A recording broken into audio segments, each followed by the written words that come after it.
How are you feeling today? Yeah, I feel nice. I'm quite excited for today just because we weren't able to cast yesterday because of some stuff. Mm, And then here we are. We're going to continue today. And I'm quite excited to see these girls playing. It feels so good to be casting an all-female tournament. Even if it's not that big, I just like the feeling of that there's an organization that's mm. showcasing and appreciating the female side of Dota. And yeah, I'm very grateful for FSL that we have this kind of tournament. Yeah, but this is this, as you mentioned, this is the second day of the tournament. We were supposed to have a day one tournament where we stream, but unfortunate things happened, so we will only be casting day two, and we are down to the top five Yeah. top five teams. We're going to go to the upper bracket finals. We're going to see Roar between against OO. I'm not sure exactly how to pronounce the names. Then we're going to the lower bracket finals. Another best of one final to the grand finals, which is a best of three.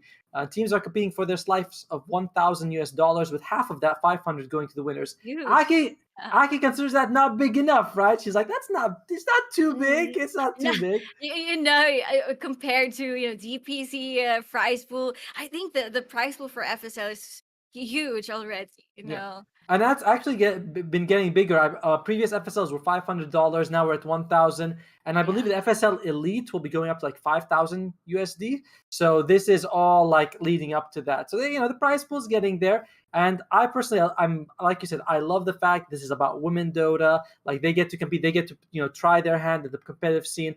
And I believe you yourself have actually been in the competitive scene as well. Yeah, but I wasn't able to play back then. I was a manager of an Mm, all-female tournament. I think around 2018 we competed at Malaysia. And then being in a LAN tournament with an all with female Dota players in there, it's so nice that we have that kind of stuff. I was thinking that we can just watch that in mm. DPC and stuff, major. Yeah. I mean, I hope so too, right? Like, there should be. I'm seeing more and more tournaments have a door to open, and then they have a female-only division. I think that's a good thing. That's a Yeah. good step forward because then after a while, the women will sort of like not catch up, but they'll be at the same level because they haven't had that exposure, and this will be a great thing for them. I want to Yeah. shout out to our Mhm. sponsors, Yahoo and Intel. They made this tournament happen, and they've been with us in every FSL. So it's amazing that they keep supporting this scene. Well, with that out of the way, how are you feeling about Dota? This is, I think, actually, we cast the previous tournament in Yeah, it 7.31. it was a CEC So, something CEC mhm. The 2022. Commonwealth Games, yes. Yeah, I remember. But I just want to add something that Mm, I was also looking forward for some LAN tournaments because mm. I think that was last year or the other year that FSL had a LAN tournament as well. Like it feels so good that all these female players get to experience what other pro players are getting. Like they get to travel, they get to play on the stage, and it's It some kind of stuff.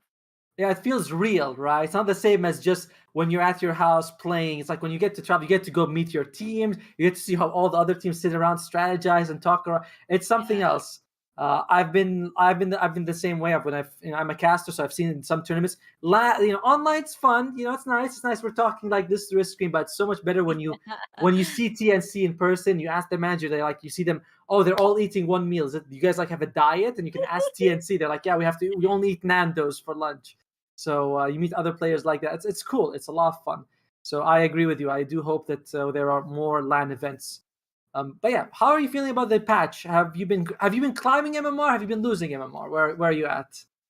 I'm in the middle of losing and winning. Oh, It's the worst that I don't get to climb up on my rank. But anyway, I'm not a pro player. That's why hmm. I'm a caster. I just get to say what I want to do, but I can't do it in the real game. Well, Yeah. yeah. Yeah, I've been watching, right? That's what we get to do. We get to watch and criticize and make fun, but we can't do anything. We can't Yeah. actually do anything. I can't do all these girls Hmm, can will be able to do what they're going to show us today. And I'm looking forward of some new heroes because hmm, apparently in female Dota they don't have a specific meta. I I'm seeing these girls that they pick their comfort heroes and yeah. stuff. They just they go don't go with the current meta. I was watching one of the, because some of the players were streaming their games yesterday. They Yeah. weren't they were like, all right, we don't have a turn, we might as well stream. So I was watching one of the players. I believe she's playing this match, Hishiko, and she was playing techies. She's like, oh, I'll just play techies, even though we haven't seen techies at the DPC, we haven't Yeah. seen with the Stockholm Major, but she's like, I want to play techies. So that is like that's what you said. Plus, a lot of times in heroes, like the very best heroes are only like 3-4% better than the worst hero. So they're not much better, but if you're comfortable and you can play a hero to 100%, it's a very different feeling. So yeah, I mean, it is much always better to go with your comfort, with what you like. Yeah. But Oh, I just joined the lobby, mm, and apparently the other team Roar, mhm. some of them are my friends. All right. So Yeah, I can see some familiar names, especially KJ. She's one of the, one of the good female players here in, I would say, in the Philippine community. mm, yeah, I mean, I've seen it. I think I saw Meredy before, Mhm. Hishiko. I've seen about Magic as well. So yeah, I know what you mean. I'm on the other side though. I support the other team. So this would be nice. We can both be biased towards one side. How's that sound? Is it okay if I be biased on my friends? Yes, it's perfectly fine, right? They're like, I'm just kidding. I'm pretty sure. I mean, have you seen when No Tail casts OG games? Yeah. And he's like, Uh, "Yes, OG got a kill," and you're like, "I think I know which side he supports." I think he definitely supports that his own team. So we're exactly the same. We both have favorites going. Why not, right? yeah. Speaking of like OG things like that, I've seen you were talking about heroes. I've seen Winter Wyvern be picked a lot. Slardar also has been being picked in the meta. Do you think we'll see either of these heroes? I think so because Mm, Winter Wyvern is one of the most strong supports. Like he has a sustain, can also initiate the team fight. So I think one of the players here in Roar, it's a basic, not that basic, but it's one of the easiest or easiest hero to use. mm. So we might expect some heroes like that. Yeah, I also feel like it's kind of a good patch for Winter Wyvern because a lot of the ranged cores got nerfed, Templar Assassin, Medusa, but a lot of melee cores are sort of being picked. So she's like, so Winter Wyvern's ultimate becomes even more impressive. So I do like that. I'm hoping gonna see more of the hero at least. Well, with that, I think that lobby should be getting ready soon, so we'll pop in at any moment. Another hero that's been very popular has been the Pugna pick. I think that is like among the top 5 most picked heroes. I find. Do you play a lot of Pugna? I'm finding the hero very interesting to see. I do play Pugna, but as a support only. Uh, Pugna, he's a nice support. mm, We have seen Pugna played by T1 in the Stockholm Major. Like, yeah. he's just in the back sustaining his score and stuff. Like, you need a hero that can actually go to the back line just to kill that hero. Yeah, we're seeing like there's a lot of the storm, the Spirit Brothers. Not a lot of Puck though, but yeah, the Spirit Brothers have been very popular. And I think the big thing about Puck now is because Netherward reduces magic damage, and some of the pros are actually buying the what's the item called? The Vladimir upgrade, the Wraith Pact.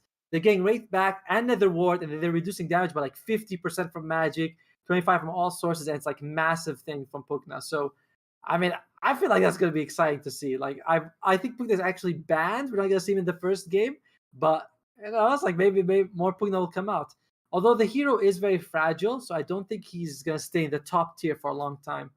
Like, you need to play Pugna in a high level. Yes, yeah, it's like you get out of position, you go in melee range, you get killed, and you're like, this hero sucks. Decrepify. I've seen so many people like ruin a kill because of Decrepify. Yeah. And it's You like need to be accurate. I think the play style needs to be nearly perfect, you yes. know. Well, with that out of the way, we are in the draft now, and you see the Sand King and the Hoodwink. That's a very strong off-lane duo right there. Sand King stun sets up the Hoodwink for the Bushwhack or the tree. You also set up the ultimate, just a lot of damage. And I don't know, how do you pronounce the Dire team's name? Is it OO? I'm not sure We can exactly. just say oh. Oh, oh, all right. We'll say, oh, oh. Yeah, they start off with the tiny. So very quick with the tiny pick. They're like, we want tiny right now. We're not gonna wait. We're just gonna take him in the opening pick. Strong carry. has been going through a bit of an evolution. Before it used to be Echo Saber. Now people are buying the Moon Shard to farm up faster. Dire Both of team them are, ban. it's an interesting style, and they go with the Lich. Radiant team Yeah, ban. but I'm looking at this tiny because it's a very versatile hero. We can't really say what's its position or what its role Yeah, right now. Mhm.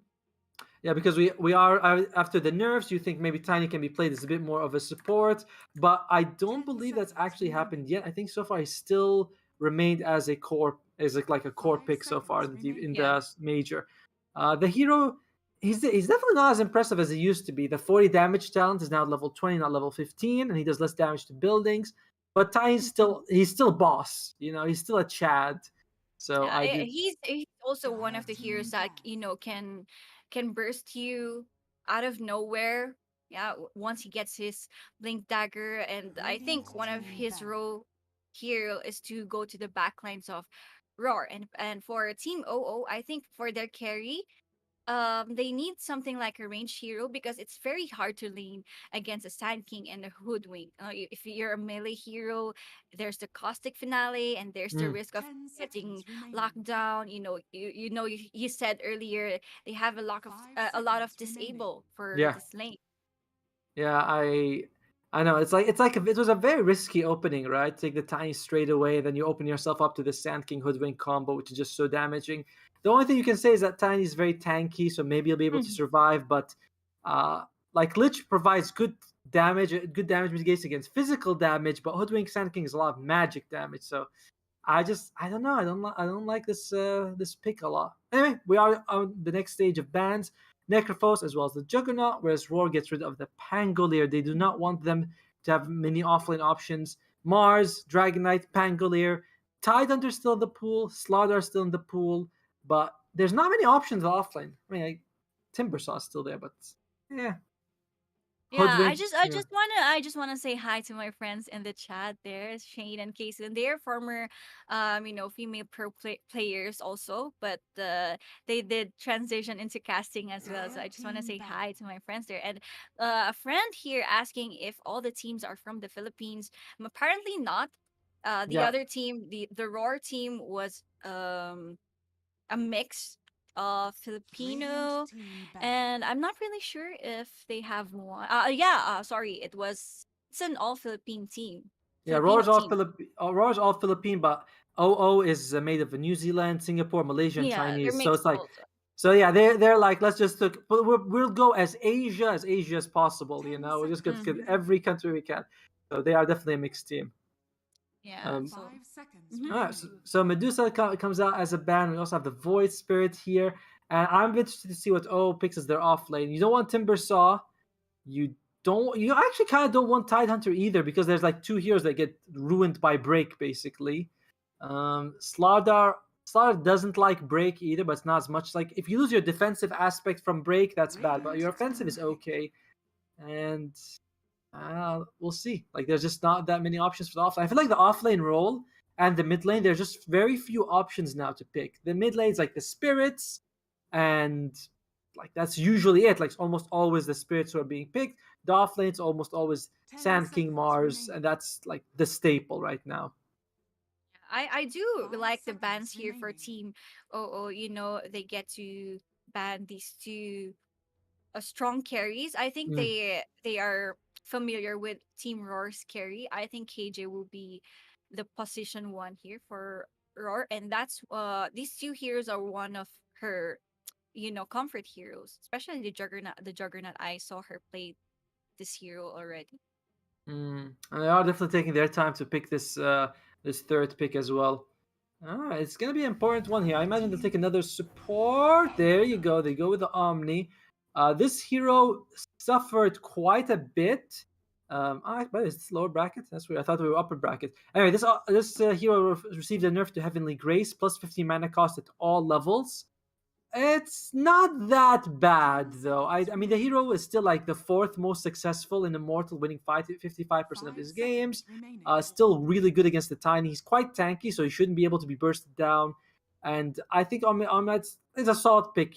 You already have enough disables from the Hoodwink and the Sand Yeah, King, it's so like a you. balancer for the team. Like you still need some sustain, Mm. and Team Roar they get the chance to pick a Dire heavy team pick carry here. Ooh, look at that. Is this 2017? Grimstroke and Lich? What the hell? You know, The combo is huge. The it combo is is. really deadly. The soulbind into Radiant the team pick Chain chain Frost. frost. The instant Uh, burst is there. and it's also, they also got a pretty solid combo with other things. I think you can get double void, but do you get double toss? I think you do, but I'm not quite Yeah, sure. That all right? I Okay, I, I also think that you can do the double toss. and Grimstroke has good combos with the 10 Night Stalker and the seconds Tiny as remaining. Inkswell targets. So I definitely like the Tiny Lich opening. 5 I didn't seconds like it, but then you remaining. get the Grimstroke Night Stalker. So it's like, oh, okay, this is a nice draft. I'm liking this a lot. We'll see what Roar responds. Same 20 here, seconds. same here. Like for Roar, they need to get a hero that can be really tanky and can be uh that's a Dire mobile team hero. ban. Like, you have to breach the frontliner first before you get to go to their backlines. And look at their frontliners. It's the Tiny and Night Stalker. It will be a big problem for Team Roar to breach into the backlines. To be fair, though, 10 Hoodwink and seconds Omni-Knight, remaining. Omni-Knight maybe not the most elusive, but Hoodwink, she can run through the trees. Not the 5 best against Night seconds Stalker, but you do have remaining. that big movement speed bonus, so you can juke him for a little bit. Omni-Knight could get a 4-staff. Lifestealer and Sand King, they don't care too much about Night Stalker. You were talking about how they kind of know KJ, how she plays with the carry for Roar. They ban out the Juggernaut. I also feel like Lifestealer is very similar to Juggernaut because of the way they both have magic immunity, that's like a big part of their kit. So Radiant I team like pick. that. They're like, all right, we can't take the Juggernaut. We'll take the Life Stealer instead. And also, he's a strength hero, so he benefits like a ton from the extra damage from the Omni Knight. Omni 38 Knight. damage. Yeah. Yeah, the thing that I'm worrying here for, Life Stealer is like Team OO, 10 they have a seconds lot of remaining. disable Dire and a lot of team ban. skills to throw against you. Mhm. Yeah, but I like the combo. He has something like an initiator. He just can go infest onto the Sand King once he Yeah. gets his Blink Dagger, and they can just initiate the fight. Yeah, I like that as well. I mean, again, so one of those, like we're seeing 10 so many seconds classic remaining. combos, right? Grimstroke Lich, Lifesteal Sad King, Omni Knight being 5 picked. seconds Things remaining. have changed, but yeah, we're seeing a lot of like good combos. I also like the Omni Knight Lifesteal have a good amount of slows in the laning stage. You have the Hammer of Purity as well as Lifestealer's slow. I forgot what it was called the passive, but it's pretty solid. Like it will be annoying for Night Stalker. And Night Stalker Tiny are also two high HP heroes, so Feast gives you a lot of health. We are down to the mid bands though. What are you expecting to find from both teams? For team, I think mid lane is what we are waiting here for Mm. now. Some spirit heroes will be ideal for the Radiant both team teams, ban. like some storm spirit or ember spirit. Well, which one? I think. I feel worried for a store for any of the spirits because Night Stalker, if he jumps in with a blink dagger with the silence on Dire a team spirit. All pick. he needs is an early BKB, right? Yeah, I mean, yeah, true. That's right. You counted the early VKB, but I don't know. It still feels very risky. It is going to be O's last pick here. They're going to go with a mid. I wonder if they'll consider something like a Tinker or if they have a different combo here. Tinker got a decent buff, like 10 one seconds strength, lower remaining. laser cost, mana. Tinker could work. 5 seconds Or remaining. for Team OO, they can just go with the classic Queen of Pain. Radiant Mm. team Like, pick. Oh, oh, is this a mid tiny? I mean, this I'm Morphling. thinking of mid tiny for Team OO. Yeah, it could be right. I did not see this Morphling pick at all. Although I'll be honest, Morphling against Sand King Hoodwink, you get one stunned, you're full agi, you die. I feel like that's actually kind of risky. So we'll 10 see. I think they'll seconds adjust based remaining. on who is going to be the last pick for Roar. Roar, they have about 20 seconds in 5 total left. They seconds need a mid remaining. laner. Do they want someone that can get a Spirit Vessel? They go with the Queen Choose of your Pain, like hero. you called it. Well, I bow to your wisdom here with the Queen of Pain pick. Um, Yeah, because the only thing that can catch the Queen of Pain here is the silence of the Grimstroke, which it's still dodgeable. mm, They don't have that decent direct lockdown onto the Queen of Pain, and Queen of Pain is not their only problem here. Also need to look out for the Sand King that Mm. has a life stealer inside. And they also have Hoodwink. It's very mobile.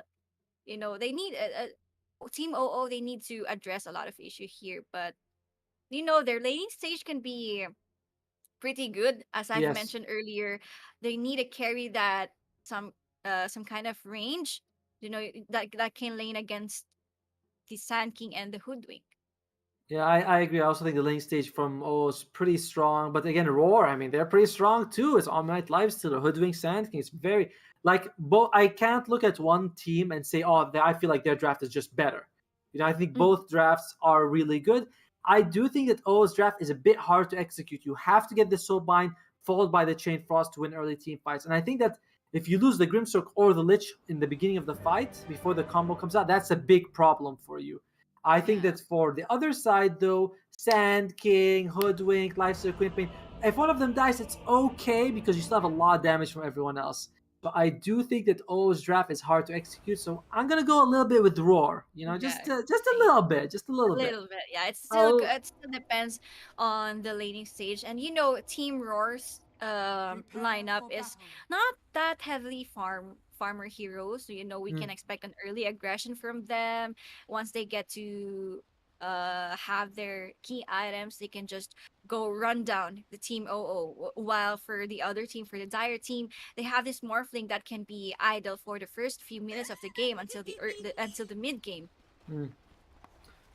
Both. And the thing is, though, if you look at late game scaling, I do like O scaling a bit more. I Late game like. wise, it's still a Morphling. That Right, more playing tiny, right? Like more playing tiny against Lifesteal. Lifesteal is pretty good late game, but I never feel like he is an ultra, 50 minutes. Like 50 minutes, you don't really want Lifesteal. You want someone else on their side most of the time. But yeah, I mean, I do think that Roar just 30 looks just a seconds little to bit better with battle. this draft. But time will tell. Hishiko, yeah, she's gonna go bottom with Meredy. They need to do some work down here.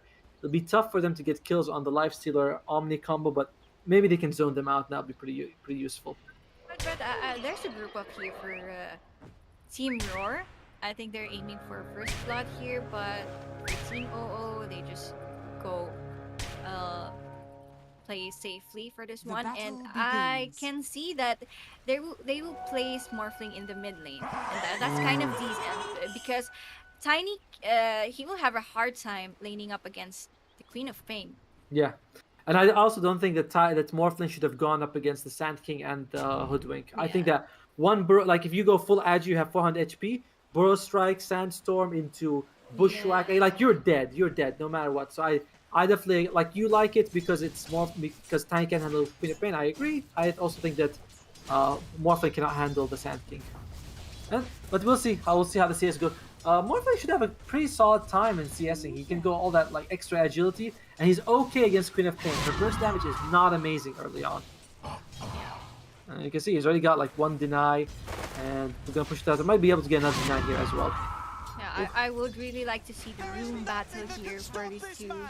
Queen of Pain has Blink, and Morphling has, he can also steal the rune from the Queen of Pain. But we'll see on the top lane here. There's Ooh. the harassment from the Lich and the Barrow Strike.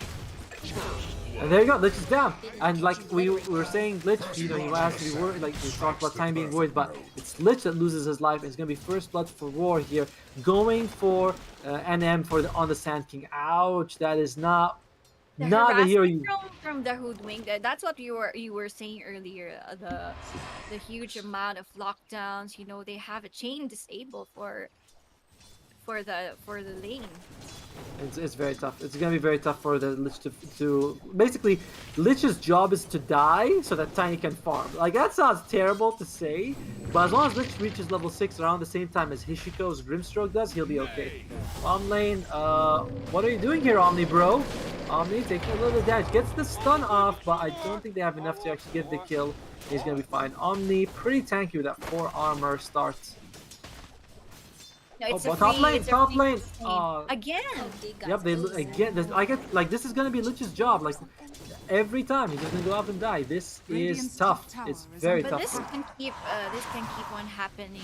Sanky will get the early blink dagger, and that's what we were talking about earlier, Mm. the early aggression from Team Roar. Once I think they will revolve around the Sand King. Yeah, they'll collapse on him and they'll use him to sort of start fights and they'll see what they can do. However, Sand King does only have 3 CS. He's got 2 kills, I think, but he's got 3 CS. So, I mean, okay, like Tiny's farming, which is... Yeah. Well, we saw the Lich was he did a good job in harassing the Sand King. Mm. And he's able to at least, like... He makes it too risky for them to kill the Tiny, but they are getting all this free kills on Lich, and they're enjoying it. And in the meantime, I don't think there's any... What else is happening here? The CS is relatively even across the board. Like we said, only Sand King's really suffering. Oh, top lane. Just a little bit of harass here, and Both used their skills already. and then take a bottom lane though. Neutral keeps nice death for Naomi. Nice. You don't give the enemy any gold or experience, but you are dead for a longer period, minimum of 22 seconds. But Lich again, the top lane, my friend. Third time around. This So Lich. bad. Yeah. But this is the situation. There's no way to fix it. Hishiko kind of misses that stroke of fate. Oh Yeah. man. It's really important because she just have one mango left. That's why she got The a mana second time. cost for her Oh. skills are big. Top lane though, they are getting the slow off with this frost shield. Can they get it? Oh, one more hit and he does fall. And Lasty probably really feeling good about this after getting killed 3 times by the Sand King. Gets a kill on him. The On her. redemption from the Lich. The redemption arc begins now. Oh, There she go. she Nice. go? Yeah, nice TP away here. But I don't think the Omniate had enough damage. Needs about a second. Mid lane though, Morphling playing life a little on the edge here. Starting to... It hasn't really pulled ahead as much as I thought. Did you think the Morphling would do better, or is this like standard? I think it's just the standard. Once he gets his level 6, he will just go farm in the jungle, and 4 heroes from Team OO will do the job for him to make the space. Yeah, I guess so. I just thought that... I guess I didn't think that Queen of Pain would max out the not Sonic Wave, sorry, the Scream of Pain. And I thought that she'd have like a little bit more a tougher time against Morph, but she's just farming no problem. It's totally good for her. But I it think continues. the blink is also necessary or essential for the Queen of Pain here because, as we said earlier, for Team OO they have silence, they have lockdowns as well. Oh, But it's bottom okay. lane, Naomi might do that. Loses his life first. Sorry, her life night starts. Meredy gets that quick kill, and OO making sure that they get something in the off lane as well. Yes. Once again, this is an elimination match, right? No, this is actually upper bracket. The upper so bracket. Oh, yes. So if you lose here, you go to the lower bracket. It is a best of 1 though, and if you win here, you're guaranteed to go in the top.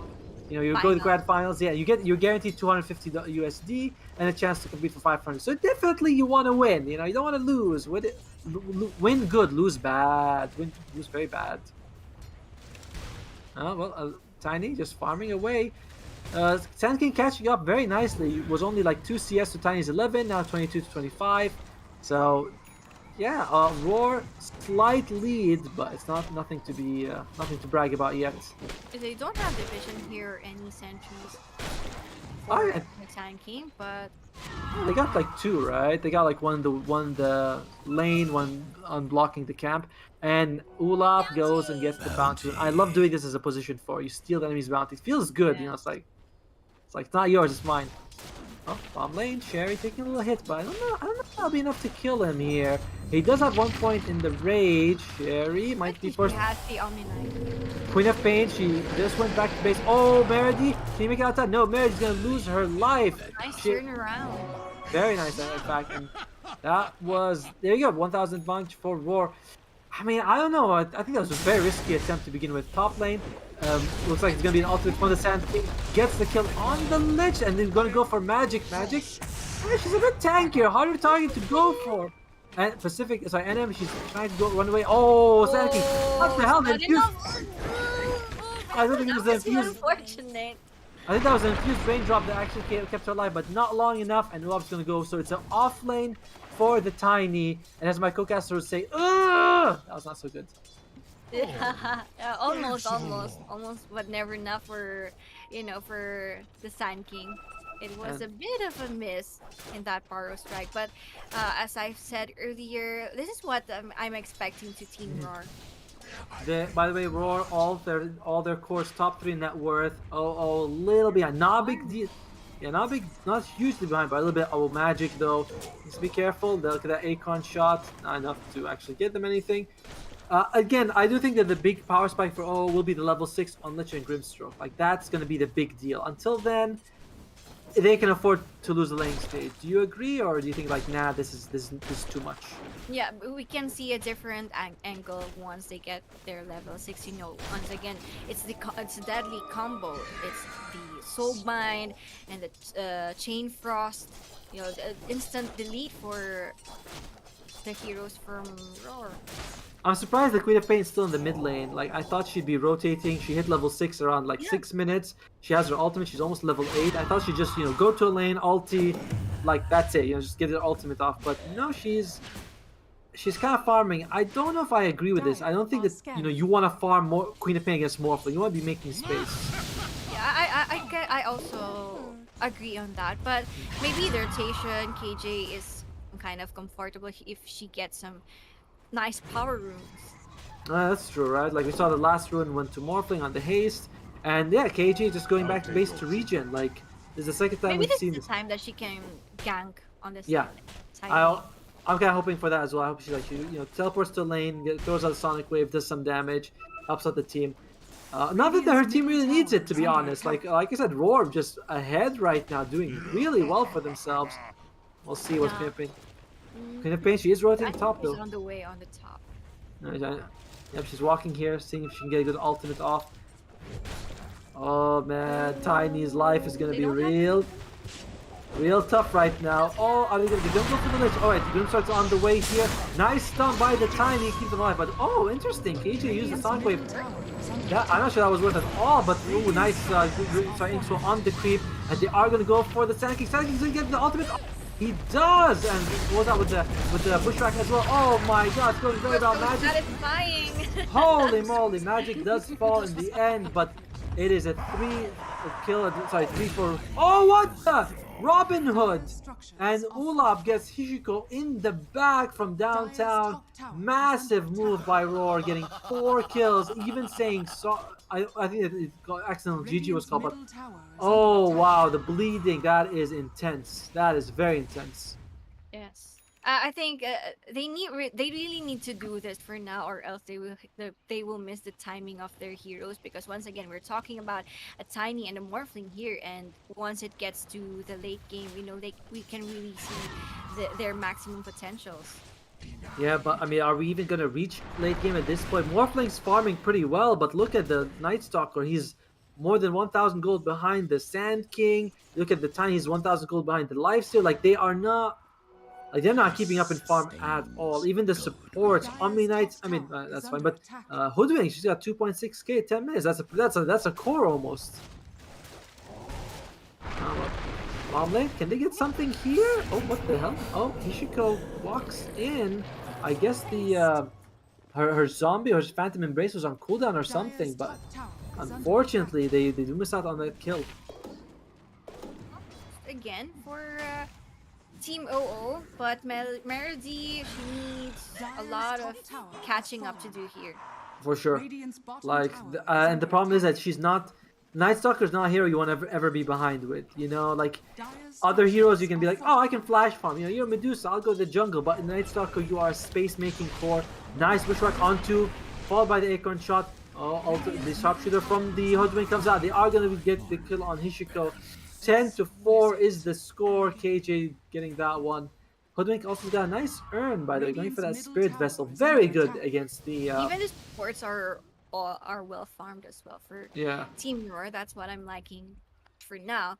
But the thing that I'm worrying here for Team OO is that the Night Stalker, we are expecting that she will be the playmaker here for Team OO. But looking at it, they might be aiming for the Morphling. Oh, that is an unfortunate time. Waveforms into it. Takes a lot of damage, but I think she's strength morphing, so she's kind of a slow life. Soulbind comes out on 2, but there's no level 6 on the Lich! What are you gonna do? Does get the 2 Sinister Gaze off in time though. Alright, throws out the ultimate Guardian Angel is gonna keep everyone alive. Hishiko might be losing her life. She does, and looks like we might be losing Meredy as well. Poor Meredy. Double kill for KJ. She is styling on everyone. I think it will be a triple kill. Bushwhack from downtown. It is a triple kill. I wish I had your foresight, but my god. It's a disaster for OO. Morphling stays alive, but everything else is just bad news. Yeah, that's why I said that Queen of Pain is a nice pick here as early as in the drafting phase. Because, you know, it's a 2 melee heroes for Team OO. You can expect a free right hit from the Queen of Pain, free skills for her. She can blink in, if it's easy for her to get the silence, or she gets the shard as well. And Hoodwink getting very close to that Spirit Vessel. Once she has that, then suddenly Morphling becomes an option. I mean, still about like 700 gold away, but once you have it, ouch, you know, like it is going to be very difficult for them to deal with. Beautiful triple stun by the Sand King, double Bushwhack. They get a kill on 2. And remember, this is still a level 5 Lich. We have not seen the Soulbind combo. I mean, it could be a game changer, but it needs to happen very soon for them to have a chance to crawl back into the game. He's very behind in terms of level, you know, and also magic. Here, you mentioned earlier that the new build for Tiny is an early Moon Shard and stuff, but I think Magic will go for the casual Tiny build. Yeah, it's fine. I mean, it's fine, right? Like, both of them are decent options, but yeah, I mean, I'm not so worried about Magic's farm. I'm just looking at everyone else's and being like 5k advantage for Roar. Honestly, the worrisome thing is the Hoodwink. Hoodwink is almost as farmed as the Night Stalker, and I mean, I don't know. And Night Stalker is just a bad hero when you're behind. She's a very weak hero to have. It will come up all to the Night Stalker. She needs to do the decisioning well, like who is her priority target. It has to be the Omni Knight, right? I feel like Omni Knight's gonna be the one you want to get. Like if you can jump on her, make sure she doesn't get her spells off. That's pretty useful. There is a smoke, 4-man smoke coming in from Roar. They do see magic. They're gonna go for magic. Can they get the kill? Bushwhack lands. So it looks like they don't even need to use the epicenter. They're like, oh, will we epicenter? They just don't. They do get the kill. There's a nice stack here as well. But yeah, the neutral creep got the last hit. Thank you for seeing. I was like, they weren't able to get the kill on the Tiny. Oh man, my bad. I thought it was a kill, but it's still a dead Tiny, right? Like that is still a problem for still the for same them. thing, without the money. Oh, here we go. 3-man smoke. All right, Roar. This is their chance. They have the Soulbind. They have the Chain Frost. They must do something with this. Oh dear. Oh, Hishiko's gonna die before anything comes out. Oh no, she's still alive. Actually, gets the Soulbind, but they don't have the Lich, so it doesn't matter. It doesn't matter. They still don't get the double Chain Frost. But oh, nice ultimate from Ahmed.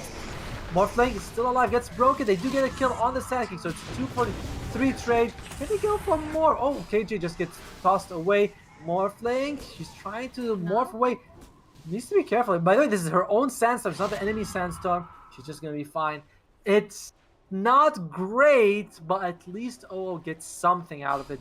You know, in spite of the fact they couldn't use their combo. The thing here is Lich. He needs to be careful to her positioning. You know. Yeah, just getting blown up like that. Like you are part of the main combo. Like you could not be more important right now. Well, it's still, look at that. It's an even trade. Like, they actually get more gold and experience on the Dire side, despite losing more people. Oh, Lasty. Oh, man. I feel so bad for... Oh, well, actually, still alive. I think she can make it. No, I was just kidding. How many times has Lich has died? 9 times. It is... this is like when I play support, you know? This is just when I play support. 0, 12, and... It usually happens.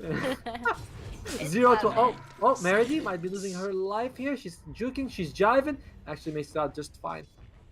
Yeah, I play sports 0, 12, and 3, but then I'm like, guys, did you see how many century? Oh, here she comes. Yeah. I don't want to call attention to it. Poor Hishiko, losing her life again.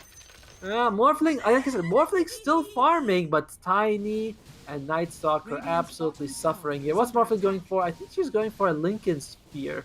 That'll be helpful. I like it. Oh my god, we can't even keep up with the kills.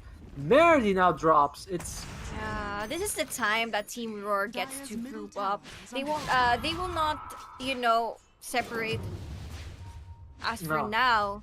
They yeah. just let Sherry farm, and these four heroes are just grouping up. I They mean, won't leave each other. we said right, like their combo is so much easier. Roar's combo. Oh, epicenter starts up. Magic looks like might be losing her life.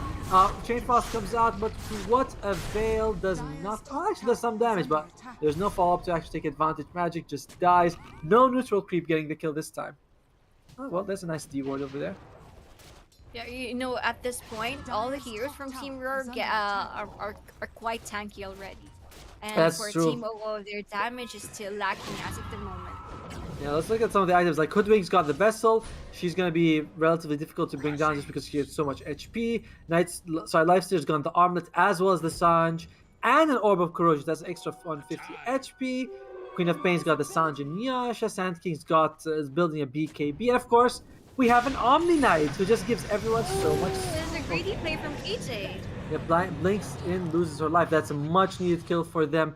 Meanwhile, Meredith's going for more Ulap. Can they catch her here? That's a nice Void, keeping her slowed up. Sand King misses the stuns. Uncharacteristic.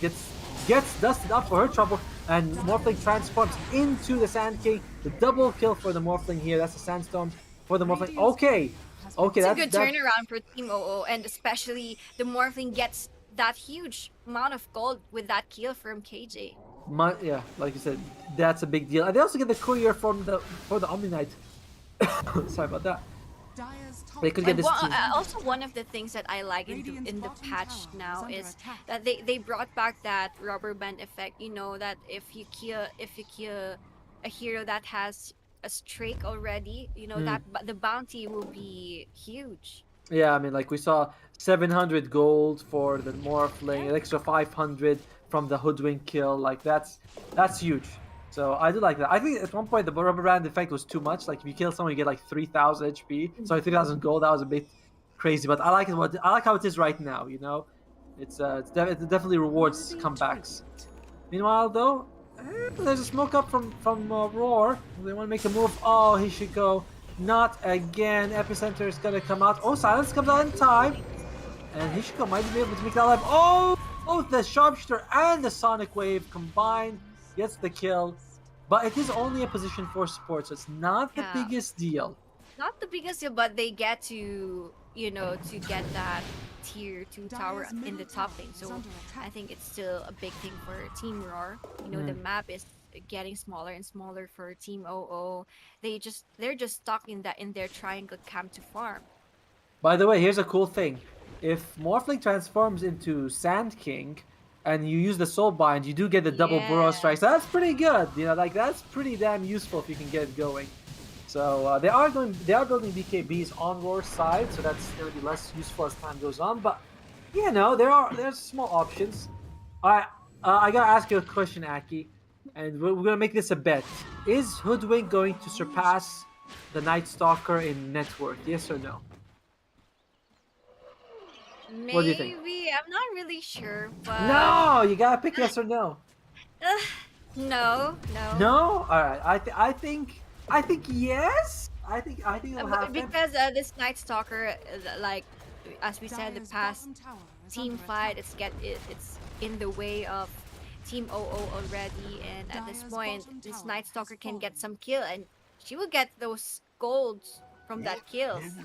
All right. I like it. All right. If I'm right, you buy McDonald's for me. Is that fair? All right. Morphling. Let's go. All right. Night Stalker going in here. Is she going to give me a good bet or not? McDonald's. They kind of miss it. They kind of miss their timing because they use that Dark Ascension, and they didn't get something out of it. No, unfortunately. But they also didn't lose anyone. That's kind of okay. 5-man smoke from Roar here. They are infesting the Sand King. They want a fight. Oh, okay. Breaks the smoke. Morphling, nice waveform timing, just as the Burst Strike comes out, and also steals the Sand King's ability. Although, is it going to be enough? Morphling, you might be in trouble, buddy. No! It's her life. And poor that Scorpio win condition. Lastly, she's like, buy one, free one, I'll die too, buddy. And that is going to be another death on the Really? list. Yeah. Oh, it's an awkward situation for OO right now. The Morphling is your most support here by far. Losing her like that, very painful. I How would is the like to point out as well that the defense of Team OO is kind of lacking. Like if you get to compare their supports, these two supports from Team OO, they can't, they can shove the lane yeah? alone. Very squishy. Yeah, I mean the thing is, but they do have like the frost shield. They can defend a little bit, just a little bit. Oh, But Ishiko. Team Roar has a lot of links and stuff. I mean, they do have a lot of stuff. I agree with you. I like the stuff, but the Stroke of Fate is pretty long range. There's a Force Staff on the Grim. So I mean, they can defend high ground. Definitely not tier 2s, but high ground. OO is pretty damn We will used. We will see, right? We will see. We're still waiting to see the Hoodwink and the Night Stalker. Who's gonna win? Who's gonna win the battle? The battle for lunch, Night basically. Stalker is 1,000 gold away. Well, I it's know. not that much. It's not that much. I know. But we'll see. I mean, I thought you were supposed to be biased towards Roar, right? You should be on my side here. But I'm looking, see the good in things for Oh. Team OO. Not big jump by the Sand King, but are we gonna be able to get it? Looks like we might be losing Meredy, and she does drop straight away. Also the kill on the Hoodwink, nice job for me. And looks like they won't be going for more. I think the Night Stalker is very close to the BKB. Actually has it, but wasn't able to use it in time. By the way, I don't like what Tiny went for. She went for a Shadow Blade before BKB. She went like Echo Saber, Shard, that's okay. Then she went Shadow Blade, which I don't know how I feel about this. I feel like Maybe you... she wants to, pick off the Oh. backline of Here- Team Roar. especially. Here we go. Can they get this? Damage? Is it gonna be enough? Oh, very close. Nice use of the, what's it called? The Soul Ring item? It's a tier 2 item, whatever. Magic. If you got BKB, you'd be alive, buddy. But no, you don't. Unfortunately, you're going to be losing your life here. It was very good attempt on KG, but not enough to give life. Sorry, Sand King jumps forward, but that's all she wrote. A death on the Sand King. Not... I mean, it's not good, but could be And, worse. now I surrender the bet. It's You just do? 400 gold away for this Hoodwink to surpass the net worth of the Night Stalker. And you never know. Honestly, I would love to see OO mount a good defense. Like we still haven't seen a single. We're going to contest on the Roshan, I think. Yeah, but we haven't. But without Tiny for 20 seconds, we haven't seen a Soulbind combo with the Chain Frost. That's the biggest problem for me. Like if we had seen it. Oh, here we go. Soulbind. Chain Frost. No, she's silent. Chain Frost. There you go. Chain Frost comes out. This is a double Chain Frost, but against so many BKBs doesn't even matter. 3 people die, and it's just a sandstorm getting them down. KJ as well getting 1 kill, and it's too late for the combo now because there's so many BKBs. Yeah, and also they have that Omni Knight. What more can you ask for Team Roar? They have a very aggressive position for that sustained support from the Omni Knight. Like it's going in their way, going in their favor. Let's see, win percentage 94% for Roar. So it's not. I mean, it's not over yet, but it's definitely heading in that direction where it's like, what can they do now? The problem here for Team OO is that how are they going to burst this Life Stealer? And it's not just the Life Stealer that they need to address. They still have the Queen of Pain, the Sand King. They have so much in their plate already. Well, it looks like Sand King, she's here. She might be ready to jump here. She sees Meredy kind of going. Oh, Meredy, a bit far forward here. Gets the bushwhack, but this isn't that damage. Oh, it might actually be. And looks like, nope, Meredy's gonna make it out just fine. Oh, the sharpshooter was used for that, so at least that's gonna be down for a little bit. And we will be seeing if OO can defend. We've seen some pretty amazing comebacks at the Stockholm Major. We can see amazing comebacks here. Yeah. It's not impossible, Definitely not possible. It is gonna be very tough though. Magic just turning out the creep waves, make sure they can't push it. Oh, big jump here again by the Sand King. Ishiko gets a Soulbind off, but have any combos here? I think the Shape already come out. Meredy losing her life. And is that going to be? Is there anything else? Oh, Chain Frost. Look at the damage. Even now, despite being 15k behind, oh, still doing quite a bit of work with just the two supports. But once the BKB timer start going down, then maybe we'll see a bit of a resurgence for OO. Sorry. Uh, no, I'm saying that like maybe once we see the BKB timing go down, then it'll be fine. Maybe then Yeah. they'll be able to get a kill or two because right now it's still very fresh BKBs. 8 seconds on the Sand King. It was also 7 seconds on the Queen of Pain. Oh, speaking of Queen of Pain, oh Magic, are you gonna be losing your life, buddy? And that's the epicenter. Nice force staff to keep them alive. Magic, Don't even she's do nice. this. She can be alive. Queen of Pain wants to go for it. Does she? Oh no, she is gonna go for it. Gets the kill in the end, but dives quite deep I for it. use my key. BKB is used. Yeah. BKB is on KJ, and it's just gonna be fine. I'm gonna use the ultimate as well. Buyback by Hishiko, but again, they just don't have the catch on anyone. Yeah.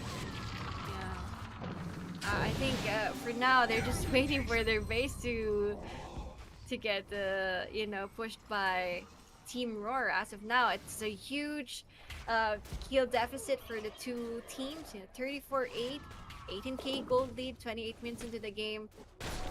Yeah, I think it's in the way of Team Roar already.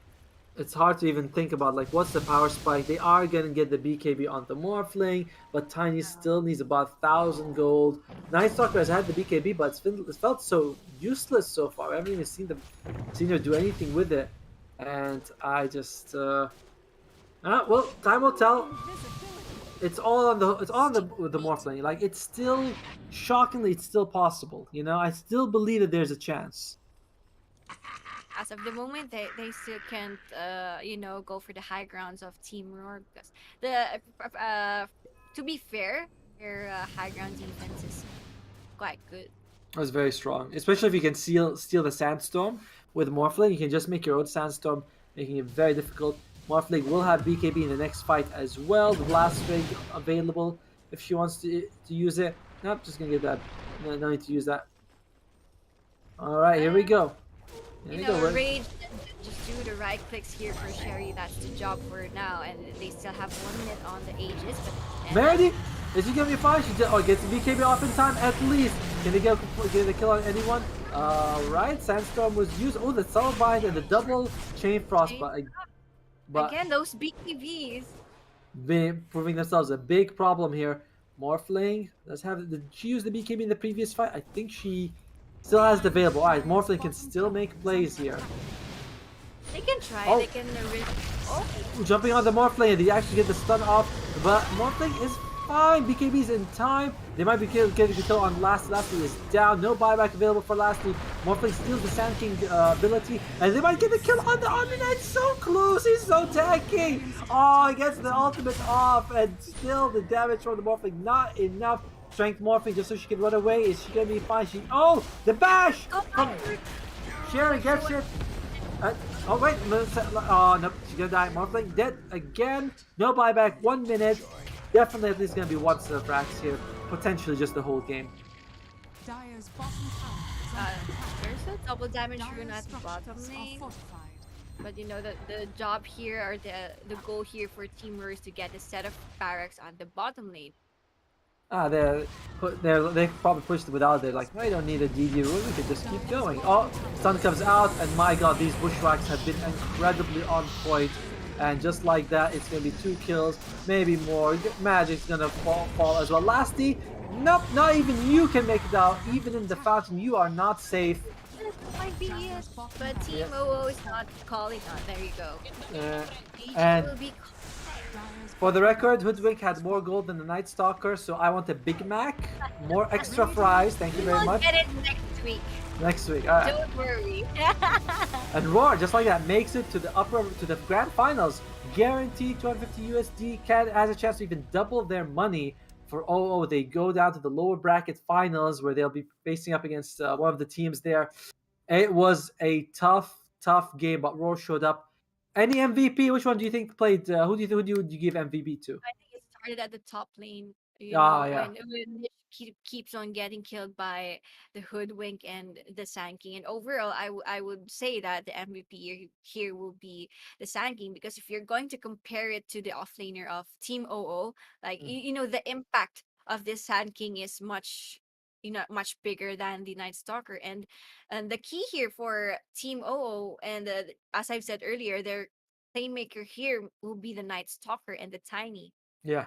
but Yeah. they missed out the timing. I completely agree. Like I'm looking at the two, and I feel like yes, KJ and Hara have better better KDA. They have better, but Sand King won you the game. Like Sand King Yeah. was the one making the plays, making the jumps. So many 2-3 man burrow strikes, allowing the hoodwink to get a 2-3 man bush strike right after. Great epi, just the dominating the top lane. So I completely agree. Sand King MVP for sure.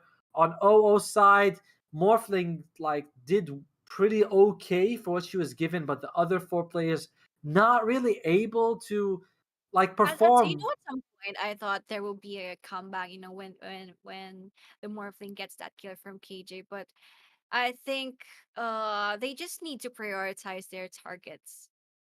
I mean, And yeah. it's a hard thing for Team OO, because their blink daggers are somehow late. Mm, Their defensive items are late, and that deadly combo that we are talking about, we don't really felt it in the game, because as soon as they did that combo, Team Roar already has their BKBs and stuff.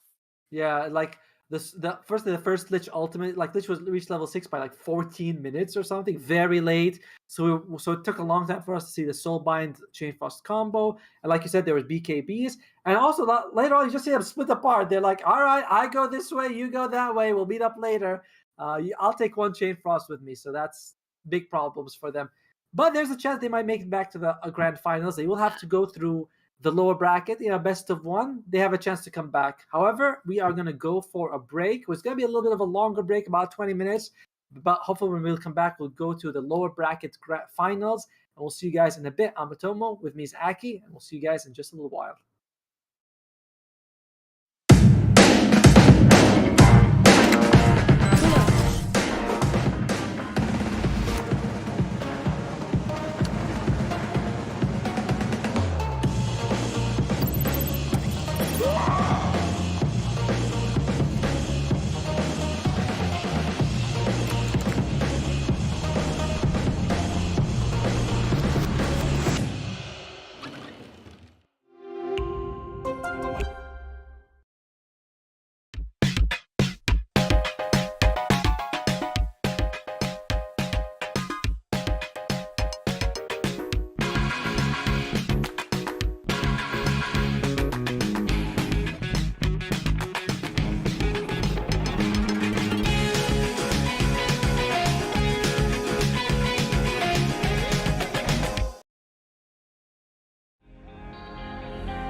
Let me go, there's no doubt. Gotta get out of this small town. You took my heart from me, now you're everywhere I see. Set me free, let me fly. Let me find new kinds of highs. We're just wasting here, waiting for another year. We both know the score. We've been here once before. So many words unspoken. You took my heart, it's already broken. You don't have to wait, I can take the pain. I will surrender, let me go on a new adventure.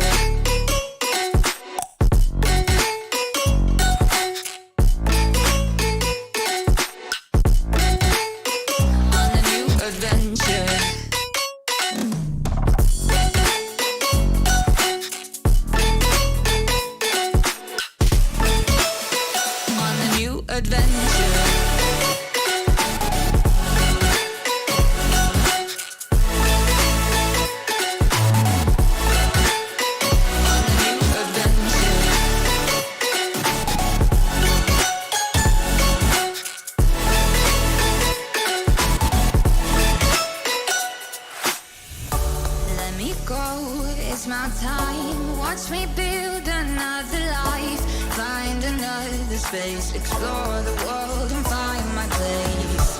Hope you find some peace of mind. Hope the night was worth your time. Threw my heart away, we won't see another day. We both know the score, we've been here once before. So many words unspoken, you took my heart, it's already broken. You don't have to wait, I can take the pain. I will surrender, let me go. It's a new adventure.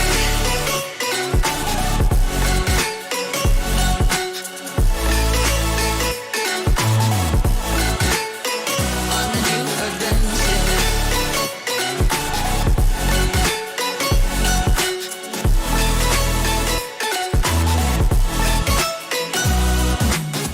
You'll find me dancing on my own. Nowhere to be, nowhere to go. In the rhythm, I don't think of you. Don't call me up when you're feeling blue. You'll find me dancing on my own. Nowhere to be, nowhere to go. In the rhythm, I don't think of you. Let me go. It's a new adventure.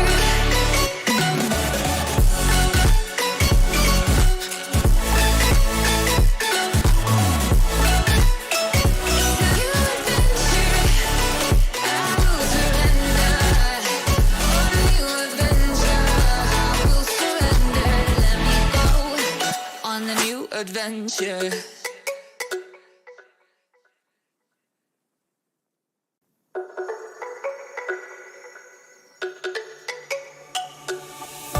Let me go, there's no doubt. Gotta get out of this small town. You took my heart from me, now you're everywhere I see. Set me free, let me fly. Let me find new kinds of highs. We're just wasting here, waiting for another year.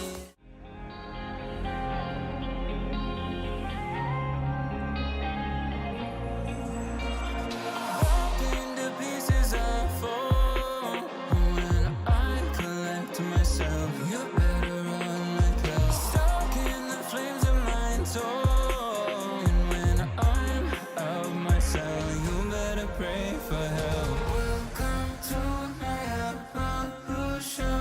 Leveling up.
pray for help. Welcome to my evolution. Leveling up, leveling up. Welcome to my evolution.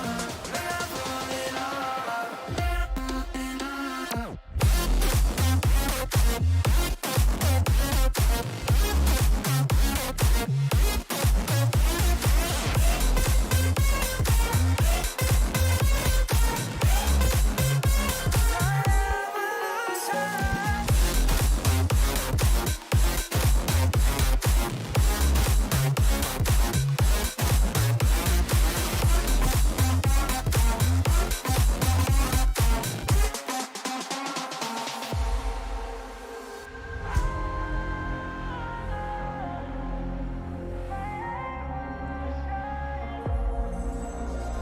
Chosen to follow the call.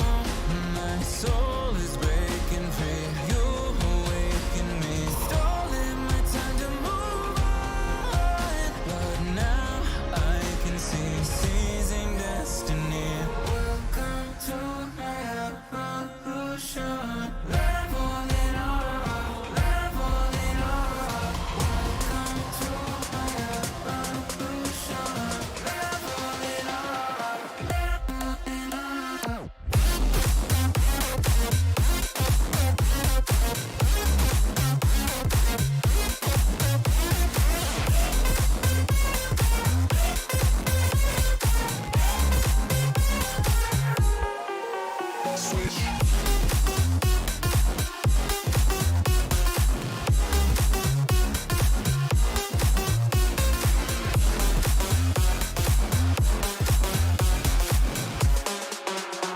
My evolution.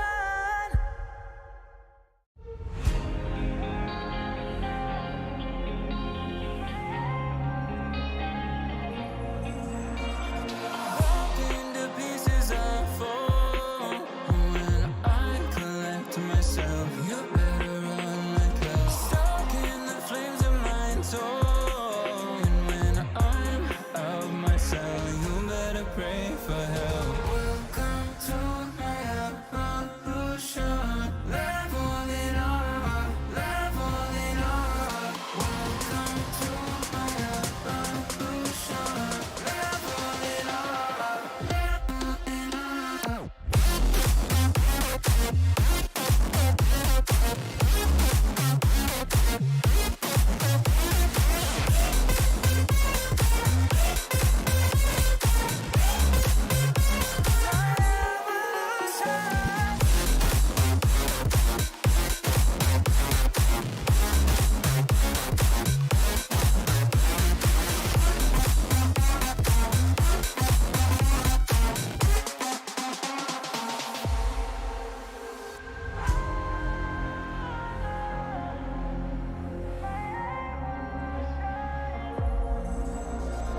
Chosen to follow the call. My soul is breaking free. You awaken me. Stolen my time to move on, but now I can see seizing destiny. Welcome to my evolution. Leveling up, leveling up. Welcome to my evolution. Leveling up, leveling up.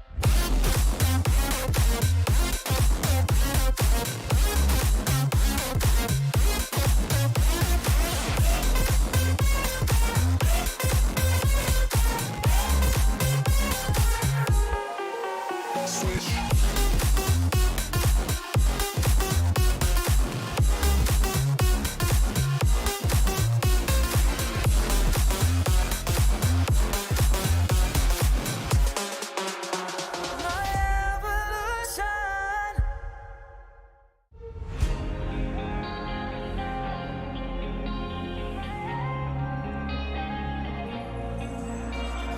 Broken to pieces I fall.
myself. You better run like hell. Stuck in the flames of my soul. And when I'm out of myself, you better pray for help. Welcome to my evolution. Leveling up, leveling up. Welcome to my evolution. Leveling up, leveling up.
Into pieces I fall when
And we are back with our second game of the day of the FSL Open 2.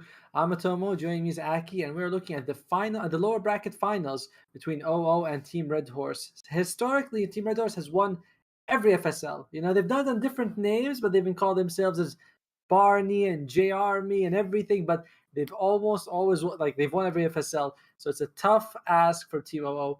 Aki, how are you feeling? How was the break? I just watched some videos and stuff, and I'm just looking forward for this series because I was hoping for Team OO to Hmm. come back somehow on this one. But as you said, their opponent for this series will be quite big, as you said Hmm. that they won every FSL and stuff, and individually speaking, the players from Team Red Horse are great. Yes. Hazelia. She's not just a Dota player, but she's a famous active player here in the Philippines as well. And Damn. yeah, and also there's Gia and there's Jill. Mhm. I've seen them win like so many times before, and the only team that's ever beaten them is Roar, who just beat OO. So, like, they've never like Red Stars just goes undefeated in most of these tournaments. This is the first time they even go down to the lower bracket.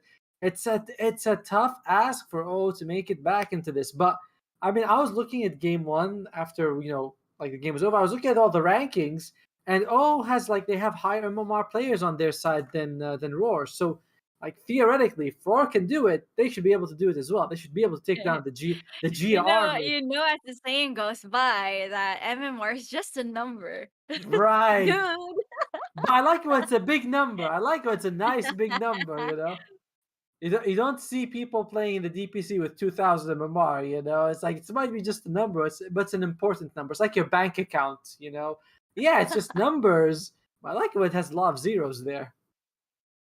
Huh? So as you said, like in the past game of Team OO, they have, I think, a lot of issues to address. And draft is quite nice. There are Yeah. teams that can work out that kind of draft. Morphling on the mid lane, they can just get their stuff early on, and they will just give space to the morphling. But again, timing is everything for that draft. If they were about to do it again for this one, like Mm. they have to do their laning phase better than the first game.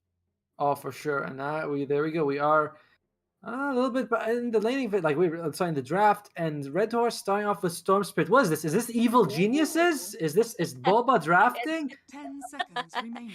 they're very, I think Team Horrors is very confident on the 5 Storm Spirit seconds pick. remaining. Imagine picking out the Storm Spirit in the early game, and Timo had a chance to counter that out. They instantly picked that Shadow Shaman, that Mm. instant lockdown, that instant disable towards the Storm Spirit, and the Dragon Knight again. Radiant If this team will be an back. off lane, she needs the dagger very early, like compared to the game one.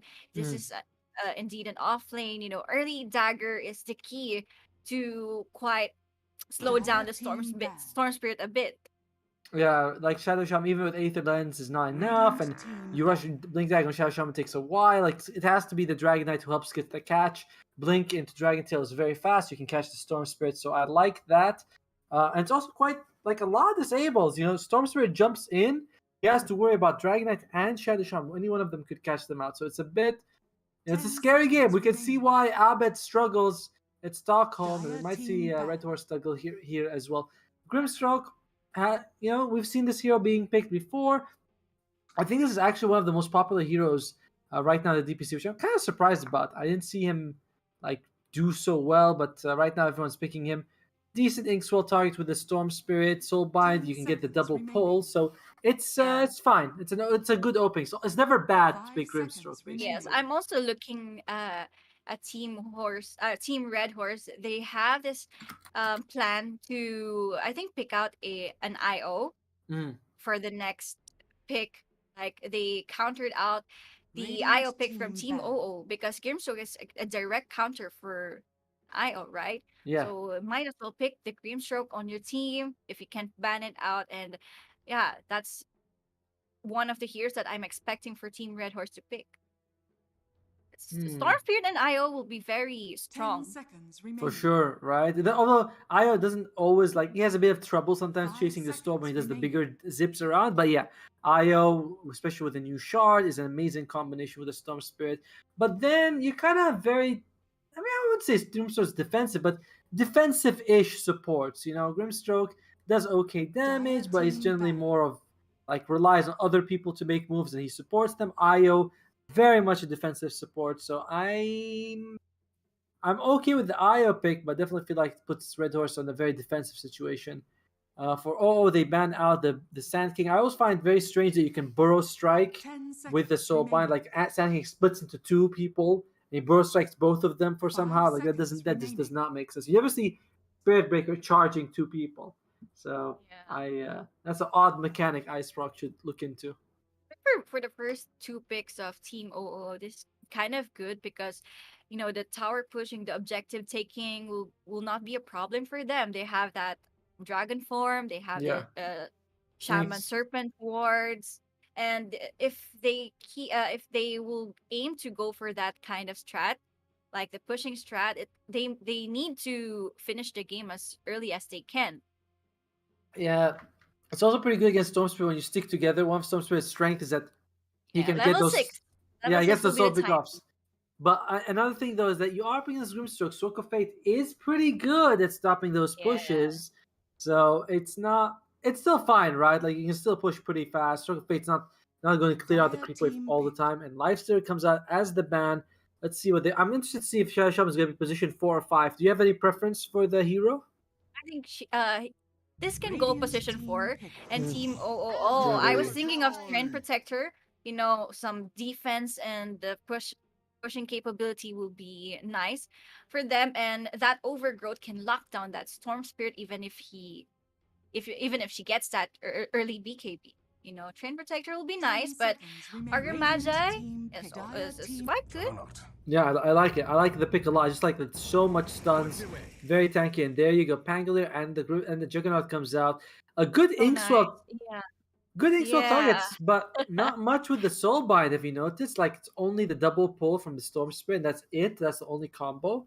10 That's seconds still remaining. fine. Just you'd like something a little bit extra, right? Yeah, the 5 Soulbind seconds they can remaining. come up with an Omni Slash. The damage will be huge, and there's two hero chained up together. Oh yeah, true, right? But you don't make like two Omnis, right? You just like you get to jump between Yeah, them very. to Yeah, jump between the two heroes. Yeah, that's pretty good, I guess, but still not like it's not like the combo I was thinking of. Meanwhile, they're gonna go with either their carry or probably their carry, right? You already know you're up against. You actually know a lot of the lanes. You just don't know if the Pangolier is gonna be positioned 4 or if he's going to be an off laner right Radiant now. And who team are they gonna ban. go with? Bloodseeker? No, they go with the Spectre. Oh my, oh my! Interesting. Spectre did Might be a long game. Might be a long game might for. we might be here till tomorrow. I agree. Spectre definitely received some solid buffs this patch. More, I think more agility 10 as seconds well as remaining. more HP regeneration. I don't know if that's enough to push her back into 5 the meta, but seconds she remaining. looks like she's gonna be fine in this game. She's got a good ogre, one of the best laning supports to work with. We know it's going to be Shadow Shaman Dragon Knight probably in the off lane. So all right, I like this Spectre pick. I do feel like they have a Dire good team ban. group to make space for her. But the Spectre has somehow kind of a slow start. Yeah. Radiant It's not team a ban. farming hero without blade mail and stuff. I'm Mm. not really sure if she will still go for a blade mail or some kind of stuff.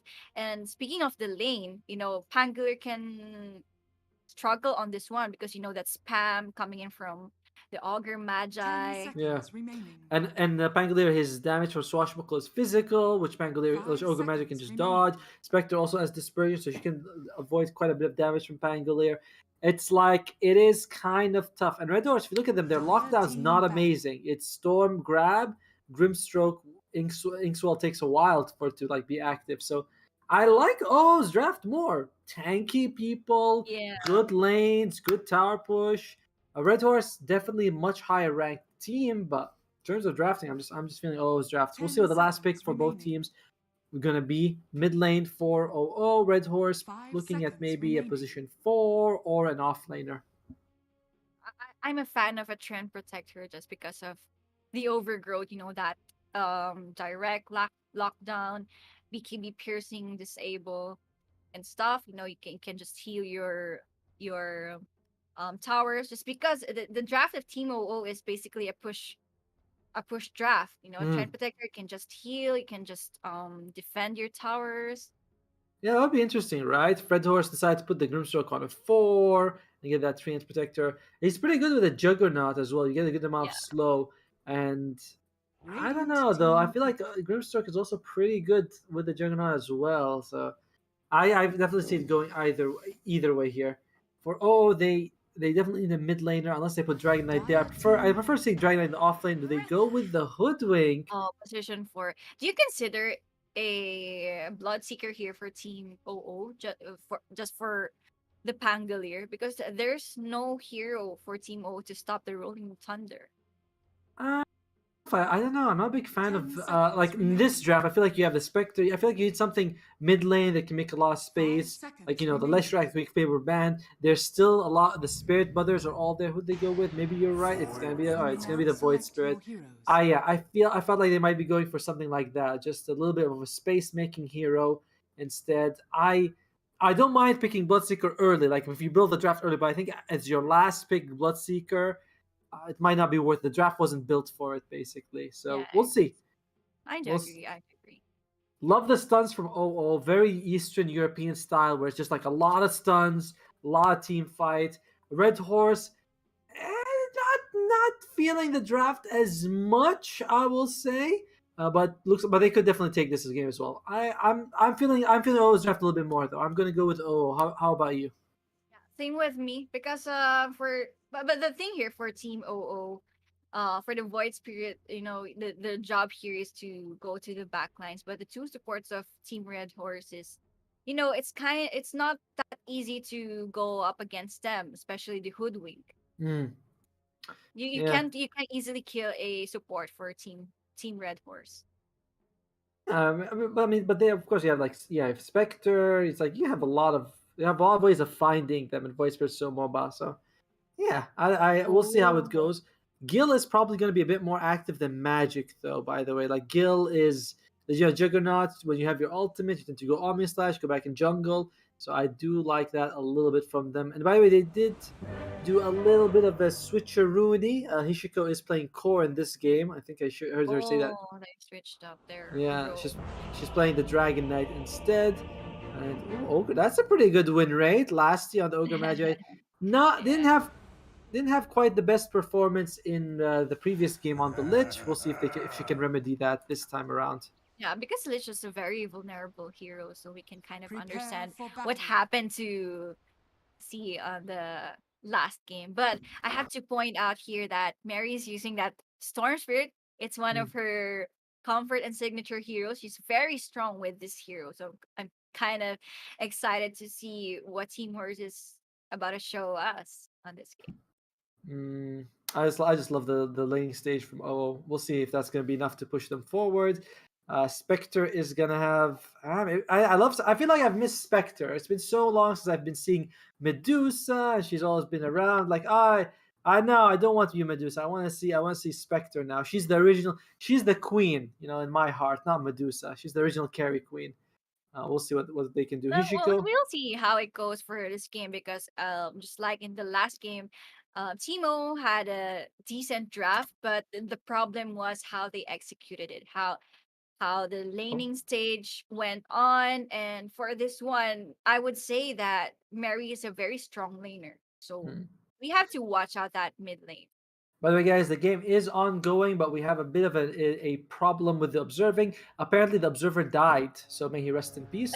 Uh, but yeah, And so here we go, here we Begins. go. they are going for first blood on OO. They got the Juggernaut, but he's about half HP. He's gonna be fine. Just a couple of blows traded, but it is going to be 3 bounty runes advantage for the Red Horse. So. This is imagine the old days they used to have radio shows where people talk on the radio, read stories.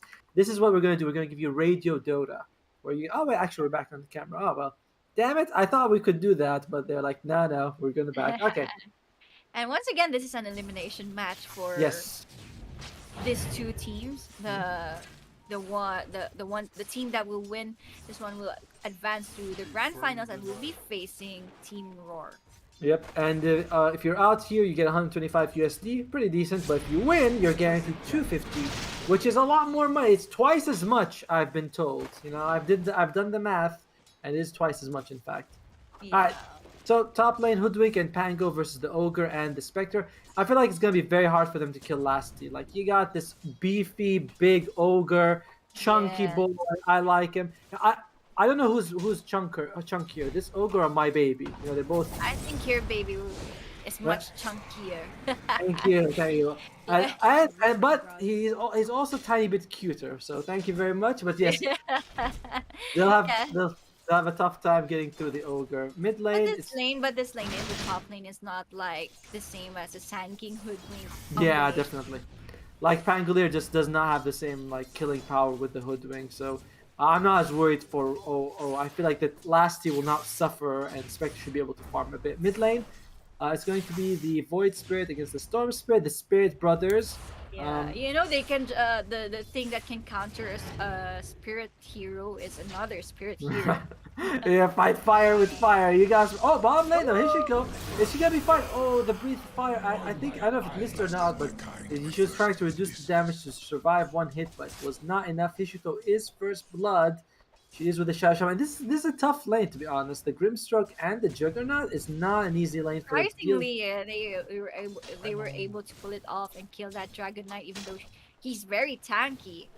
Yeah, it was I only think level so. only level 1, right? So it's only level 1. Once you get a couple of like 2 or 3 points, I think that's when like Dragon Blood becomes unkillable. So still a bit early for them. And oh, look at that, they're doing damage here. Legaia, she's taking some hits. Oh, she's taking quite a few hits actually. Magic, can they get enough? But no, Legaia, bit too fast. Lasty, have you gone too far, girl? And you might have Akon shot. Comes out one more hit now, and up gets another kill on the Hoodwink. Lasty, she's tanky, but not tanky enough. We will see how it goes in the mid lane. This is the lane that I'm really looking out for. Because I'm a fan of Mary Storm Spirit. I've seen this a lot. I mean, this might be the lane that also determines the game, right? The mid lane's like Void Spirit has to sort of do well because the side lanes they both, they're both losing right now. They might hopefully they can recover, but they both got kills in the side lane. So, and Void Spirit tends to be a bit more active than Storm early on. Just doesn't need as much items. Just needs to get that level 6. So. We'll see. And a decent power rune, I would say. And yeah, if you would look at it, if you look at the draft for Team OO, the offlaner is not. It's not an aggressive offlaner. It's a Dragonite. It will not leave its lane until he take down the tier 1 tower. Unlike the offlaner for Team Red Horde is the Pangolier. Once he gets his level 6, you can expect him to get some rotations and group up. Try to get some kills and stuff. Yeah, I was watching Yopaj play Dragonite the other day, and not even Yopaj can be active with Dragonite. Like, Dragonite is just non-active hero, needs other people. He sort of just like, he goes forward, takes hits, maybe gets a stun, needs a Blink Dagger to actually be effective. So, yeah, not the same as Voice Spirit. It's all on the Voice Spirit for OO, whereas Red Horse, they do have both the Pango and the Storm to play around. Speaking of Pango, number 1 CS, 22-3 versus 50-2. It's still not too bad for OO though. Compared to last game was a lot worse. Yeah, I do agree with you. But surprisingly, there's no, aggression. I'm looking forward to a kill, but it happened on the bottom lane. You married it. 3rd kill of the game, and they recognize, they're like, why are we going to try to kill Hishiko, who is like this tanky girl? She's got a bracer. She's got 2 points of Dragon. They know they're not going to kill her, so they said they're just going to go for the Meredy time and time again. And that's a smart thing to do. Although Hazel, she's taking a lot of hits, but she's just still farming. Hazel, has she overstayed her welcome? Does she have Swashbuckle available? Oh, she got that. I think she got a skill card. Oh, but meanwhile, the Legaia girl is not where we want to be. Beautiful bushwhack. Can they get more? Lasty, not enough mana to throw her spells, and my god, this lane is insane. Meanwhile, though, mid lane, they do get kill on Miri, and looks like being a fan of her Storm Spirit was a curse after all. Legaia, another 2-man bushwhack. But your Teemo do know what hero they need to address in the early game. They For need sure. to slow down the Storm Spirit a bit, but Mazelia is going down on the top lane, but Ligaya is trying. She's trying to get a kill up on here. Oh, it misses the dagger. Ligaya? What's she gonna do? Oh my That's a very god! greedy move.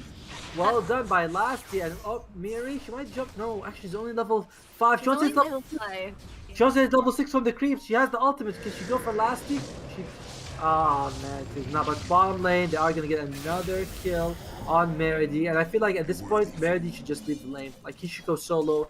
Be like, sorry, Ishiko, it's your job now. It's not my job. I don't care.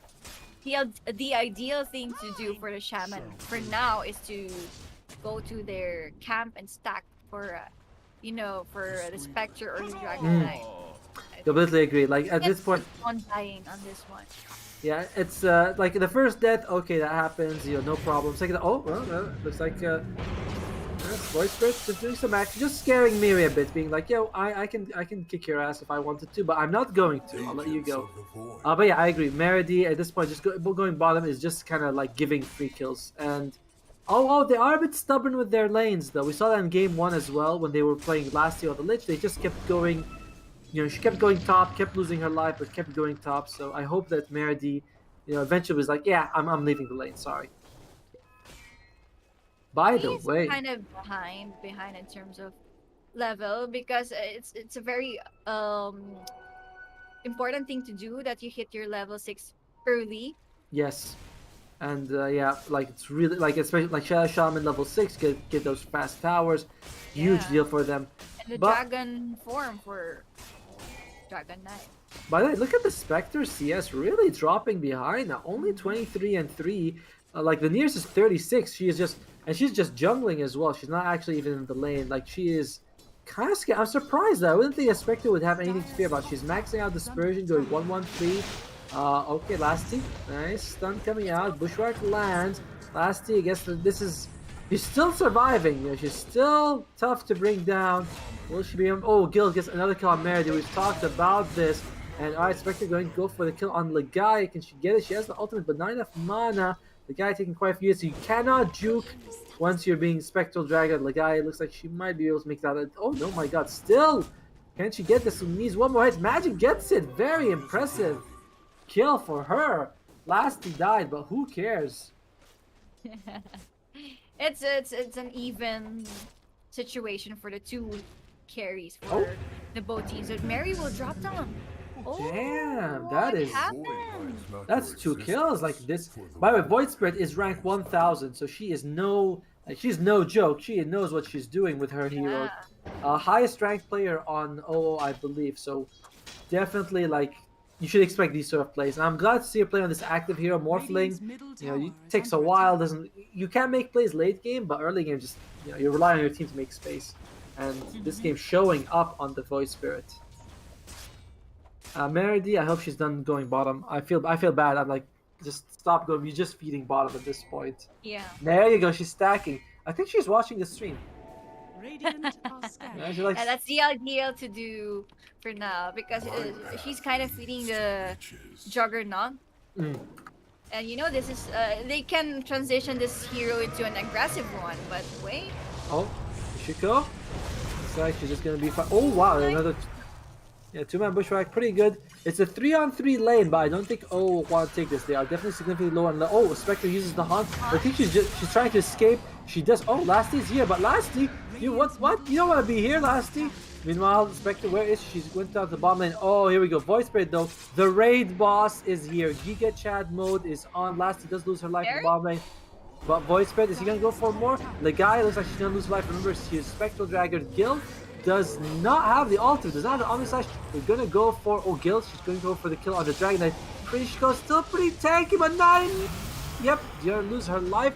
They do get the wait. Grimstroke's still alive. That's crazy. Grimstroke, Gia, one more hit. Okay, now one more hit. There you go. Dispersion actually gets the kill, but you lose your life of the Spectre and the Courier. I believe it was a 2-for-2 trade, but OO lost cores. Whereas Roar only lost their supports. Dire's middle tower Do you is think under it's attack. okay for that Spectre to get that Diffusal Blade as her first item? The thing here is they can let the Spectre farm He Oh has yeah. 4 heroes to create space for her. It doesn't it's not really necessary for her to join up the team fights. Mm. I know what you mean. Yeah, that's like she doesn't really need to be that active. But I think that's sort of style they want to go with. They're like, yeah, if you can farm Yeah. kills, that's still very good. Like it's still fine, and you get the diffusal blade still like two.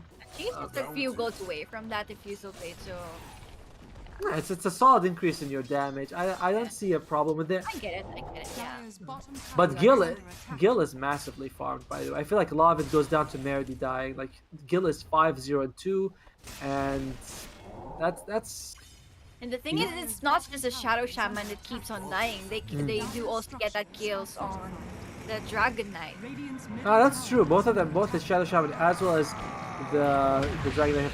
Oh, bottom top lane though. Never mind that magic. Is she gonna lose her life? And Sharpshooter comes out, doesn't even need it, and that's a big kill.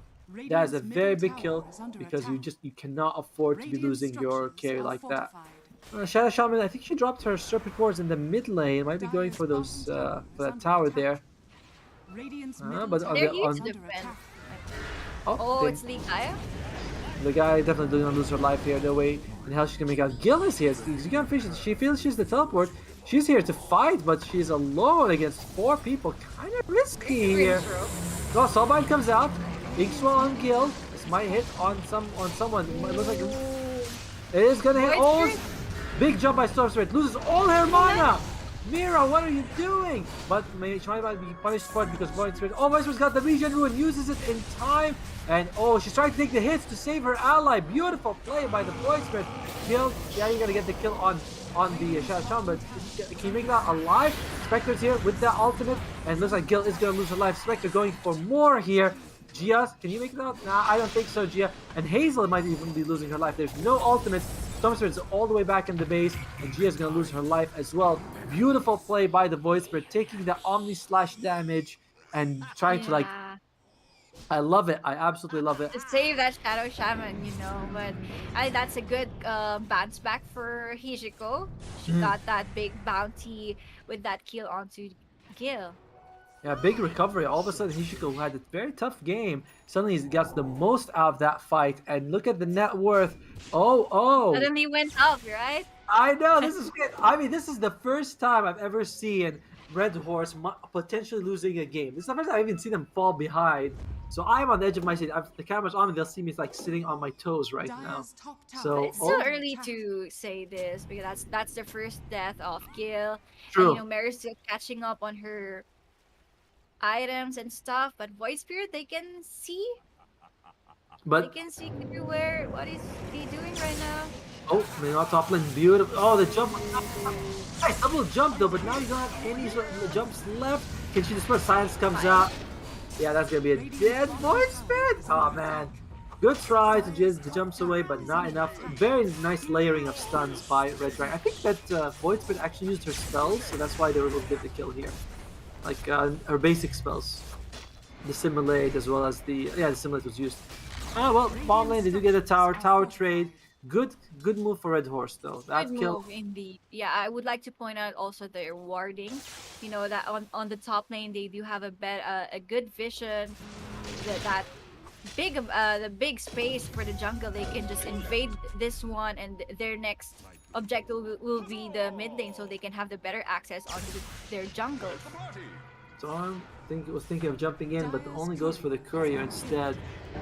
Oh, here we go. Can we get stuff up? We do. Stakes come out. It is a kill. And Miri, I think that's her third or fourth death in the game, and the courier goes as well. Big courier kill, by the way. That's what 350 gold extra. That's almost as much as the hero. I do get what Mary is doing right now. She's trying to intimidate the supports, but you can just go up in the face of a shadow shaman, you know. Or an ogre. It's like ogre, you can't burst her Yeah. down. Shadow Shaman's like, all right, if I get one hex on you, you're dead. So very scary for. I mean, this is the problem with the bulb. I mean, with the Red Horse draft. If you first pick Storm Spirit, I mean, don't these people watch EG? Don't they see what they're suffering? Like, Abed inspired hero. Abed inspired, but and the same as Abed's record, they're performing as well as he does. So it is best. It's tough. It's very tough. Nice ward, by the way. There for Red Horse. Spots the Meredy, and Gil just goes back. Gil's still farming up a storm, though. It's the Pangolier who's suffering. All right, let's go through. I want to do a bit of an item look here right now. Just see Shadow Shaman. I think she's got the Aether Lens finished if she wants Good it. item pickup for the Shadow Shaman, you know. Yeah, it's really good. Long range. Oh, Gil. Oh, Gil. Dire's Yeah, middle tower they is under kind attack. of don't they ping. They're like there's a ward here, guys. So be careful when you break the smoke.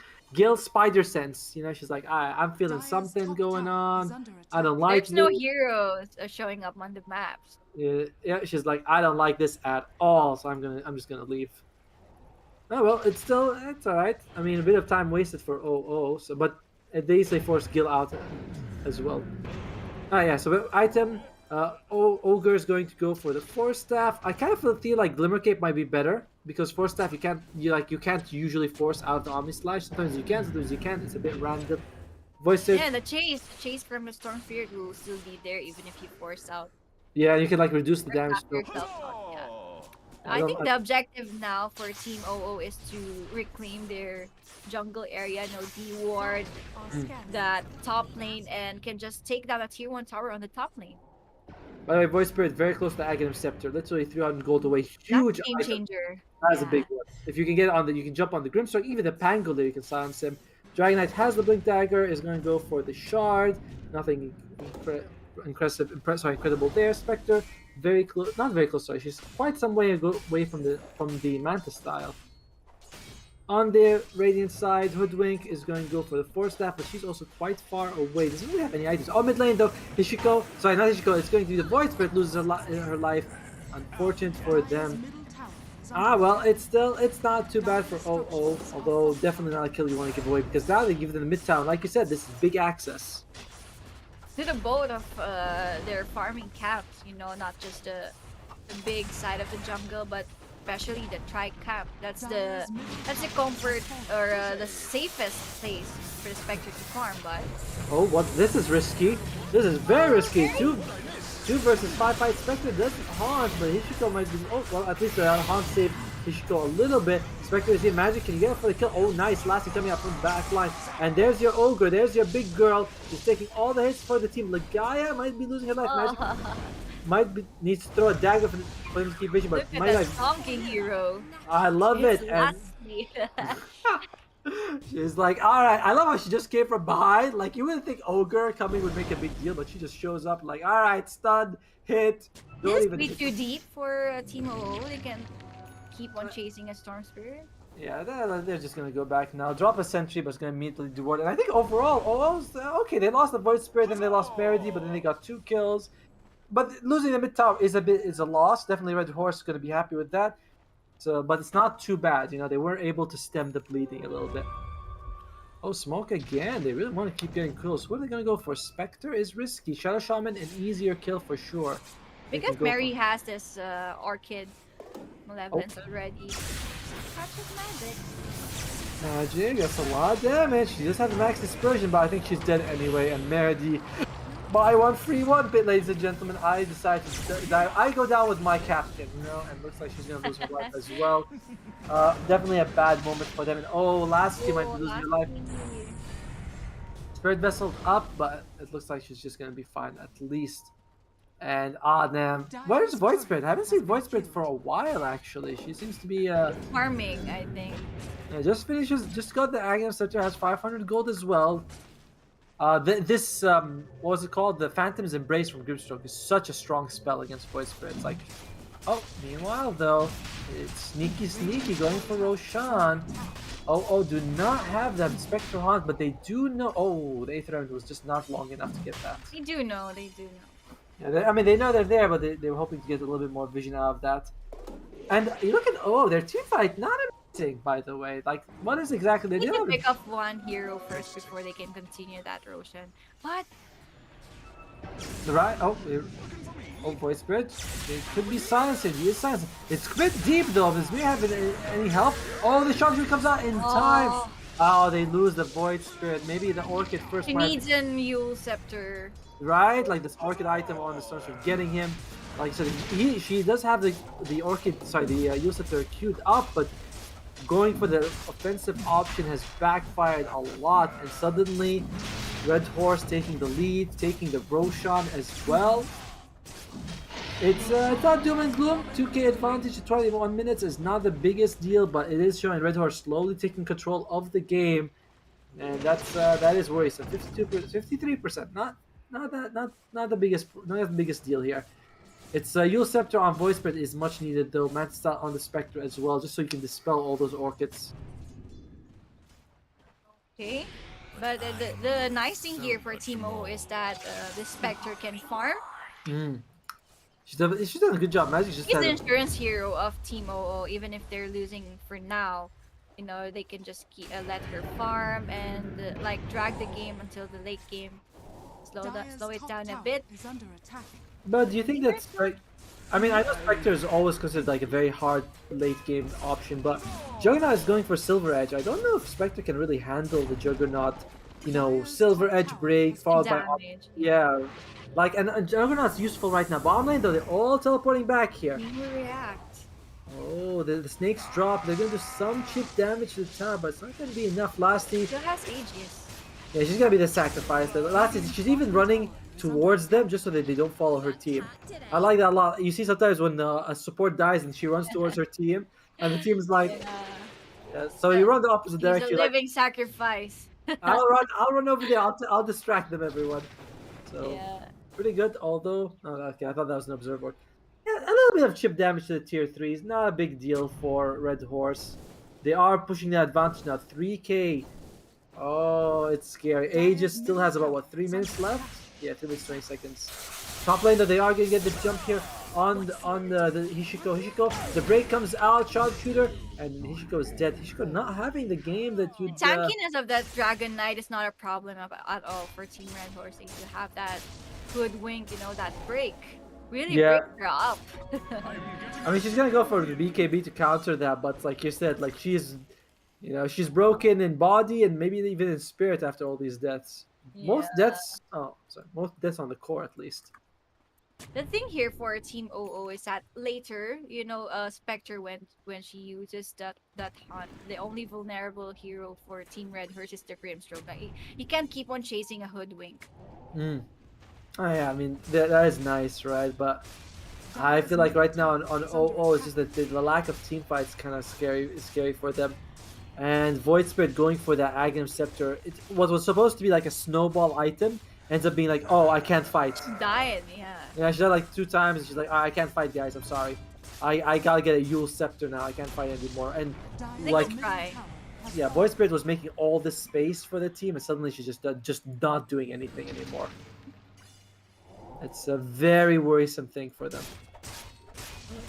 Okay. Well, There you go. Void, they got a catch on the Pangolier. Pangolier is dead. Soulbind comes out on Merity as well as Ishiko. Gia's dead as well. And here comes the Omni Slice. Like I said, bounce on 2 people, but Ishiko doesn't mind taking the hits. He's fine. Miri, can they get a kill? Miri's got no mana. She can make a tiny jump, but the stun comes out. Miri's dead. It's a 3 for 2 trade. Buyback is used on the Ogre Magi, but it doesn't matter. And just like that, Red Horse is forced to flee. Yeah. Yule Scepter is the key for Void Spirit, you know. Yeah, look at that. What a nice turnaround for Team OO. This might be their chance to, you know, keep the game up and running for them. And that's a nice kill, even though they still have the Aegis. They can still try when they resurrect again. But you know, that's a big win for Team OO overall. Yeah, 3,000 cold advantage, not much of a deal. And Gil going for the tower, but Gil taking quite a bit of damage here. Not enough to die there, just TP's out to safety. Aegis expiring in about a minute, and looks like there might not be enough time for them. Silver Edge is finished up on the Juggernaut though. You don't benefit from the crit as much, because you know you have your own crit, but you do. But that break is very helpful for you. Okay, what's the next item for Spectre? Oh, she's going for Aghanim Scepter. You know that pick-offs, this can really help them very well. And to take one down before the team fight starts is a big thing for Team OO. Yep, for sure. Oh, Hishiko, Acorn Shot comes out. She is kind of far, and well, looks like Hishiko probably gonna lose her life. BKB actually, BKB comes out. All right, Legaia, she's been hit by a Spectre Dragon, so she can't find her. But they don't have ultimate on the Spectre. They don't have ultimate on the Dragon Knight either. This just might not be the situation you want to go. BKB is expanded on the Dragon Knight. Although Dragon Form is available now, it's still a very risky thing to jump back in. Sorry. Aegis has expired already. That's another thing you have to keep your eyes on here. Storm Spirit, guy has the BKB, so unless they can lock her down, they do have a lot of stuns here. Honestly, how close is the Shadow Shaman? What's the Shadow Shaman's next item? She's got the shot, she's got the Aether Lens, but she's I still... think she needs some Blink Dagger and stuff just to catch the Storm Spirit. I agree. Instantly. I agree completely. The thing is, I like the shard pickup for the Shadow Shaman because it helps you farm, but this doesn't feel like a farming game, right? It's like you need the Blink Dragon just to get the catch. You bring down the Storm Spirit, you die afterwards, you don't care. I don't feel like this shard on Shadow Shaman, you have many chances to use it. I think it's not for a team fight. I think it's also for defending. You know, that's a that's big good help point. for them to push out some creeps. You just shackle a creep. But there you go. Here we go. Did you get the jump in here? Pangolin, nice roll, but they lose Gil instantly. And oh man, they lose the Gia as well. Pangolin is gonna try. Sorry, Hazel's trying to roll away. Voice Spirit may have jumped a little bit right on top of her, which was a bit unfortunate. And Voice Spirit wants to go for more, but Juggernaut just loses her life like that. Isn't able to get the Omni Slash out in time. And he's like, Their target was not that. You know, they're not synchronized with their targets. Mary jumps into the Shadow Shaman. You know, they have different targets. Different ideas, yeah. And the thing is, it's we talk about it. It's a hard storm game because everyone's got stuns. You jump on the ogre, there's still Shadow Shaman and Dragon Knight. You jump on the Shadow Shaman, there's a Dragon Knight and ogre. Like it's very hard. They have to kill like 2 of these people instantly when the fight begins. And Shadow Shaman is the most fun, but there's a decent defense here. Oh, big jump by the storm, and it looks like they might be losing Hishiko here. Sharpshooter comes out, gets the kill in the end, and Pangolin might lose his life. Oh no, He's alone. gets the vessel off in time. But oh, they do. He actually gets the Astral Step death away Wow. in style points right there. Beautiful. Like kills are on the way out. Like that's very well done. All right, but still, OO should be very happy. Like yeah, they traded, they traded off laners, but also did a lot of damage to the tier 2 tower. So I feel like they're feeling fine. Although this outpost for Red Horse, giving them a growing advantage in terms of EXP. And the good thing here for Team OO is that they were able to slow down the game. It's still anybody's ball game at this point. They're not behind already. For sure. Like it's like 1k advantage. You're up against Spectres, not much. And oh, that must be the shard for the Void Spirit. You get that extra balloons for the simulate. I don't know what they call them. Portals? Are they portals? What do you think they are? I don't know. It's like I'm not sure what it is. He makes like these weird wait, maybe it's in the description. What does he do? They're called outer rings. Oh no, they said it says it says portals. Okay, it says portals. They're definitely portals. Before there was Underlord, there was Void Spirit making portals for the team. Alright. 4-man smoke. Spectre does not have ultimate. Should be available in 15 seconds. So she should be able to join them by the time they find someone. Okay, I think Hunt will be up in a few seconds.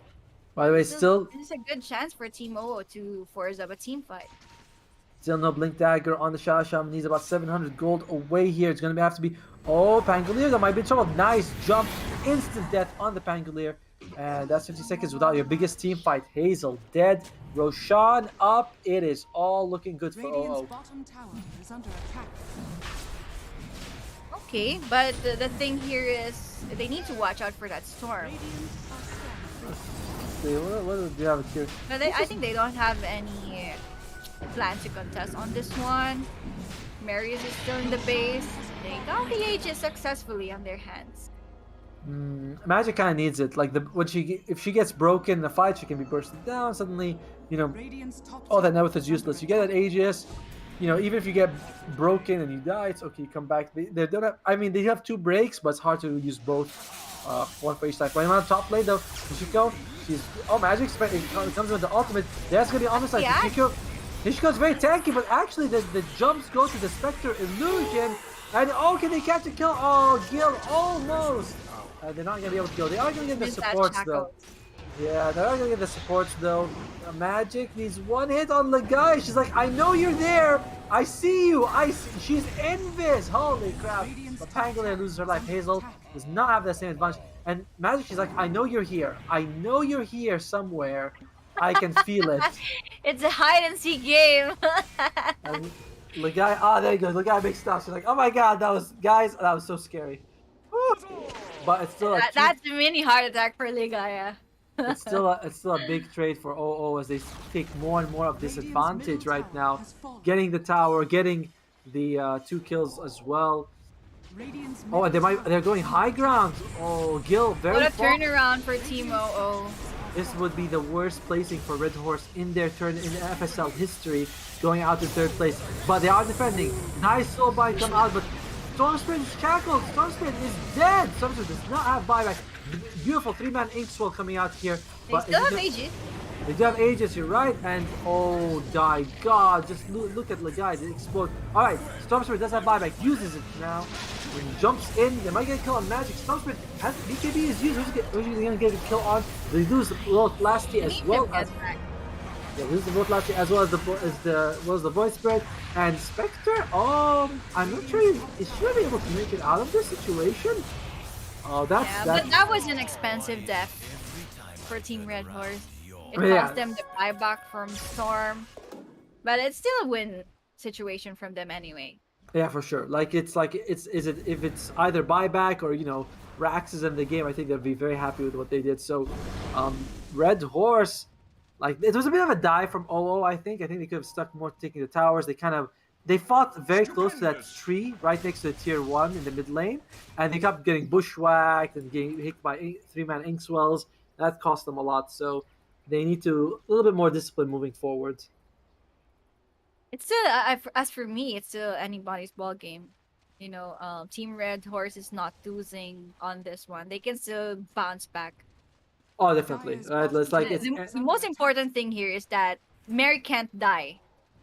Yes, if she dies, it's going to be a big opening for OO, since that is they had 7 minutes without buyback. Oof, on your Storm Spirit. Man, this is a tense game. This is better than game 1. This is definitely better than game 1. Yeah. Let's do a little bit quick of item roundup. Shadow Shaman does have the Blink Dagger now, and also got the Ceremonial Rope, so 10% extra duration on disables. Ogre Magi has got the Shard as well as the Glimmer Cave. Did not go for the 4-step. I'm telling you, these players, they are listening to our stream. They're like, yep, these guys know what they're talking about. Voice Spirit, Sanj and Kaya, I believe, is next. Hishiko is going to go for the Assault Cuirass. There's a lot of physical damage, just wants to reduce that. Inspector very close to the Scott. He just want to get as much stats as possible, which I like. I respect that. He just needs to survive the Slash, that Soul Bind, and that Rolling Thunder. And after that, they can go initiate a team fight again. On the other side, we do have the Hoodwink. She's got the 4-step, and the Shard, but nothing else. Oh, she's got Aether Lens. That's an item I see, but I find it very interesting when they get the Hoodwink Aether Lens. Anyway, Jill, she's going for Sanjiasha as well as the Scotty now.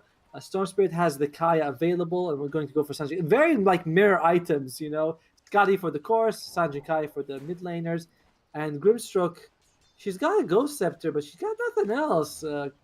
She got a bit poor this game. Oh, actually has the Shard as well, which is nice. I like the Shard. Pangolier. The Grimstroke Agonist will be ideal for this game. I kind of like it against Spectre, but Spectre's not like a Luna or Medusa who does a lot of split damage, It's like Spectre Illusion is good, but can you utilize it as well? I feel like it's harder to get value out of. I'd rather she goes for a Hex or just an Aether. Just get your spells off, get the Aether Lens, get the Ghost Scepter, get an Aeon Disc, get a Hex later if you can. I don't know if I like the Aghanim Scepter. How do you feel? Makes sense. How do you feel? Sorry. Sorry. I was gonna ask, how do you feel about it? Yeah, it does make sense that she should just get some defensive items, And if they get that Aghanim Scepter, Team OO can just kill that illusion instantly. It won't be a problem for them.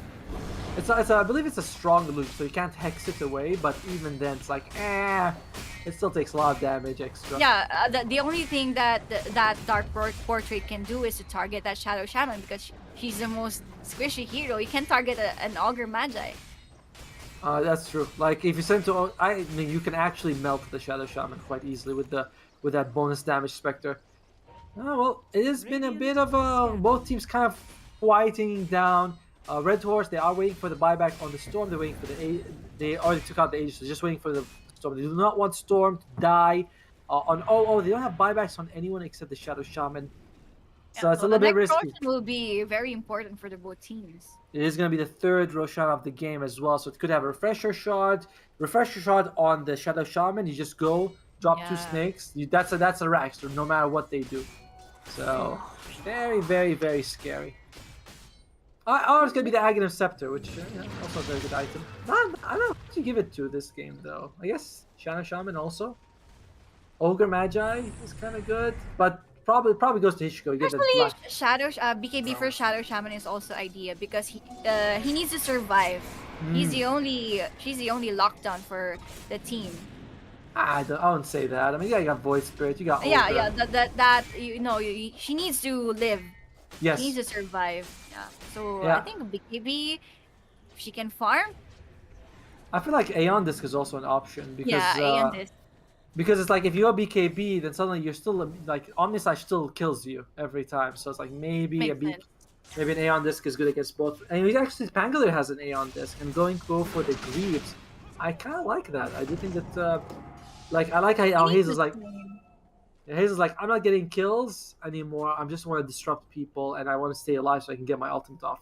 No shard on the Pangolier. That's very odd. I feel like we always see shard on Pangolier these days. What was that shard again? Roll out. You can turn that into a ball. Yeah. It feels like it's such a core item, you know. Oh, I guess he just doesn't want it. That's very surprising. Very surprising. Yeah, roll up. There you go. Thank you, Observer. Observer, we thought you died, but turns out you are alive, actually. And, I got message OB died. I was like, oh my god. What was it They this will time? try to go for the high ground even without the Aegis. Aegis will come back out in 1 minute, so they're like, yep, let's see what we can do. And they should be able to get at least the tier 3. And look at that Spectre just ulting and causing so much trouble. Right? There's a fireball on the ground. They're like, oh my god, it's like all the problems. Tango rolling in, but only catching the Ogre. Look at that, they're all just blinking away. You catch Hishiko, but no one's with you, and they're just gonna go free chip damage, basically. Ultimates were expanded. Actually, 3 ultimates were expanded. You can see, like, Red Doors like, wait, no Haunt, no Dragon form, Yeah. no Serpent Lords. Let's go it's go time. Let's see what they can do. Good timing for them. And Aegis is about to Oh, go up again in 20 seconds. Oh, Lasty. Nice break of the smoke, Lasty. Oh, this is why you have the Glimmer Cape. And can they get Miri? She might have buyback available now. Somebody comes out. It's a pause. What?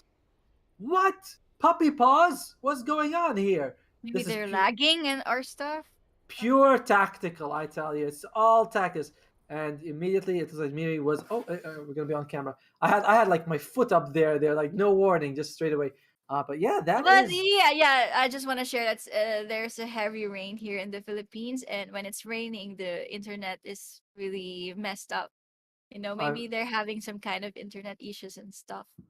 Hopefully we will be. Yeah, hopefully it's gonna be fine though. I mean, we saw exactly what happened with Boom Esports. Like they had bad internet. Oh, we are going back into the game right now, and the Soulbind comes out and looks like. I mean, what really lose last they're so tanky. Last does fall, and Omnislash comes out as well. These do have buyback, and that was a very expensive push for They lose 2 people out from it. They might be able to force this buyback on the Void Spirit. Ogre has probably enough time to come back, but oh man, if Red Horse decides to go for it, they can really cause some problems. Yeah. And the Aegis is now up, so they might have this uncontested. Yeah, there we go. Roshan for Team Red Horse here, and as we said earlier, this is one of the most important things. Yeah, actually, is it the It's going to be the Aghanim's Roshan. So yeah, Grimstroke might get a free Aghanim's. I don't like it. I prefer if they give it to, I think the Juggernaut would be good. Oh, they do get a catch here though. They bring down the Gaia. Alright, so it's not a completely free Roche. So they decide not to go for more. He should go Blink to that second too late. Age is already claimed on the Juggernaut, and I think Juggernaut does have the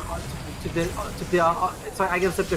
Meredy gets a beautiful shackle off, despite the fact that the shot jumping. She's like, I can't find it. Hishiko does fall in the end though, and despite a really good grab of Meredy, nice blink away, and looks like Meredy should be able to make that alive. They do lose the Dragon Knight. They did try.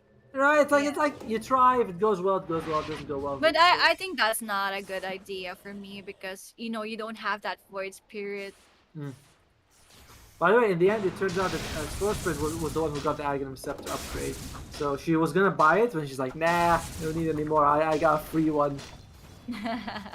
All right, so Red Horse. Like, I agree with you. By the way, Hishiko jumping in. It was a very risky play. Like, once they killed Legai, I thought that was the best thing they could get. They're not getting any more than that, basically.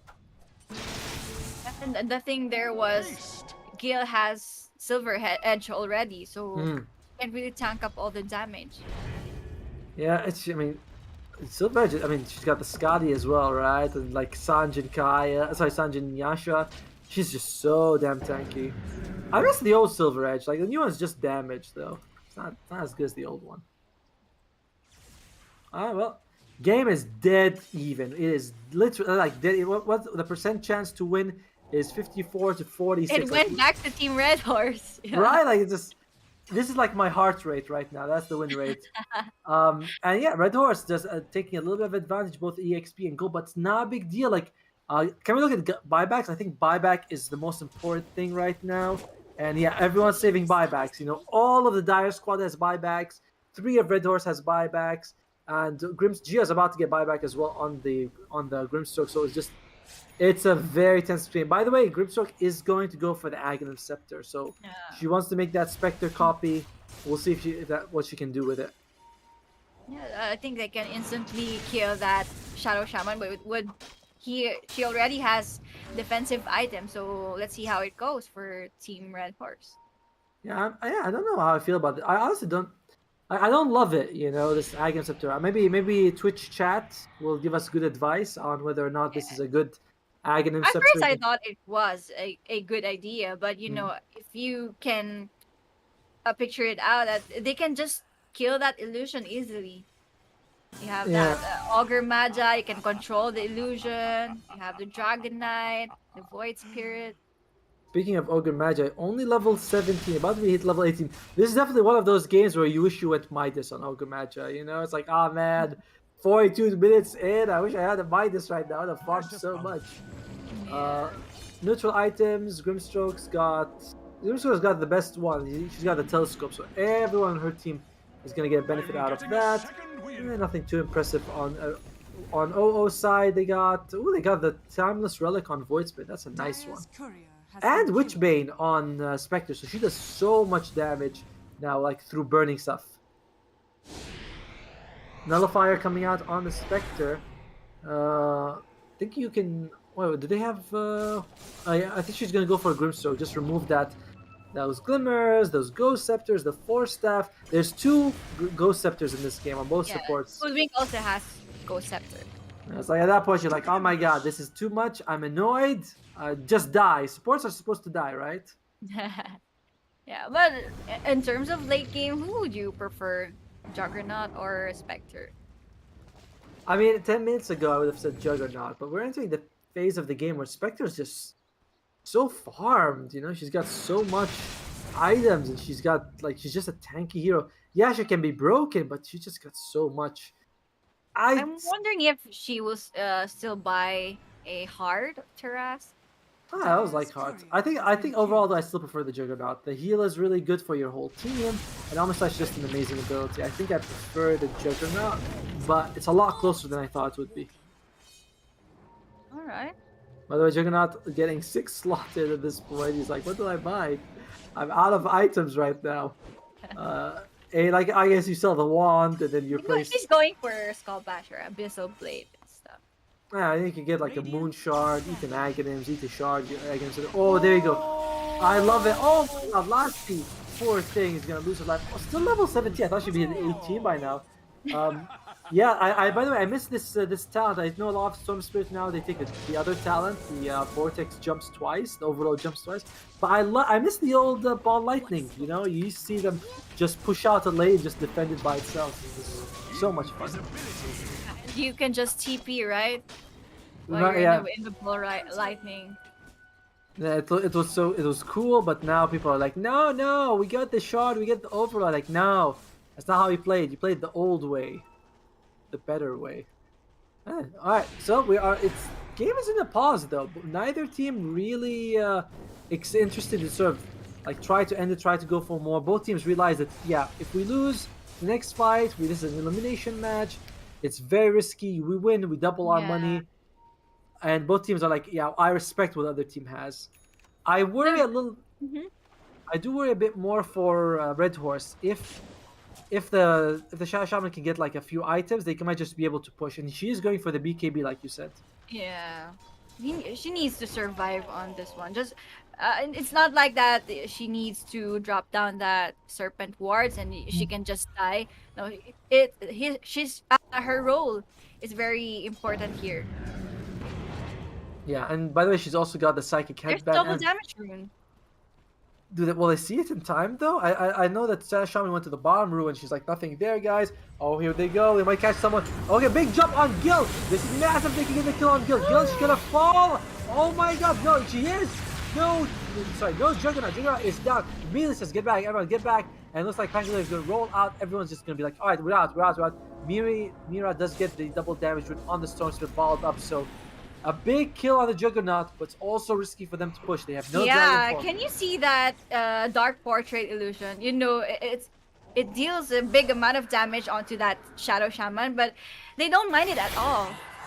But it was used, but it's just like, just didn't do any damage. It doesn't show anything in the fight recap, but it's a kind of they're in a bit of a tough spot. They do have the snakes. They can drop them down. They can try to go for the Raxes here. Force out a buyback from Gil. 50 seconds. There's no way you can defend. Like there's no way you don't use the buyback to defend. Gil does use the buyback, and Storm Spirit jumps in and gets that overload. Electric Vortex. They do look like they're gonna lose the Spectre. They do lose Spectre. The Spectre has buyback. So does the Shadow Shaman. Everyone's down. Yeah, that's the perfect sharpshooter. Right in the face of magic, you know. We have to commend the guy on that one. That's the thing that made the Spectre go down. And now it's their time to go up on the high ground. And just like You know, that, instantly, just like that. the shoe is on the other foot, as they say, and now it's like Red Horse can just go. They're going to be forcing buyback. Suddenly, Gil bought back. Yeah, that's no problem. But all of OO might have to buy back. Well, looks like the supports should be up in time, but the two cores, they don't have that time. But you can see already Voice Spirit, she is split pushing the map. And actually, Voice Spirit might get a kill on me. Oh my god! Oh, that's a huge kill. Oh, but the TP is cancelled. TP is cancelled. I don't think they can actually get a kill here on the Voice Spirit just with the Pang. They need more people here. Meanwhile, in the mid lane, they are pushing. And Voice Spirit should be fine. No TP though. She's the only hero that can defend this one, and it gets cancelled right away by Hazelia. There is, at least they are able to use that glyph here. Oh man, 28 seconds on your two cores. You don't want to use a buyback. And looks like Red Horse respecting the supports from OO, deciding, yeah, this is too, like, it's too close. It's too much. They go back.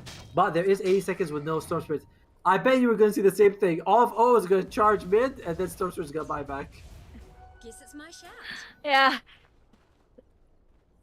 It's just keep on getting around their team, and you know, it's happening to the both of the teams. Like, you know, they go high ground. They keeps on dying. Both. By the way, there is no buyback on the Shadow Shaman. She's the only one who hasn't saved for buyback. This might be a bit of an opening here. Needs to be careful. Like Shadow Shaman, like that, as you said, the big part they're disabled. Void Spirit with that Raid Pact, something. Revenant's Revenant's Boosh. Sorry, my bad. It's a new item. in my It's eyes. But it Revenant's is. Brute, what was that again? I don't know. It's like give 5 attacks, have true strike, and deal magic damage. You can attack ethereal units.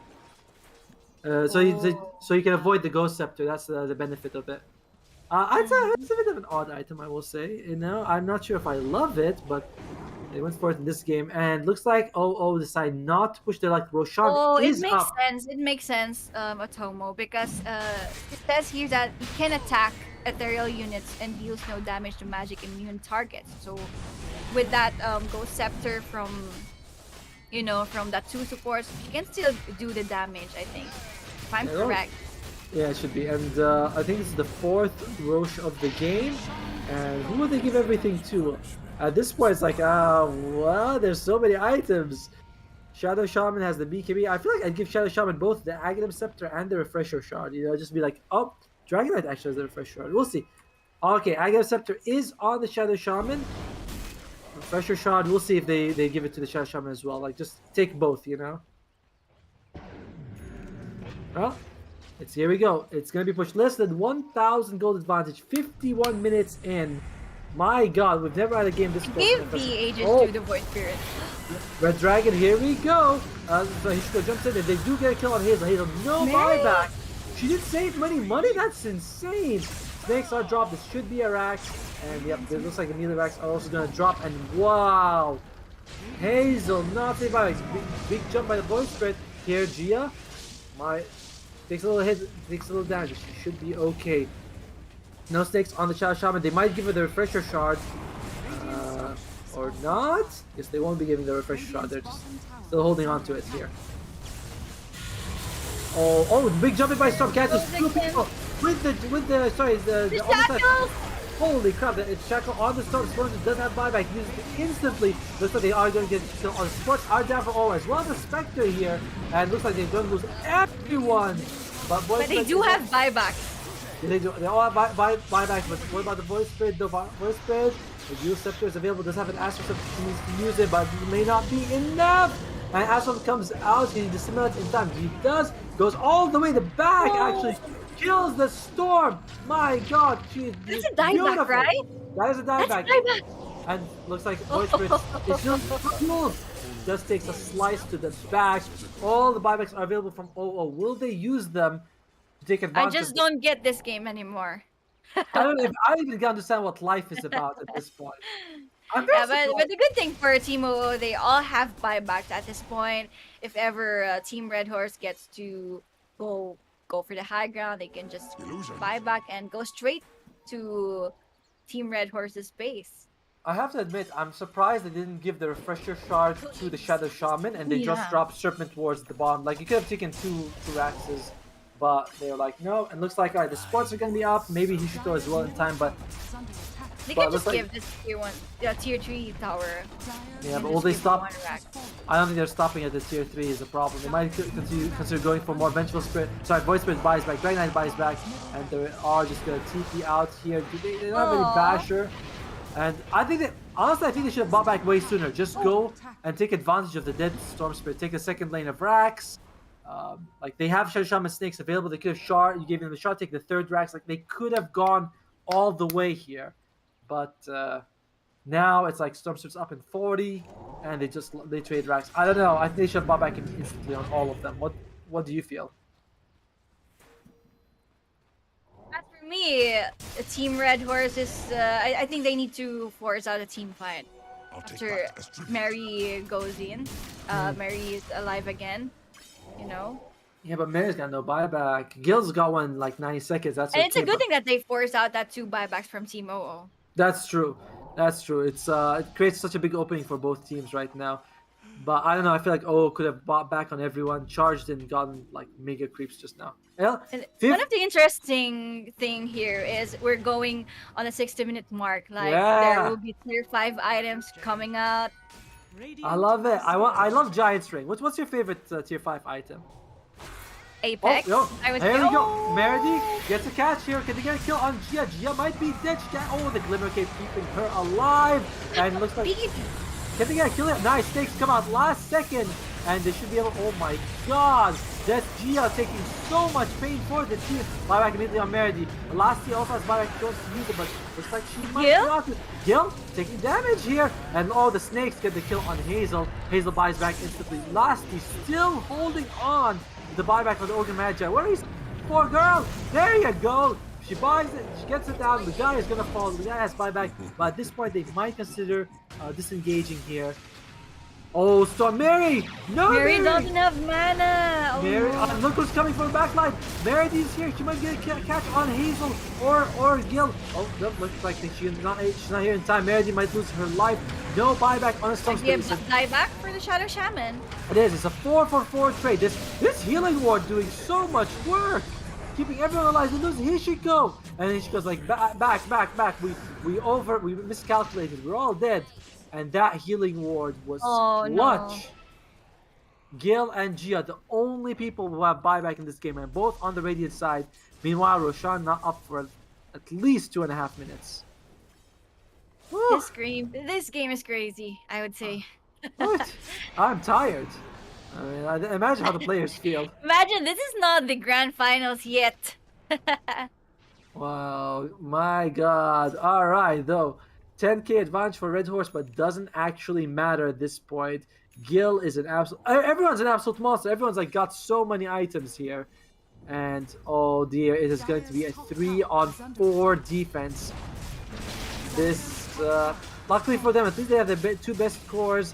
But what's Ogre Magi really going to be giving you? That healing ward needs to go. Like that healing ward is costing them so much. And there you go. The Rax, Rax is down. They might consider going for more here. Top barracks are under attack. Still 40 seconds until the Shadow Shaman. Still 55 until Hishiko is up on the Dragon Knight. And Gil's just womaning up. I was gonna say map. She's womaning up like crazy. Womening up, yeah. I like that term. Okay. They used a 40. Well, alright. They want to keep things alive. And hey, Lasty just jumping in there. Remember, she does not have buyback. Gil just kills life. What the hell were you doing there, I can girl? just go straight And up to the base.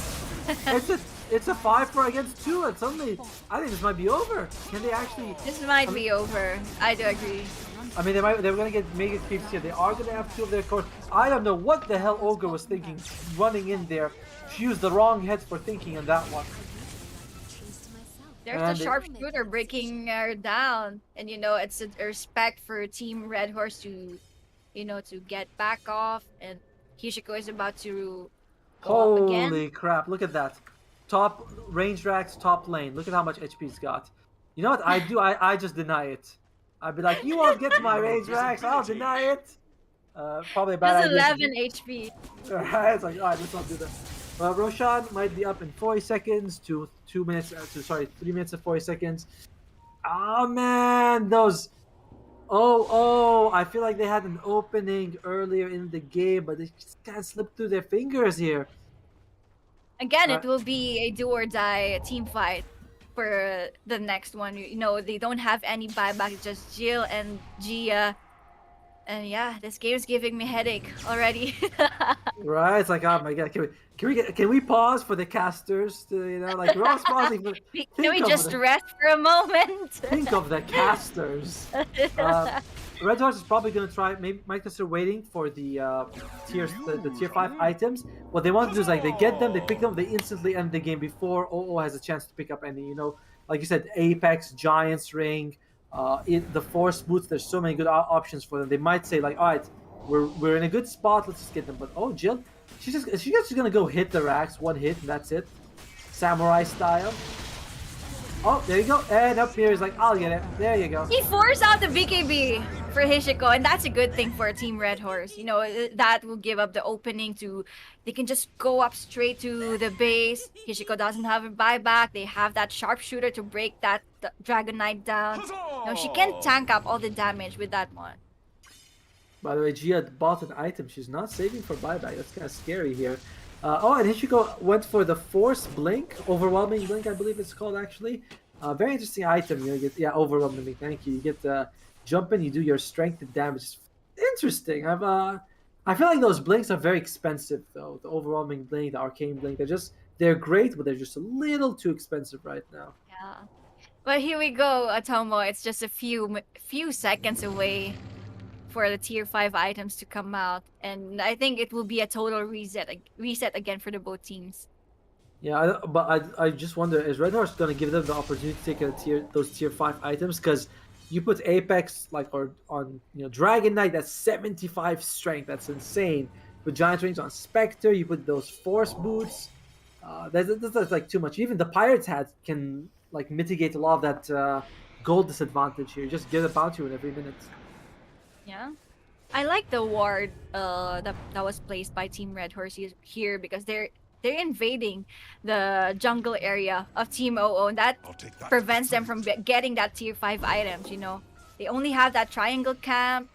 They have the limited resources. But here you go. Alright, it's the Ex Machina. Refreshes all your items except I think Refresh or Mirror Shield. Great item. What a great item. So much stats. I think it reflects that. Like, great against the Shadow Shaman. Book of the Dead. Huh? Necronomicon? What's that? I've never seen that item before. That's a big help in terms of pushing, It's also really good. Like 30 strength, 30 agility, 30 strength and intelligence on the. Sorry. This is the 5th Roshan, right? This is the 5th Roshan. It's got everything. Roshan at this point must be like, man, I should move to a new neighborhood. Everyone's just coming here and killing me all the time. Does not seem fair. Guy just wants to make cheese always. Who's getting the refresher shard? I'm wondering. Is it Mary? Yeah, looks like Mary's got She it. gets everything. I think. Right? Mary, she's a bit greedy, isn't she? I'll give it Yeah, to because Jill. she's the one that's initiating the fight. She's the one that's coming up and right in the face of Team OO. So I do understand why they gave it to Mary. Here you go. Oh, that's a good one. That's a nice grab here. Shackle comes out. Oh, Mary makes it out alive though, and needs to be careful. BKB used on the Shadow Shaman, but lastly, oh look at that. That's the Omni Slide. That's the damage. He's supposed to be absorbing most of it. The magic also quite tanky here. They do lose last though. Looks like magic is down, and at this point, yeah, it was over. This is over. This is over. It was over a little bit ago, and unfortunately for OO, they came. They lost off the back. They lose now. Red Horse remains. They are. And the interesting here is, after all, it will be Team Red Horse and Team Roar facing up in the grand finals again. Yeah, these two, Roar sent Red Horse down to the lower bracket in the first place, and now it's like they're gonna get that rematch. And my God, Jill, 17-3 and 16, impressive performance. He had a very good early game, and laning phase went perfectly for her. It was just so close for OO, by the way. Like, I feel like that choice not to buy back when Storm Spirit was dead and trying to get a second Rax, not giving the refresher shot to Shadow Shaman instead. Like, why does Hishiko need the refresher shot when you have a Shadow Shaman who can use the snakes and take down with the Aghanim's, and you can take down another set of Rax? Overall, the Red Horse just super well played. Like, look at Hazel, by the way. Look at the like, she received so much damage. I feel like does MVP go to Miri or does it go to Jill? Which one are you feeling like gets it? I think it's Jill. Right, I guess so. Right, She set up the early game for Team Red Horse. As for me, No, I think so too. She just did so much work in that game. But congratulations to OO, right? 3rd place, no shame in that at all. Amazing performance. We hope to see them in the FSL Open 3. Red Horse continuing their streak though. They've won the last 3 FSLs in a row. They're going to grand finals, best of 3. I think they might be able to go all the way though. For now though, we'll take a little bit of a break here. Come back to you guys in just. it was a 60-minute game. It was a 60-minute game. I know how you feel right now. I'm gonna go into a coma for a little bit. I imagine can you imagine that they have to play another game right after this? They're like, all right, just go 5-minute break. Let's go. We have a schedule to keep up. But yeah, I imagine that Red Horse will need about 15-minute break. We'll take a little bit of a break as well. When we come back, it's the grand finals. Winner takes 500 USD. Stay tuned. We'll be back in just a little bit.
pray for help. Welcome to my evolution. Leveling up, leveling up. Welcome to my evolution.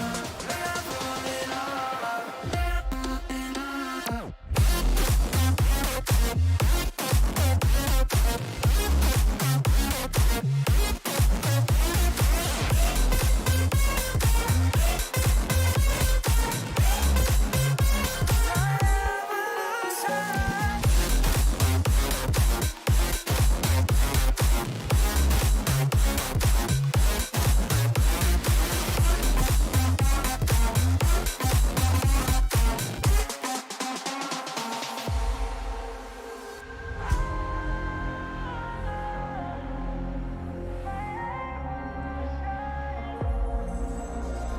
Chosen to follow the call.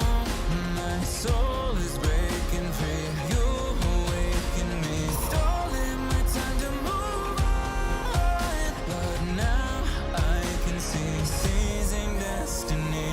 Welcome to my evolution. Leveling up, leveling up. Welcome to my evolution. Leveling up, leveling up.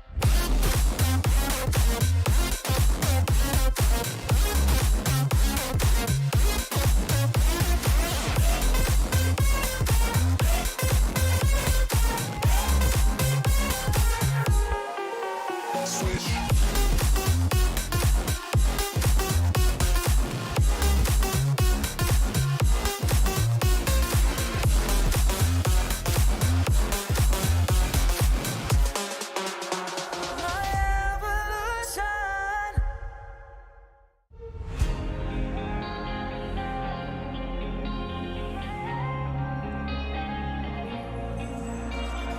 Broken to pieces I fall. When I collect myself, you better run like hell. Stuck in the flames of my soul. And when I'm out of myself, you better pray for help. Welcome to my evolution. Leveling up, leveling up. Welcome to my evolution. Leveling up, leveling up.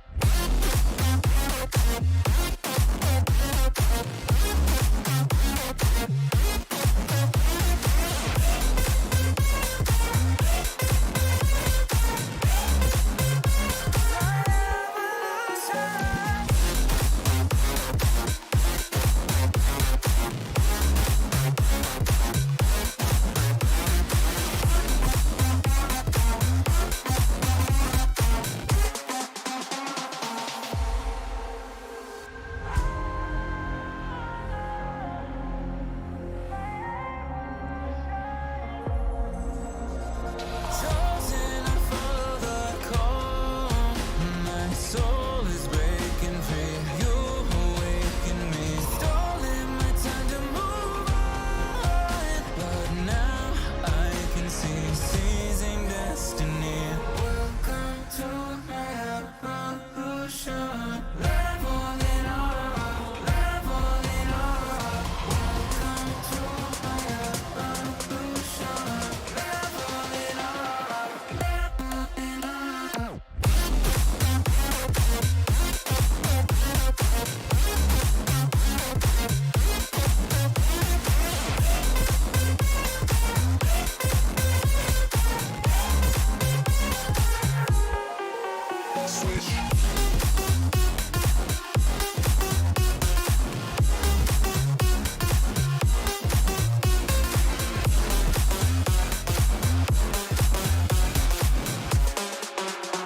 My evolution.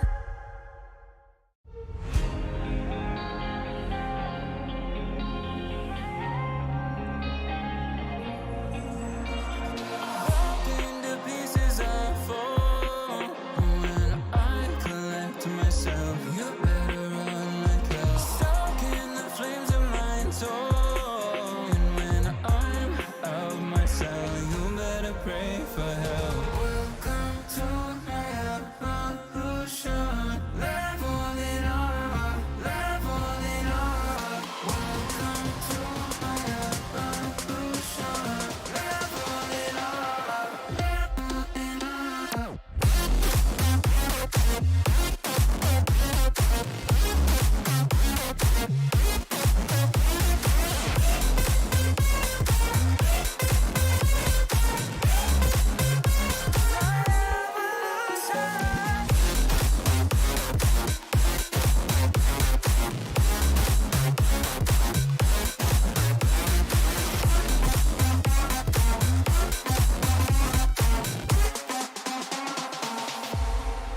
myself. You better run like hell. Stuck in the flames of my soul. And when I'm out of my cell, you better pray for help. Welcome to my evolution. Leveling up, leveling up. Welcome to my evolution. Leveling up, leveling up.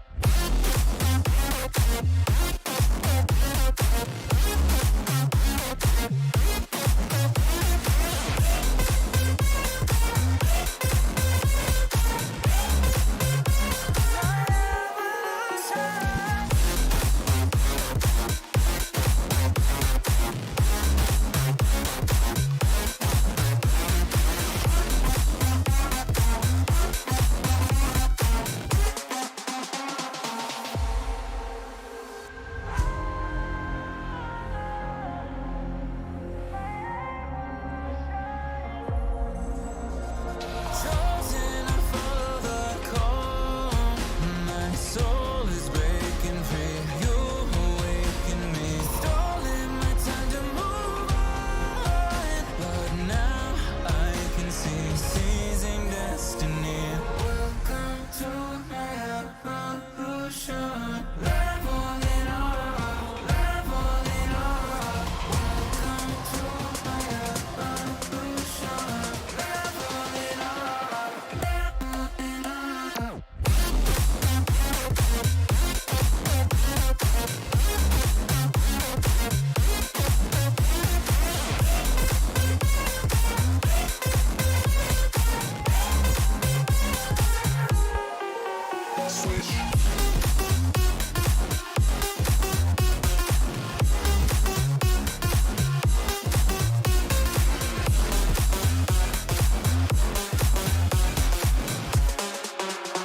My evolution.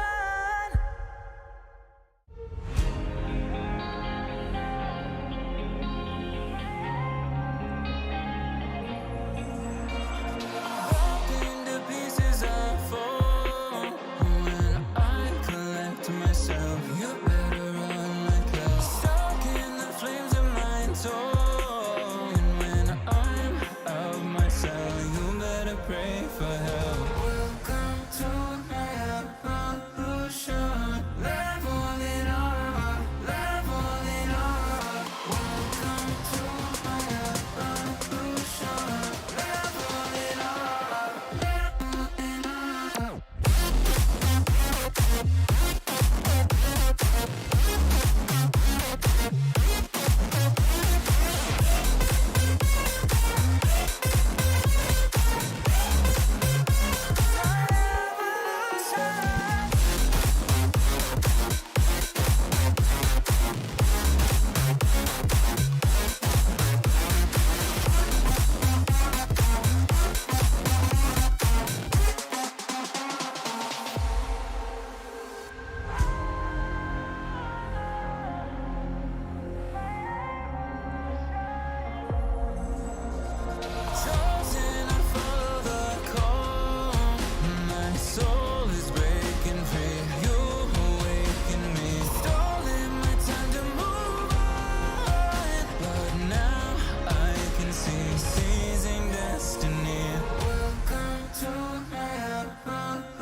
pray for help. Welcome to my evolution. Leveling up, leveling up. Welcome to my evolution.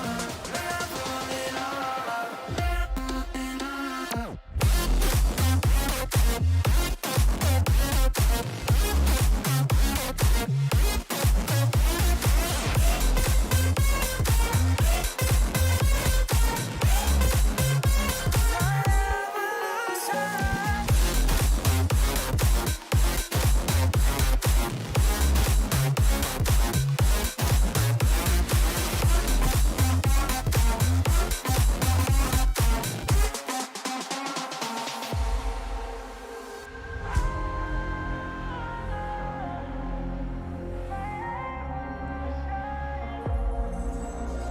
Chosen to follow the call.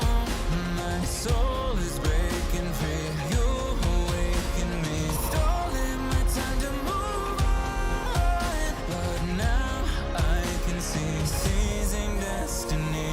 Welcome to my evolution. Leveling up, leveling up. Welcome to my evolution. Leveling up, leveling up.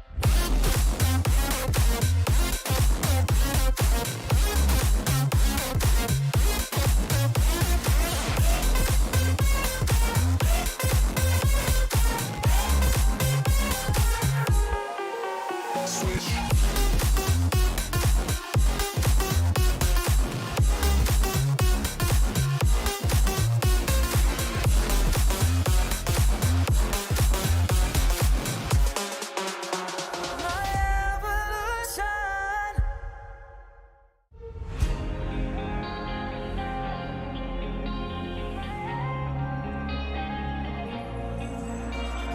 Broken to pieces I fall.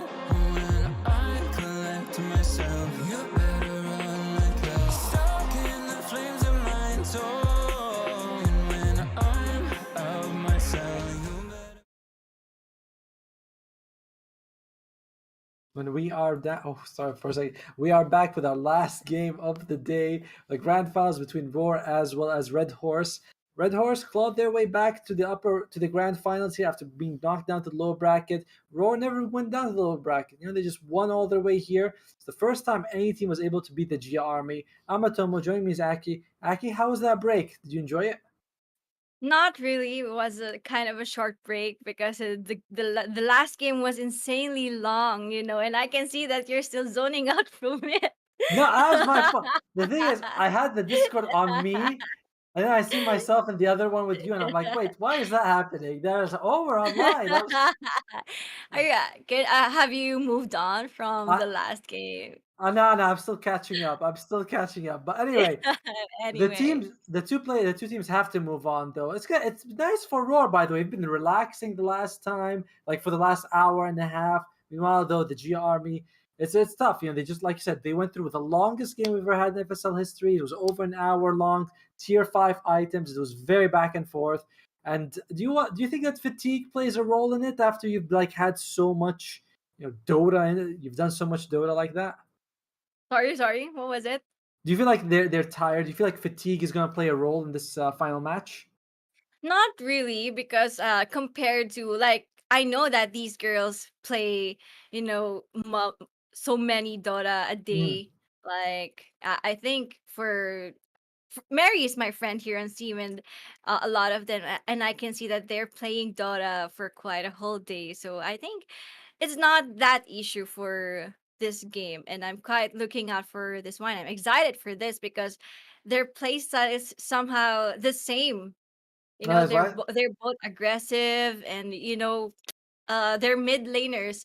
That's what I'm about to look out again. As I've said earlier, I'm a Mary fangirl, I mean, and Mary that's earned not the that's not a curse that I'm fangirling on Mary. no, no, I mean, she earned it right after that performance. The last game she played so well, and you were like talking about how they play. I think that there was a record we were discussing at last FSL. Gia played 25 games once on stream. Just like 25 games straight. like mind blowing. Like you can stay because we were like, wow, she just played 5 games. She must be tired. She's like, no, she just queues a pub right after the tournament and continues playing. So yeah, the stamina the players have is very impressive to see. Yeah, But I think they're used to it, and for sure that they get ready for this game. They planned it really well. So yeah, it's really a good thing that Team Red Hurst is back on the grand finals again, and they're about to claim another championship again, I would say, mm, or maybe it's time for another team to get it. any other team, right? Like Red Horse, after winning so many in a row, would be nice to have someone else come out. But then again, Red Horse has been so dominant in the past. There's no reason they're going to stop. By the way, I want to make sure we shout out the people who made this tournament possible, Intel as well as Yahoo. They've been involved in every FSL as supporters, and it's an amazing initiative to see them continue to support the scene, the female Dotas in Southeast Asia as well as the oceanic scene. I mean, I love it. The prize pool keeps getting bigger. We're seeing more and more women get involved, and I love it. Maybe next time I won't even be here. There'll be another girl casting, and I'm like, oh well, maybe that's a bit too far though. That's a bit too far. But still, it is great. Like it is just great Yeah. to see that all these women have a chance to play competitively like this. Yeah, and I have said it earlier, and that I'm looking forward again for a LAN tournament for these ladies. Mm. I'm excited to see them fly, travel, and get to do what the other pro players do. Yep.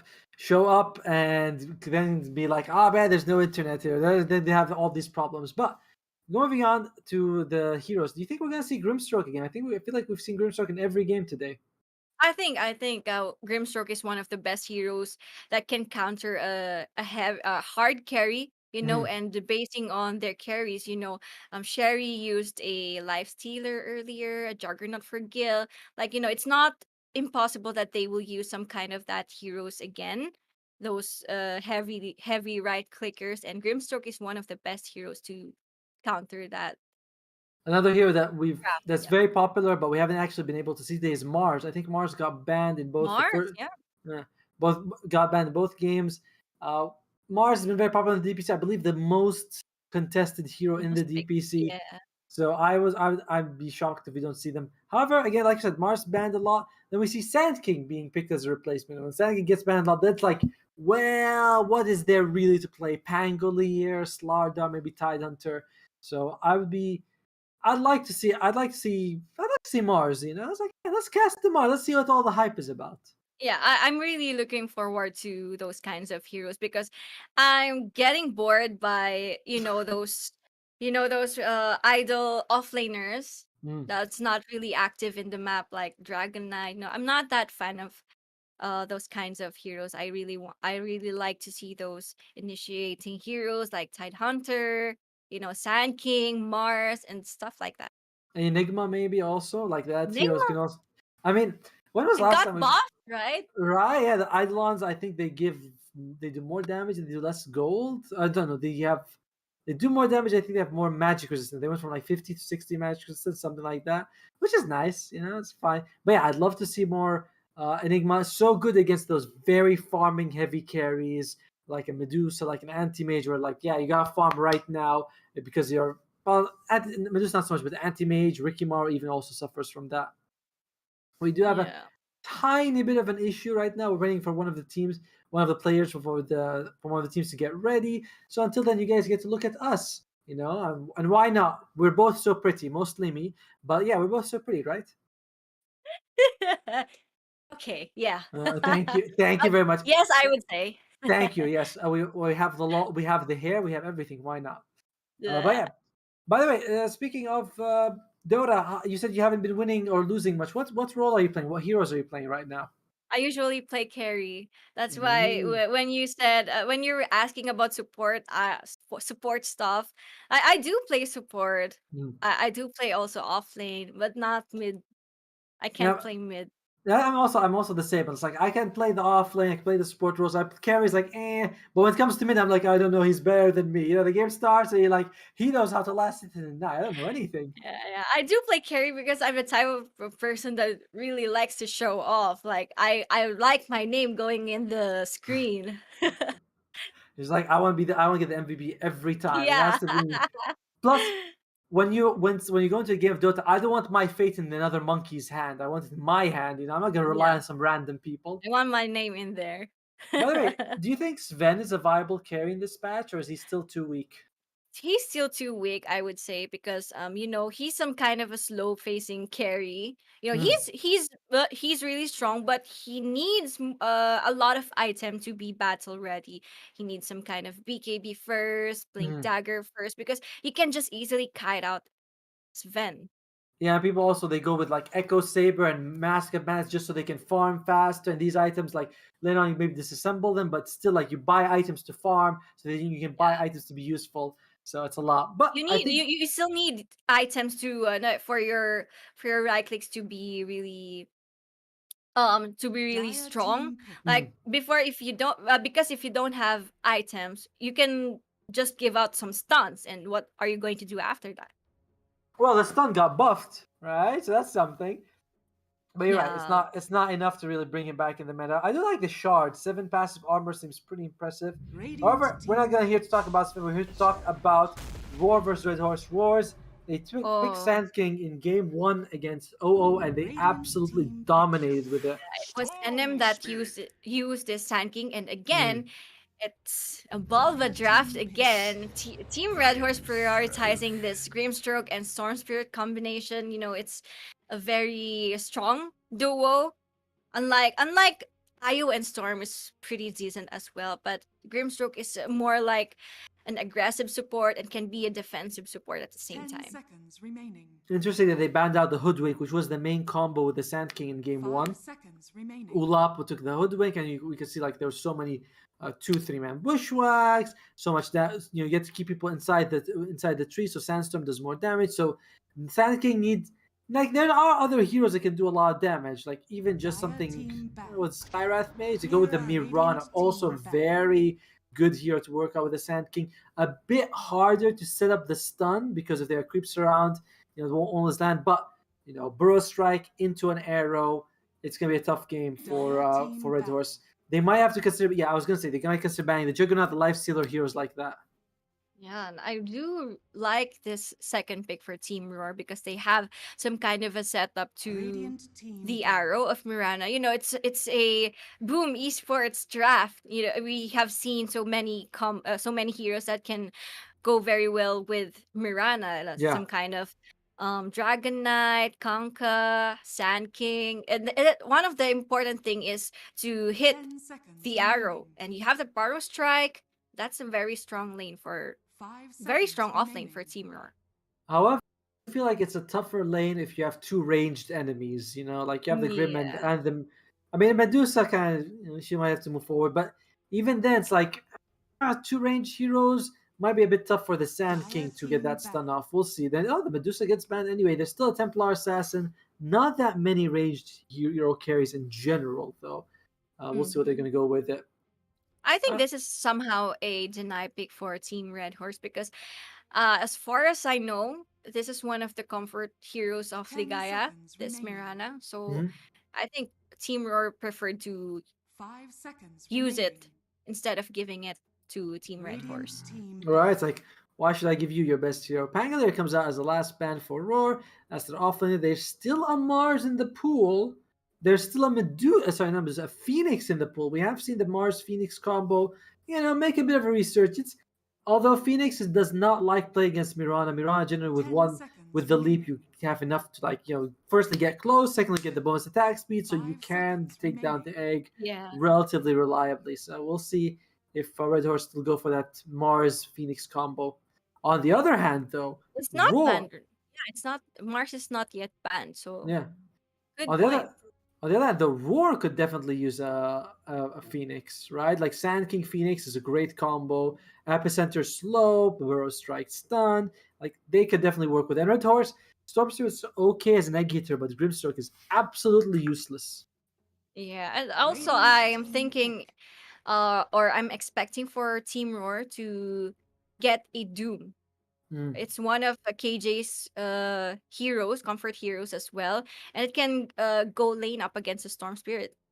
Yeah, I like the idea of a Doom, right? Plus, if Red Horse takes the Doom and 10 with the seconds Grimstroke, so remaining. although we haven't seen that double Doom combo for a long time, but yeah, Doom on Roar would be pretty good. You're just so tanky. It's like I don't really care what you do. Mhm. I generally, I'm one of those people who's like, yes, get more, like get heroes with a lot of HP. You can use their HP as a resource. Like you can eat the stuns, you can eat the damage, and then you can turn it Dire around. team pick. Red Horse, what do they go with? They go with Earth Spirit, position Oh, 4. Earth Spirit. This is for Dire Ligaya. team pick. And they go with the Puck for Roar. Okay. Feeling like definitely that mid Puck. And really good in this game against two Spirit Brothers. You just throw out the stun on both, the ultimate. I like it a lot. Although Grimstroke with the Inkswell, you can't cast on one of the spirits, and you can not break the coil. You can break the 10 coil, take the seconds stun, remaining. but the Inkswell removes it with the hard Yeah. dispel. For me, for Team Red Horse, the skill set that they have and the disables that they have, they need to execute it or time it perfectly because Yeah, this is a puck, right? Those disables can be dodged out after all. yeah, it's much harder. I feel like it's much harder for Red Horse to execute all. But Roar, and we said like in game one when we saw them play Roar, we said like, they pick easy to execute draft. Like Sand King Stun, Mirana Arrow, nice combo. Epicenter into a Puck, Dream Coil? Dream Call, easy combo, right? Like you don't need that much. I'm feeling like the Phoenix even better right now. The Egg into Coil is such a good combination Yeah. for Roar. And it's a good position 5. You can even take a Faceless Void last pick. Then you have this great Wombo combo team fight. But Also, there's still a downside in picking or in drafting those heroes that has a big cooldowns. You have a downtime after all. That's true, but Puck doesn't feel like Puck is the hero with a big Yeah, like yeah. you call not long. Sand King doesn't need epicenter every fight, but yeah, Phoenix and Faceless Void definitely would be like the weak point there, where their downtime is just huge. We'll see what Roar's gonna go with though. I still feel like I'm feeling the pick very much. The Mhm. Phoenix picks, I mean. 45 seconds. What other heroes could they go with here? Radiant What they team go pick. with? They go with the Undying. Oh, Nothing Undying. wrong with that. Nothing wrong with that. Very good hero. Tombstone lost a team fight. Works well with the coil as well as the burst strike. Not a very good scaling late game hero, but very solid to have in the lane and good team fight as well. Yeah, and it's also 10 seconds remaining. some kind of the same with the Phoenix. Though that Tombstone, Mm, they need to 5 take it seconds down remaining. yeah. right away. And Team Red Horse, as of now, they don't have that hero. And Juggernaut, Lifestealer, and Medusa being taken out of the pool.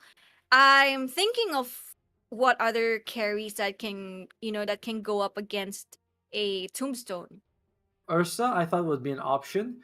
You can bring it down very It quick. might be hard. There will be many disables, or you can just True. guide an Ursa in this game. And also the lane stage will be tough. Sand King against Ursa, it's like it can go both ways, but it's like why put yourself in that risky situation? Still, Ursa could work. We'll see if they want to go for it on Red Horse. You need another Inkswell like an ink slave, sorry, and it can't just be the Earth Spirit. Yeah, I'm Uh, thinking of Drow Ranger, but that might be too vulnerable to stuns and disable. They have Puck, they have Sand King, they have Miranda, and all you need to do is to go face to face with the Drow Ranger and can't do Dire anything team about it. battle. It's a Legion Commander. all right, they decide. I love this. I love this pick Oh, because you need a dispel. Like we're talking about, we've been talking about like arrows and burrow strike and Radiant those long team range ban. disables. Legion Commander is like, oh, someone's stunned, I can save them. You might not be able to save everyone until you get level 25, then you get AoE. But this press the attack is going to be huge. It's like I love this pick. This Legion Commander pick is absolutely great. They do need a carry for Red Horse, Roar. I think both teams need a carry at this point. So we'll see. Dire team Faceless ban. Void is a solid pick. Troll Warlord. Oh, that's not a hero.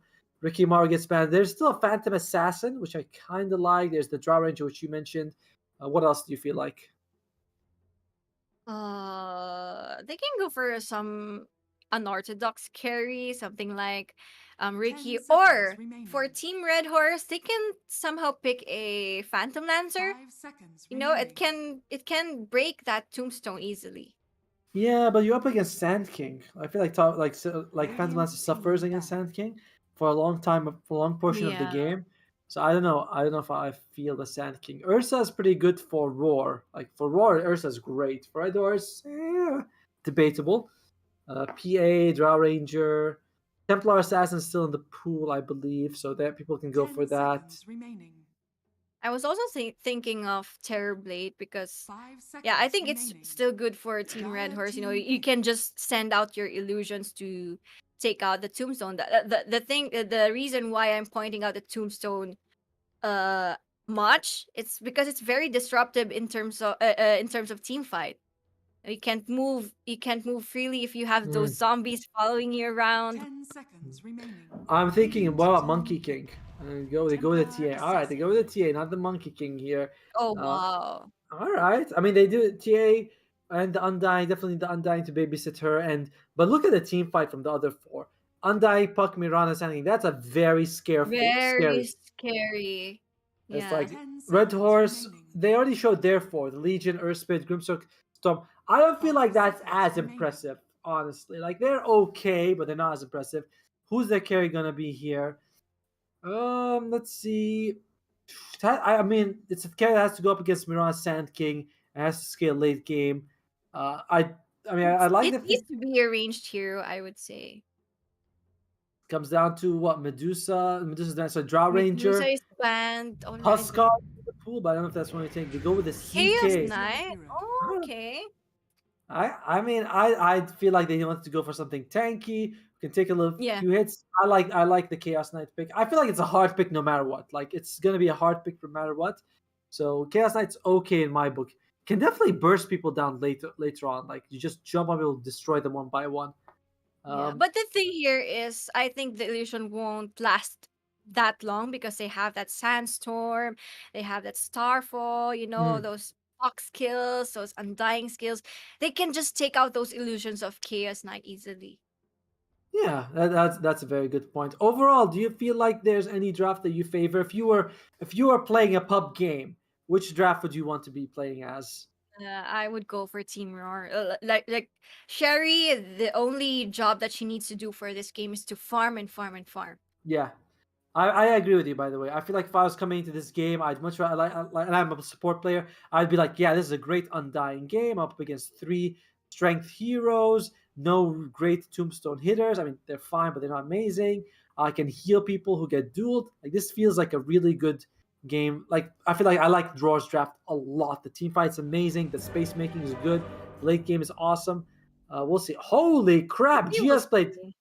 She Wow, just level 26 Grimstroke no. She played 16,000 games. with Grimstroke. That's No, no, insane. no. In total, just like all over her village. Oh yeah, I was Holy wondering if moly, Grimstroke.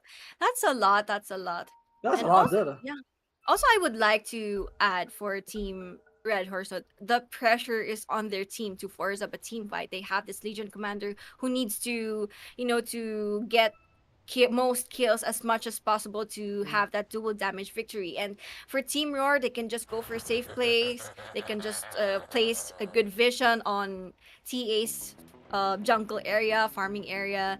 And it's not really necessary that they will initiate a team fight, but with these four heroes of Team Roar, yeah, they can do it, but it's not that necessary. They can just be reactive on what Team Horse is going to do.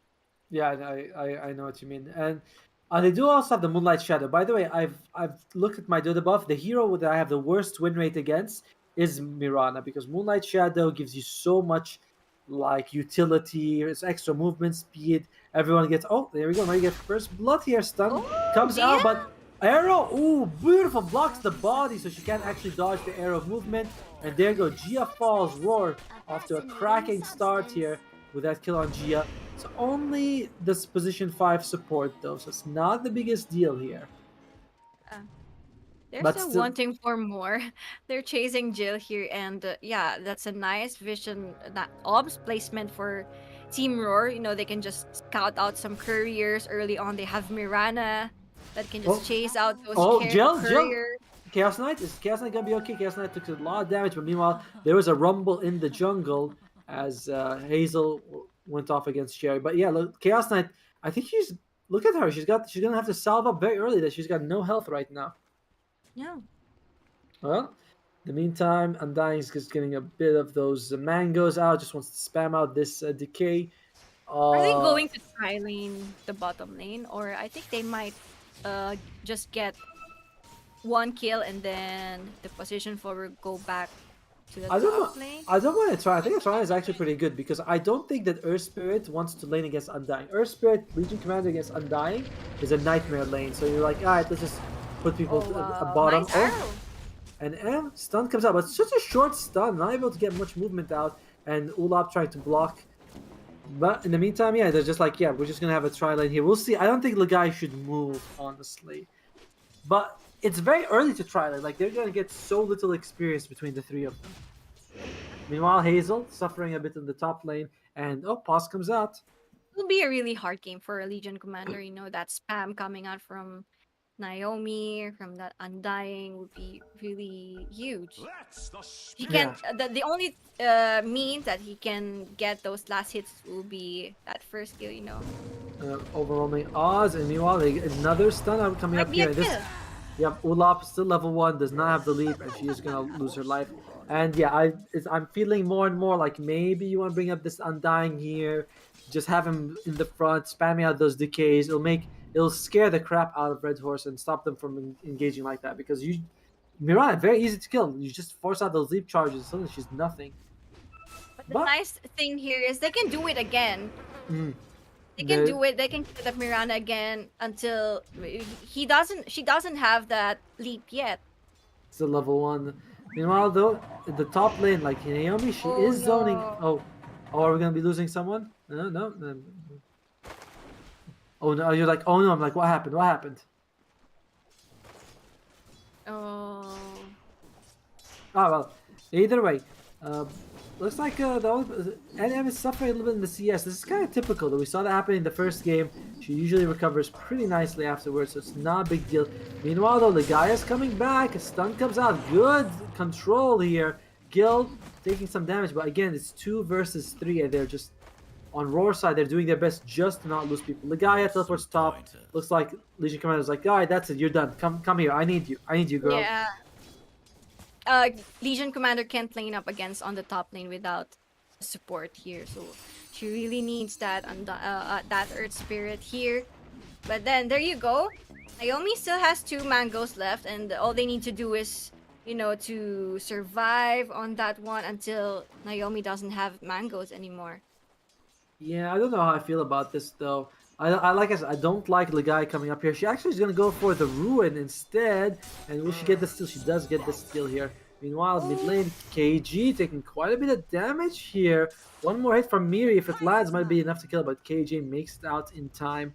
And meanwhile, though, Miran steals the other bounce ruin, so both of them, like the 3 minute ruin, each team gets one. Yeah.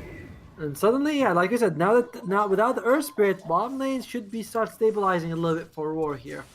Yeah. And I think the Ligaya won't stay in one lane. She will just rotate Yeah, bottom for the lane, they get- meantime, but Gia losing her life. They do get the kill on the Sand King though, so they're definitely very happy on Red Horse. the trade is in favor of Team Red Horse, but the good thing here is Ulap was able to, you know, pull the creeps out, so the lane will be in favor of Sand King when she comes back. Double decay for Naomi, so she is very happy with that. And again, like, man, the offlane for both teams are suffering, right? Like, look at the 10 CS for the Legion, 8 Even.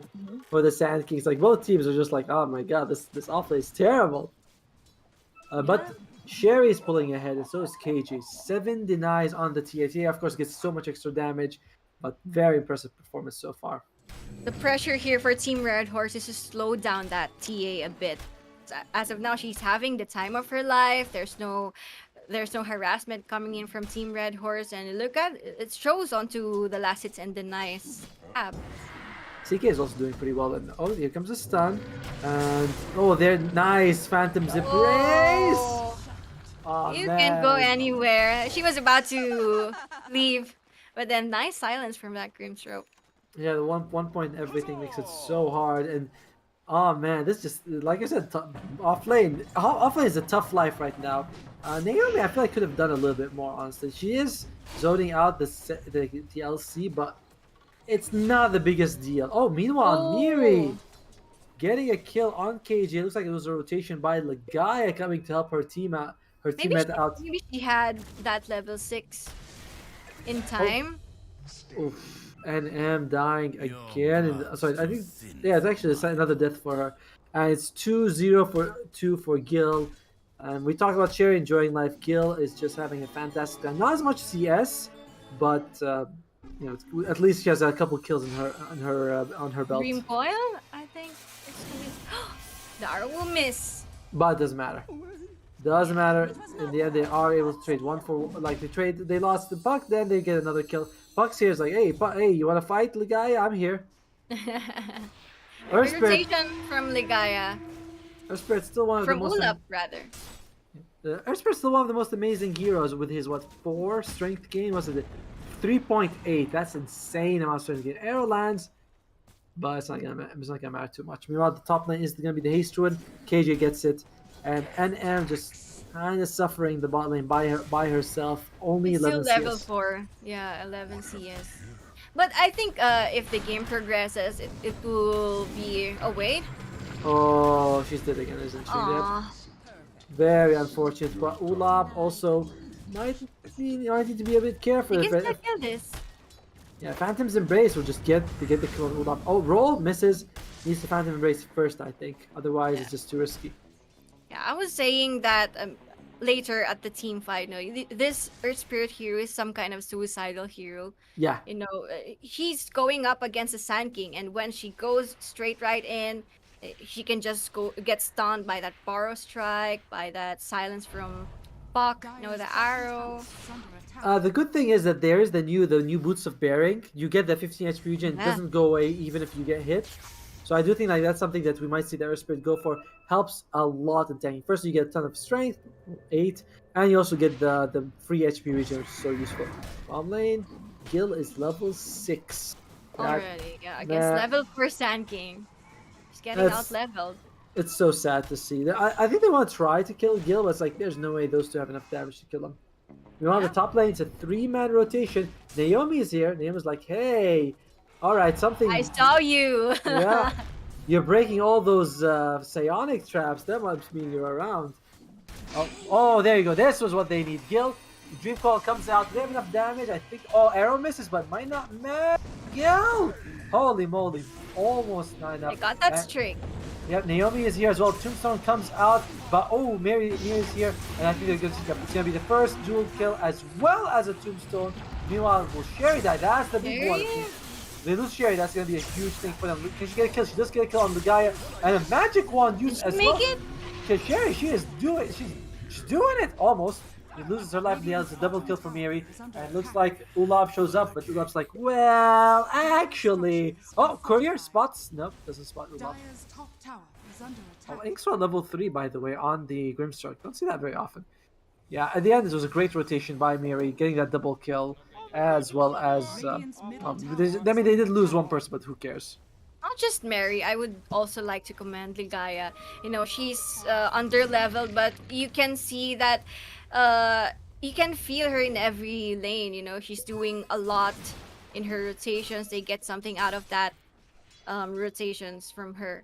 And again, they might be planning something out of this top lane.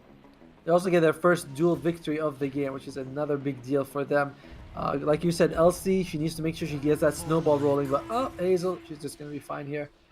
10 damage, not the biggest deal. They're very helpful, though, for the hero. Radiant's middle Naomi tower is under needs to be attack. careful. And look at that. Miri comes out, spots out the stack. She's like, Oh, yes. there's so much stacks.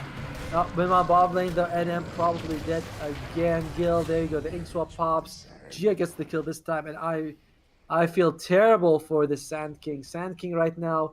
Can we look at the net worth? We may want to swap around, see what we're working with here. And Sand King. Okay, not too bad. Not too bad, honestly. She might be the one who takes all the stacks, though. In the meantime, though, Sherry very far ahead. I think they Kate- need to take that stacks right Yeah. now. It's too risky, right? Like, you leave it there, it becomes too much of an objective. And there you go. Sherry starts working on it. She's like, don't worry, guys. I got it. Yeah. I like Much stacks. Yeah.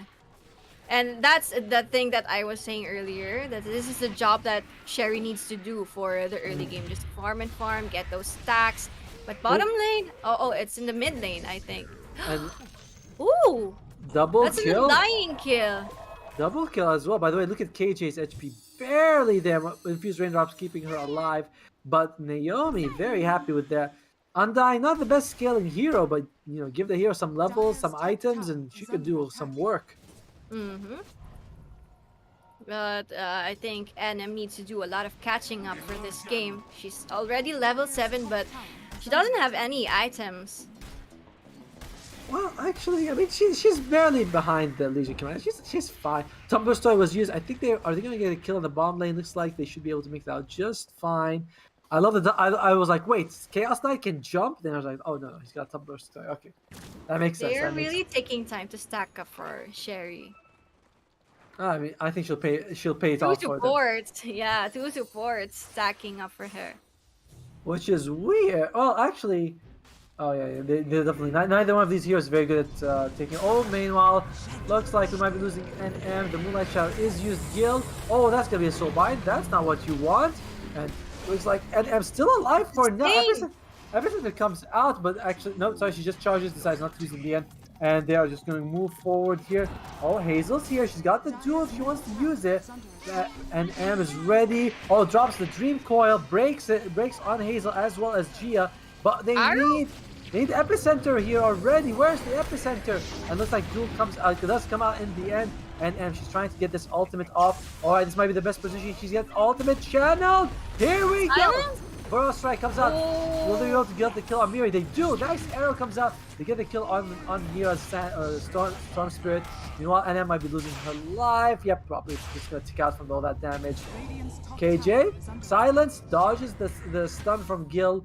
And it's gonna be a 2-for-1 trade overall. Ulap needs to be Like an even trade, actually. They lost Feels the like- Storm, they lost the Sand King. You know, and for Team Red Horse, they can't go up in this. That Mary keeps on dying on the early game, early stage. Yeah, but even though she's dying, she's right there with the net worth in terms of KJ. So I don't think she's too worried about that. Oh, speaking of KJ. KJ. That's the greed that we sometimes see players suffer for. She was just behind him. Sorry, behind her. Look at that. She gets 400 gold and suddenly she's 500 gold ahead of the puck. That's a huge kill for Miri. I like this tipping stuff coming out from these ladies. You know, that's like, it's all fun, right? Like, yeah, it's all fun, but also I'm gonna tip you and make you feel bad. Yeah, but anyway, it's just less than 1k gold lead for Team Roar just because Sherry's getting all these stacks and Ligaya spotting it out. They can contest on this one, and I think they need to react. Team Roar, they need to protect their stacks. Oh, Here, Naomi's. Oh, there you go. there's Sherry. And M is here as well. And I think it's just too risky for... Oh, they're going to go for more arrows. Going to land. And I think they're going to have enough damage. They do. Yeah, nice setup. Yeah, that's what we are talking about. That Burrow Strike onto arrow. It's a long duration of stun. Yeah, and all that with the inside the sandstorm also adds up. I definitely feel like Ulap shouldn't be getting those kills though. You want NM to catch up. You're like, Yeah. alright. Like Ulap, can you But stop? I think it wasn't intentionally Dire's top tower is under attack. KS but- by Ulap, you know. But still, I imagine they're like, Ulap, can you stop KSing for 10 seconds? Yeah. Radiant's And by the way, it's a max out tower arrow. That's very Yes. confident in her ability to land it. Oh, Mira gets... Is it Mira or is it Miri? I don't know how to pronounce it. Mary. Mary, okay, Mary. So Mary gets the Arcane Rune, one of the best runes you can have for Storm Spirit, almost level 12 as well. Net worth advantage just barely in Red Horse's favor though. The big difference coming out from those offlaners as well as the carry though. Sherry far ahead, but Legion Commander's doing a really good job compared to the Sand. Yeah. I think I would get it if Team Roar is losing the early game. We will see it later when its Templar Assassin is joining up the team fight already. Smoke by Red Horse. They are going to get a kill on the Undying. It's kind of worth it, I guess. Not the best target to kill, but you do get the dual damage, which means it's worth the smoke for sure. Dire's top tower is Oh, Cherry in the meantime. She's done. She's just farming up a storm. Holy crap! I think she's got Deso on the way, and we'll see what she wants to go for next. I feel like BKB is just absolutely vital in this game. Yeah. But for Team Red Horse, the thing here is Legion Commander is getting so much dual damage victory, and it's not. They won't necessarily rely onto the CK for the damage. They still have the Storm Spirit. They still have the Legion Commander. So yeah, the damage here is full for Team Red Horse. Yeah, I was like, oh, she's got like 20 damage. What the hell is my co-caster talking about? Then I was like, oh, 30! Wow, 30, like 30 in 15 minutes. That's very Yeah. good. Very high. And once she hits level 12, she starts getting like 50, 70, 90. Like it really racks up at that point. Level 1 duel is okay. Level 2 duel is a lot of damage, so they do need to be careful. Still, well, and does anyone have the Blink Dagger? I feel like that's the big deal here. Is once Senki has the Blink Dagger, that's when the game sort of opens up for war. That's when they have chance to sort of start making plays. And oh, yeah, and I think he might actually have it. There's no way she just charged the Epic like Double that. damage rune for Gil. Don't mind if I do, you know. Thank you for that. I appreciate I it. appreciate it. Alright. Oh, and Senki should have the dagger Blink Dagger in about 100 gold. So They can yes. smoke after this one, and I think they can try to, have the TA join them. Because she has a decent item. I mean, they could for sure. Like, I don't think they really need her. Like, they might be like, okay, if TA comes and we lose a fight, it's basically like game over at that point. But if we fight 4, even if we lose a fight, TA is still farming. TA also has a Blink Dagger. I don't want TA to fight without BKB. You know, like I think that you go into that BKB against Grimstroke, Storm, like all these heroes. Yeah, I like this. 4-man smoke, no TA. Let TA They farm. will just connect onto Sherry. They could do that as well. They definitely could do that. But I think they want to go for the mid lane. Looks like they might, you drop a tomb, you drop an epi. We'll see what's up. All right, they have. So they have vision. an idea. They're smoking. They're going the other way. Holy crap! From coast to coast. That's not the right path. It depends, right? I think one of the teams is definitely going to be happy with that. And all right, they're pinging out. They're like, wait, who's pinging out? I think that's the puck. Yeah, KJ's pinging out. He's like, all right, they're not around here, guys. Smoke breaks, and looks like. Who are they gonna go with? Mary? She's here. Jumps on straight on the Undying. Undying is Orchid up. She's gonna be fine. Oh, the Dream Call misses. The dual lands on the puck. And oh, that's a much needed burrow strike. 3-man. Was enough. Episode was not channeled. DJ is still alive. Yeah, look at kill on Lagaya, but they do lose 2 in return. And okay, Tombstone's up. Buyback is used by Naomi, and looks like they might lose the Tombstone. Oh, it's a bit of a disaster here. It's a useless buyback. 3 for 1. Oh, Sherry gets that's a good one. Even though she gets Orchid, beautiful kill by KJ. Follow up. KJ loses her life. The one stun. She's a puck. She's not a hero known for being able to take damage.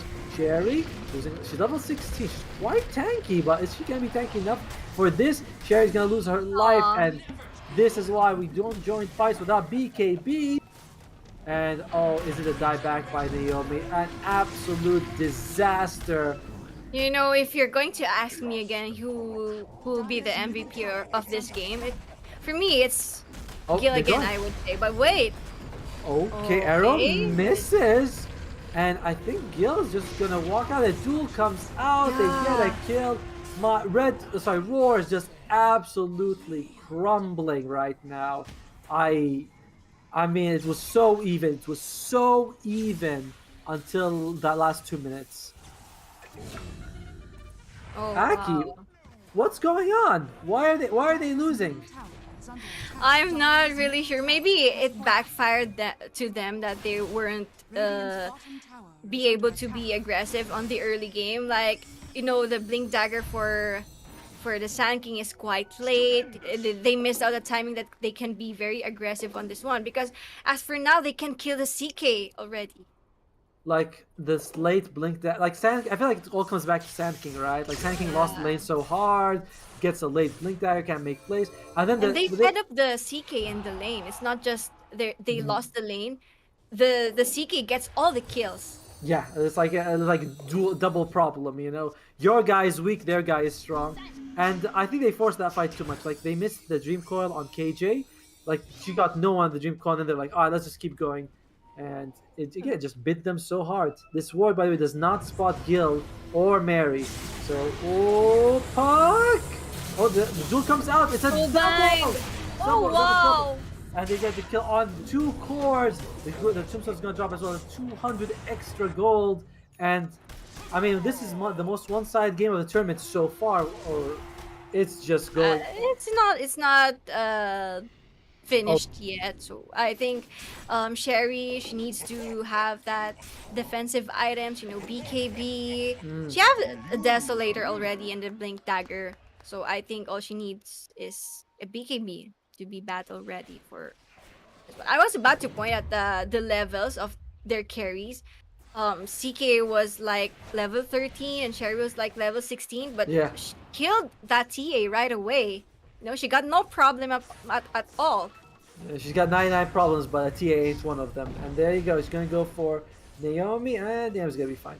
Yeah, it's like because to be fair though, CK had allies, and PA and the TA was just by herself.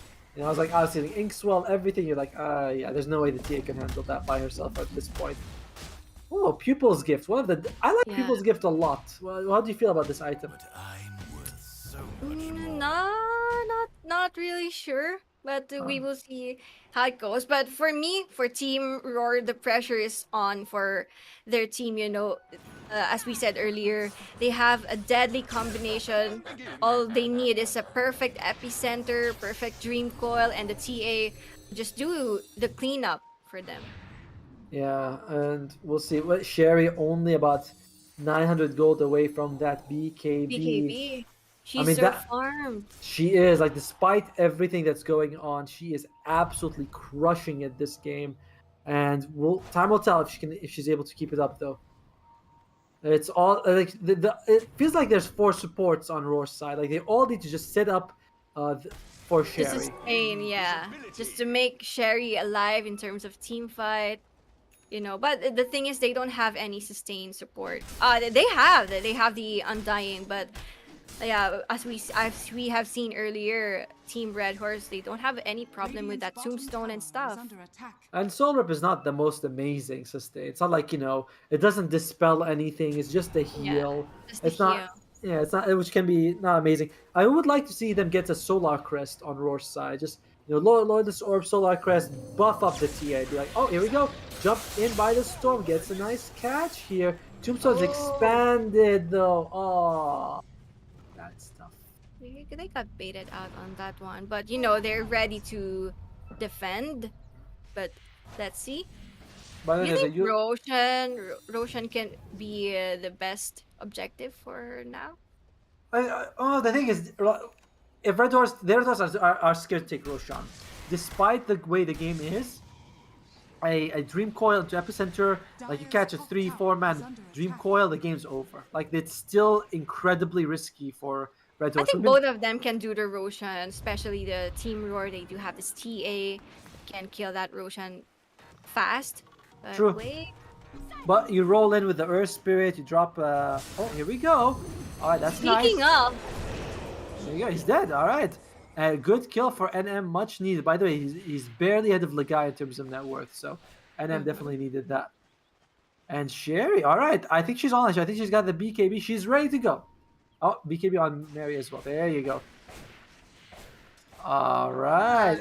initiating it, she needs to to front up in here, just give out the right clicks, and everything will follow for Team There we Roar. go. Nice jump by KJ, but Storm also gets a big jump in, uses the BKB Dream. Sorry, the Tombstone's dropped here. Hawk used the Dream Core already. Soulbind comes out. Fuck my What a dodge! What a stun as well. And stun comes out. A 2-man stun by the Sand King, and Gil might lose her life. Sorry, one more. Nice armlet to keep her alive. Armlet. This, the arrow. She was like, I saw a BKB, but you don't. And it's gonna be another kill on the Earth Spirit. Earth Spirit does not die back. Just came back naturally. And oh dear, suddenly everything's going Roar's side. They are gonna lose NM, but who cares? She's gonna be fine. Ulap, of all people, gets a triple kill. What the hell? I think that's because of that Starstorm and Arrow. She gets to get all that last hits Right? I was like, how the hell? But I feel like Gil was so confident. She's like, there's no way my BKB is gonna time out. And then she takes the arrow, dies, and costs her life. Oh well. I But didn't yeah, saw it coming. Roar really punching back in this fight. Yeah. What a nice bounce back here, and this is not the maximum potential of TA, but there's more to come later. Oh, looks like Undying maybe a little too gung ho with that outpost. Like no allies, everyone respawn. She's like, I'll still go for it. Pays the price, but it's fine. It's fine. It's just a support position 5, not the biggest deal here. Let's do a little bit of an item roundup, see what everyone's working with. Undying is going for 4 staff, still needs about 900 gold for it. NM Sand King is going for BKB, about 1,500 gold away. Mirana does have a Yule Scepter. She's going to go for the Aghanim Scepter. Interesting. That's a lot of damage. I like it, but I'm surprised she's not considering going for like a Greaves or something like that instead. Puck has the Blink Yules going for the Boots of Travel. Boots of travel. Okay, oh, no, Jay. they're planning something. Hazel, good Blink, but just a little off the mark over there. And of course, TA, what's she gonna go? She's farmed up basically. She's just gonna go for more Oh. damage at this point. They will do it again. They have the epicenter available. They have the dream coil, and again, who's the closest target? Gia. It's the storm. But you don't see. I don't think they spot Gia. So it could have been Storm as well.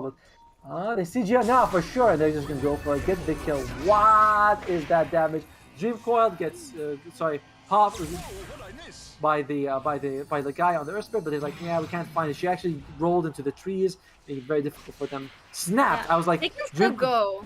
I was like, Dream Coil got what? I was like, did broke? No, it snapped. Dream Coil gets snapped. Thank you. Yeah, it was the Earth Spirit. But Team Roar, they can still go on this one. They still have epicenter, but it seems to me that they're going back to their farming sites again. Yeah, Dream Coil is just too important for them. They're like, we do not want to fight without Dream Coil. Yeah. And there are BKBs up on basically all the cores on the Radiant side. Like Hazel still doesn't have it though. All right, here we go. For a second, I was like, is that Moonlight? Then I realized, no, it's just the Undying Taunt. Look. Okay, epicenter. No, you can't do that before. After a few years, you can like fake as an epicenter. I know, Alright. it was so unfair that before you couldn't. Like, you press R and that's it. And that's You- it. You better Even hope. if you just misclicked it, no, and- no, there's no second chance for you. Nope, it's out. I used to think, sometimes I used to think, oh, I pressed R, but maybe I can cancel it in time. Then it just like cancels the ultimate. Like, oh god, no, why did I do? You have I to think- wait for a few more minutes again.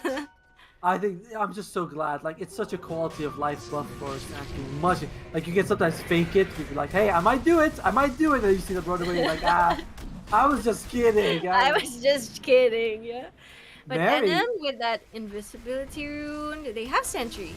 Yeah, but Mary has no mana. Needs to be careful. Oh, they do know. And M might be losing her life, and there's a duel. The arrow comes out, the full arrow on Gil though. Thanking buys back instantly, ready to go for the fight. And Naomi's here. Coil does not get snapped. Oh, this Roshan's about to fall. And Sherry jumps in, wants to go for it. Radiant gets the Roshan, but who gets the Gets it. Aegis? Oh, It's Sherry! Sherry! She gets it, and it's going to be a big epicenter combo. Whoa. Now it looks like Gil might be losing his life. There's no way she could fight inside the sandstorm. Instead, against 4 people, thrown up into the air. Gil loses her life. 4 Yeah, kills. that was a worthy buyback for NM.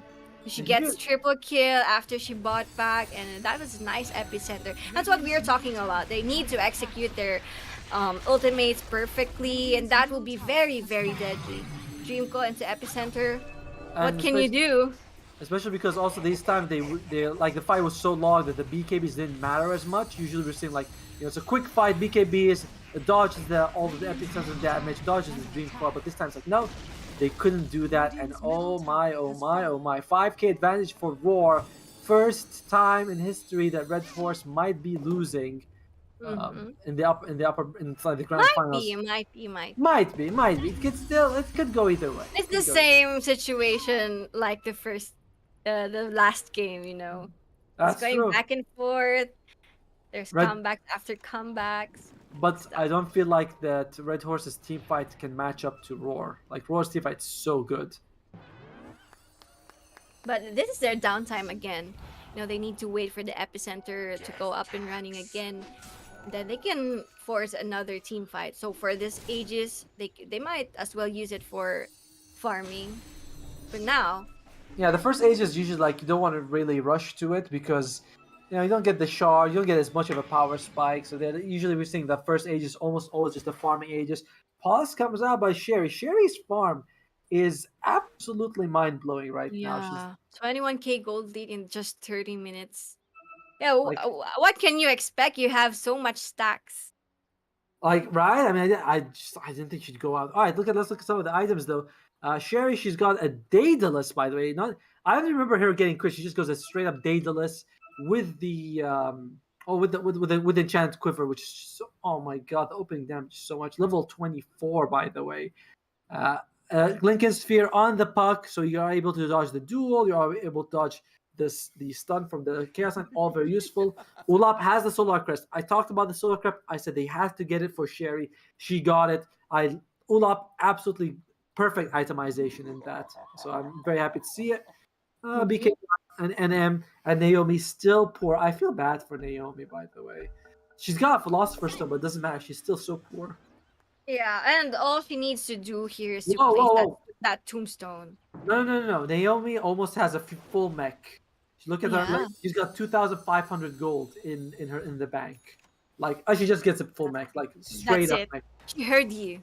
Oh, I like the mech, by the way. I'm liking all this aura items. You're playing team fight, you want to get aura items because it's like so beneficial for all your teams. You get Guardian Greaves in this game. It's a huge thing for to remove the orchid from the storm. Sorry, I'm blabbering. My bad. You get to remove the orchid, the science from the orchid.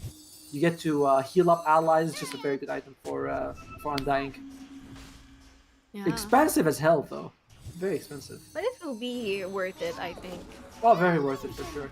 Like you can get the Greaves, then you can go for Holy Locket. You get so much extra healing out of it. All right, for Red Horse, their job right now is split up the map. You can see that Storm Spirit's top. They want to farm up. They want to make sure all the lanes. They're not grouping up. Yeah, they do not want team fight. They know War's team fight is unbeatable by Red Horse. They have to find it, pick off, then start fight. 5-on-5. If Ferrer gets the jump, there's just no way they can win. They're what aiming the- for the puck. Oh, I think the plan there is to, rolling boulder onto the puck, and then Mary will go in, and they're not expecting that the full team was there. The whole team was there. Yeah, well, it's an uncharacteristic mistake by the guy, just rolling in there, no vision. Yeah, You know? and I think that it's because Mary was in the side. She's just waiting for the right timing to go in, but they didn't expect that the whole squad was there. By the way, level 25 from the TA. She's taking that refraction talent. Good luck killing her now. You can see she's just absolutely Going on the shredding. high grounds. Yeah. My god. And if you're Red Horse, you're scratching your head. You're thinking, girls, what's the plan here? And looks like at least Roy decides to go back. There's still got a minute on the Aegis, though. We'll see what they want to do with it. I think by the way- they need for Team Red Horse, all they need for now is to get some defensive items to make their heroes more tanky.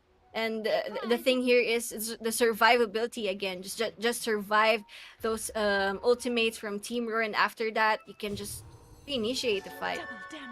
Double damage ruin on Sherry. By the way, Lotus Orb coming out on the Sand King. So again, I loving the itemization. Like you said, defensive item and also buffing up the carry. You put a Solar Crest buff, an Echo Shell buff on Sherry, and it's like, how are you gonna kill her? She's got 13 refraction charges, Aki. 13. What the hell? That's OP. That's OP as hell. I don't know. We'll see. Well, What yeah, they they do have CK that can just give out so much right clicks, Oh, smoke is broken. Then okay, Jay, 3-man coil. But let's see what they're gonna go with here. NM jumps in. It needs to be KB. I don't think the crew is able to get the ultimate off. Drew comes out, and Gia dies, but they also get NM. So it's a 1-4-1 trade. Gia buys back. Mary, she has to leave. She's basically out of mana. And overall, it's kind of a bit of a win for Red Horse. They did get the kill on NM, but they are forced to use a Gia buyback, which is not ideal. As you see, the CK's Oh, illusion Legaia! are. Oh, Aegis is dropped, by the way. Legaia, she's gonna be okay. That Ghost after keeping her alive. But the arrow! Again! again. What the hell is this arrow? And Olaf jumping in. Nice Starstorm, but it's gonna be, but not really enough to kill anyone. But however, Hazel might be losing her life. Then she does. KJ might be losing hers in return. Arrow again. Oh, again. Yeah, that was Wow. hard to see. That was a hard arrow to see. And 3 people are dead from Red Horse, including well, actually, sorry, Gia's available, but there's no buybacks on Red Horse. 2 cores dead for a minute.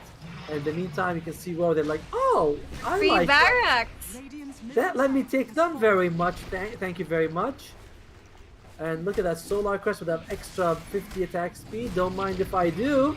Radiant's middle barracks. By the way, no, oh sorry, it is on the map. He's still trying, Gil. Yeah, but it's just not gonna be enough. And Gil's actually just collecting zombies. She's like, oh wow, there's a lot of zombies on me. Okay, good soul bind here. Legaia rolling it. Legaia, are you rolling to the kick actually breaks the soul bind, but oh, Sherry's gonna lose her life. 100 seconds. Look at that gold, by the way. 900 gold for Gil, another 800 for the supports. That rubber band mechanic that I was talking about last game, that's a huge bounty that was gotten by Gil.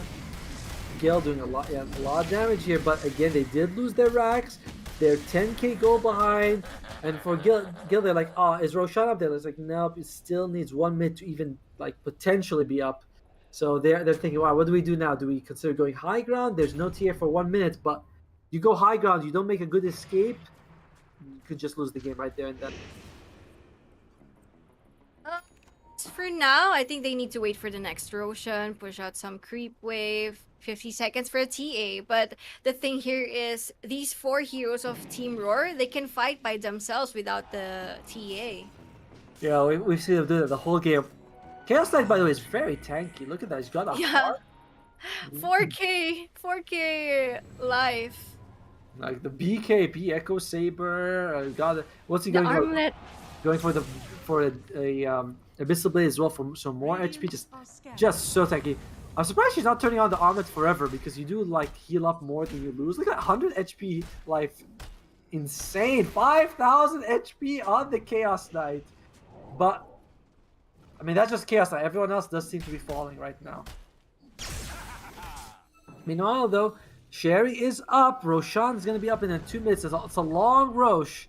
So it's going to take some time before either team's able to secure it here. Oh, they might catch the Naomi, though. They see Naomi. And looks like He Naomi... just wants to reward. Let her do it. No. Kill. Keep killing. That's how I play Dota. I'm always like bloodthirsty. Oh, Okay. meanwhile, the NM, that's a good duel. Duel on 2. The NM is down and immediately buys back. Now they're going to be able to get that's a double duel victory for Legion Commander. The 2 buybacks are used. They do lose Legaia, though the guy is not using her buyback. And Sanking lose the epi, but there's still a chance. No one with the epi. Everyone's just magic immune. And the NM is a die back for it, but the zombies are racking up. Gil, can you? Oh wow, that's an ambitious TP, but it's not going to be enough. So close to making that alive, and Gil does not have buybacks. Yes. It's almost, Ariana Grande said, almost is never enough. It's almost for Team Red Horse to get that full team wipe. But yeah, it went around. Grande, is she an actress? I don't know what. He's a singer, OTOMO. Oh, It's a song, by the way. I totally knew that. I'm very hip and I'm up with the slang and all that. Anyway, Legaia does have the buyback, but she's gonna come back in 10 seconds. Doesn't want to use it. Chaos Knight cannot. Same thing with Gia. This could be another Rax though. I don't feel like they have enough to defend. It's just the 3 of them here. Radiant's bottom tower has Well, yeah, the Drax is dropping. There's still the full set in the top lane here. Man, Ariana Grande ain't got nothing on this Sherry. Right? Is that how it works? Radiant's bottom barracks. The stunned silence tells me I definitely said that right. And well, in the meantime, they're just gonna back out here for Roy. They get the racks and they're just like, yep, we don't need to risk anymore. Still, no Guardian. I wonder what's her items, right? Oh, she got an Aghanim Scepter. She's like, Oh. she's gonna She's go. going for Wind Waker. It's a very expensive item, but so good. You know, if someone gets dueled, you can just save them with the Wind Waker, Yeah. bring them back. So it's a very nice item to have. And Roshan literally spawns just the moment Sherry puts on her psionic trap. So it's all going Roar's side in this game. And I feel like a lot of it comes down to the lack of team fight on their draft. They just don't have enough team fight. Okay, smoke from Team Red Horse. They spotted out Sherry, and they do know that Roshan is up once again, and this is the next big thing for the both teams. You know, they really need to execute their team fights very well. A big advantage for Red Horse is that they won't have to deal with either Sand King or the Undying Buyback. These two were pivotal in winning that last fight. So it's like in the next fight, you're like, all right, at least I don't have to deal with those two people. Grimstalk's going to go for the Aghanim Scepter. I feel like that's a bit greedy this game. I mean, and again, I don't feel like there's really great, you know, Dark Portrait copies to make. Yeah, Temple Assassin's decent damage, but I don't know. I'm not really feeling the Dark Portrait in this game. All right, Sand King went for the Aeon Disc. Love this item, by the way. Feels like here you go. Sand King jumps in. The Dream Call has been used. Sand King has not been able to get the ultimate off, and I think the Sand King is gonna fall. Oh. No Wind Waker available yet. Tombstone is dropped. Remember, the Sand King does not have buyback, and Gia loses her life. KJ, nice jump. Mary needs to be careful here. Stun coming thrown out on KJ, but man, with the Linkets. Here goes Sherry.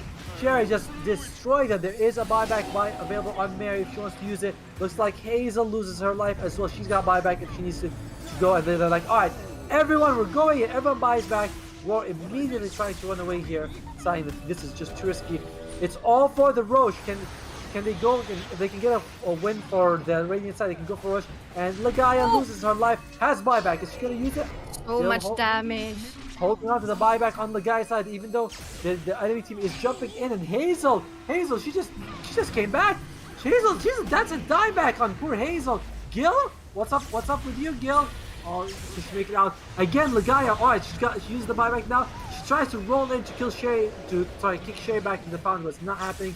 And looks like again War. They're going to the base. They wanna end this game and get that first.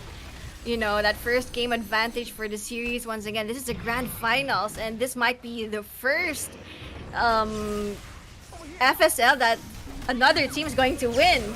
Mary taking quite a bit of damage here, but makes it out alive. Gil, so damn tanky, but not tanky enough.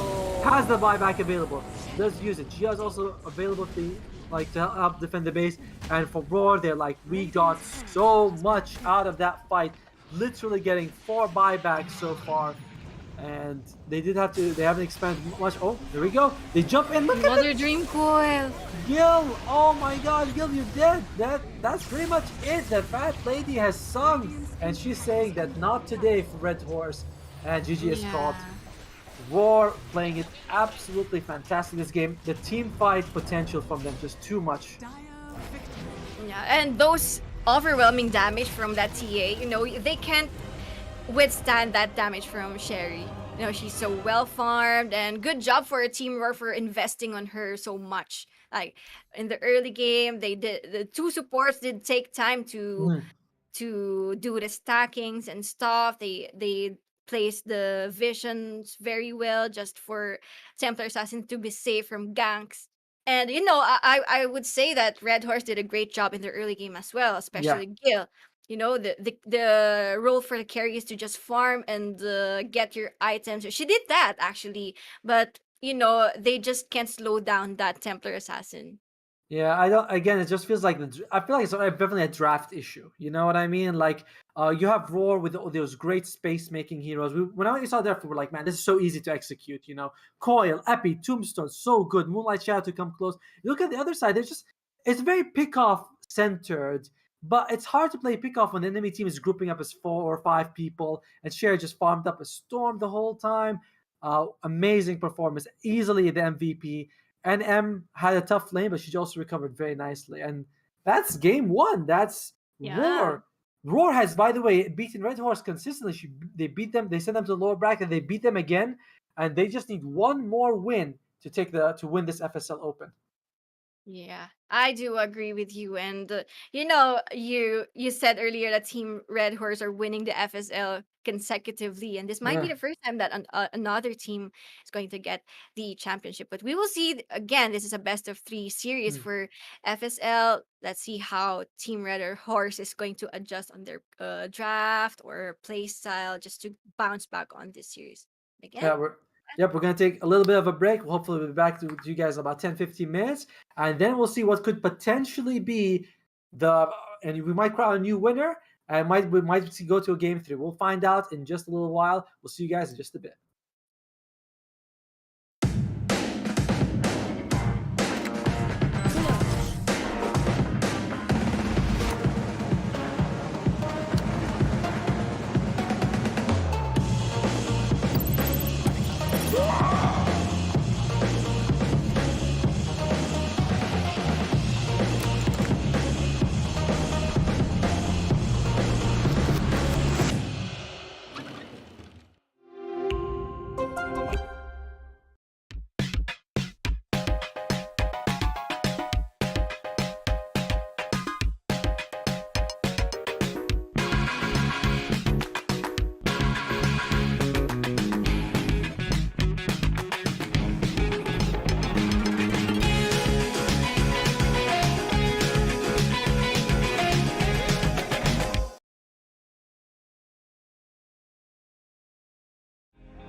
Into pieces I fall when I collect myself. You better run like hell. Stuck in the flames of my soul. And when I'm out of myself, you better pray for help. Welcome to my evolution.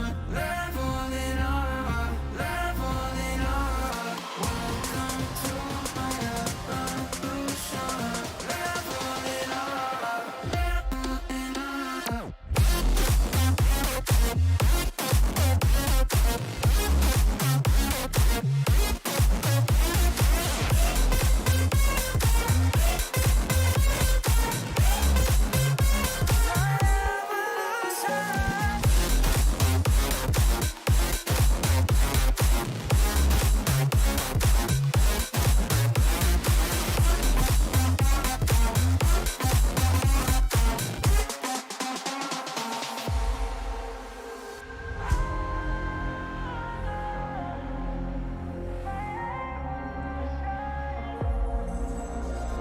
Chosen to follow the call.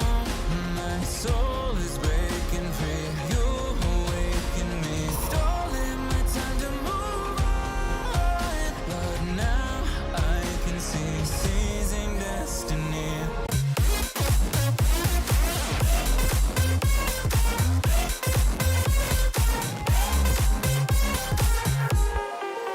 Switch.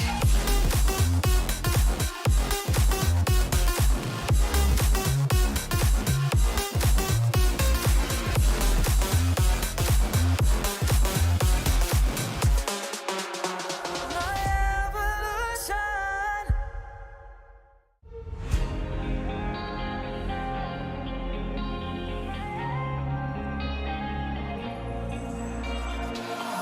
Into pieces I fall when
myself. You better run like hell. Stuck in the flames of my soul. And when I'm out myself, you better pray for help. Welcome to my evolution. Leveling up, leveling up. Welcome to my evolution.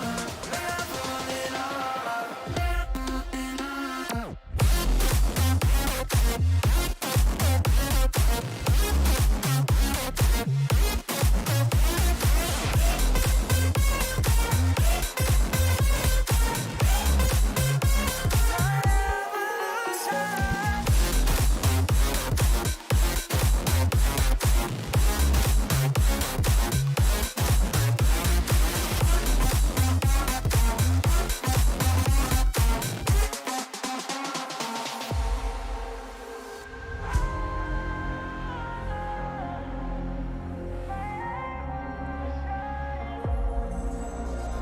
Chosen to follow the call.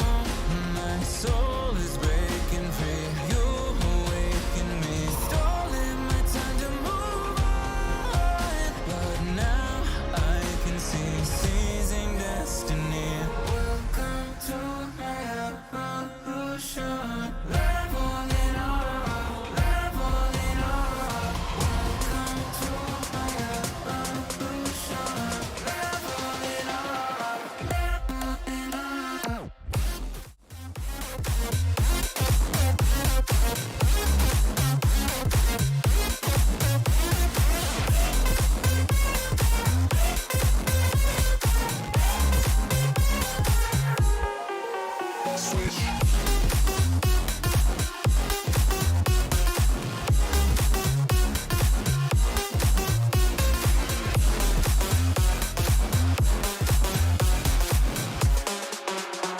My evolution.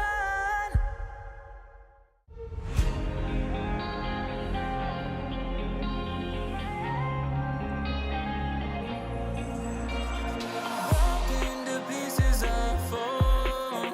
When I collect myself, you better run like hell. Stuck in the flames of my soul. And when I'm out myself, you better pray for help. Welcome to my evolution. Leveling up, leveling up. Welcome to my evolution. Leveling up, leveling up.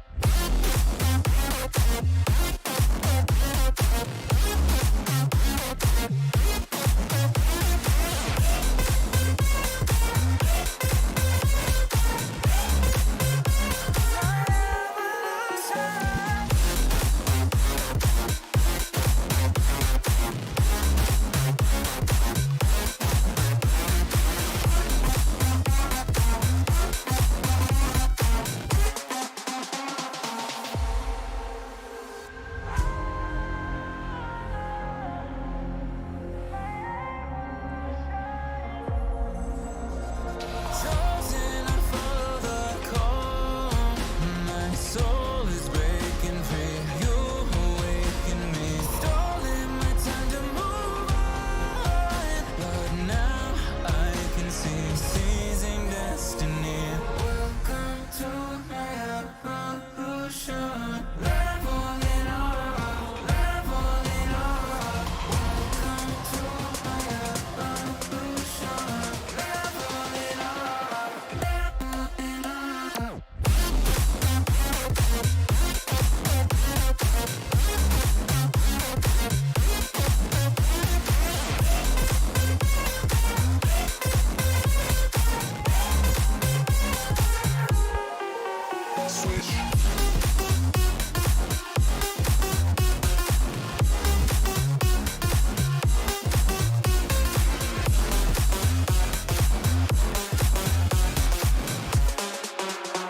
My evolution.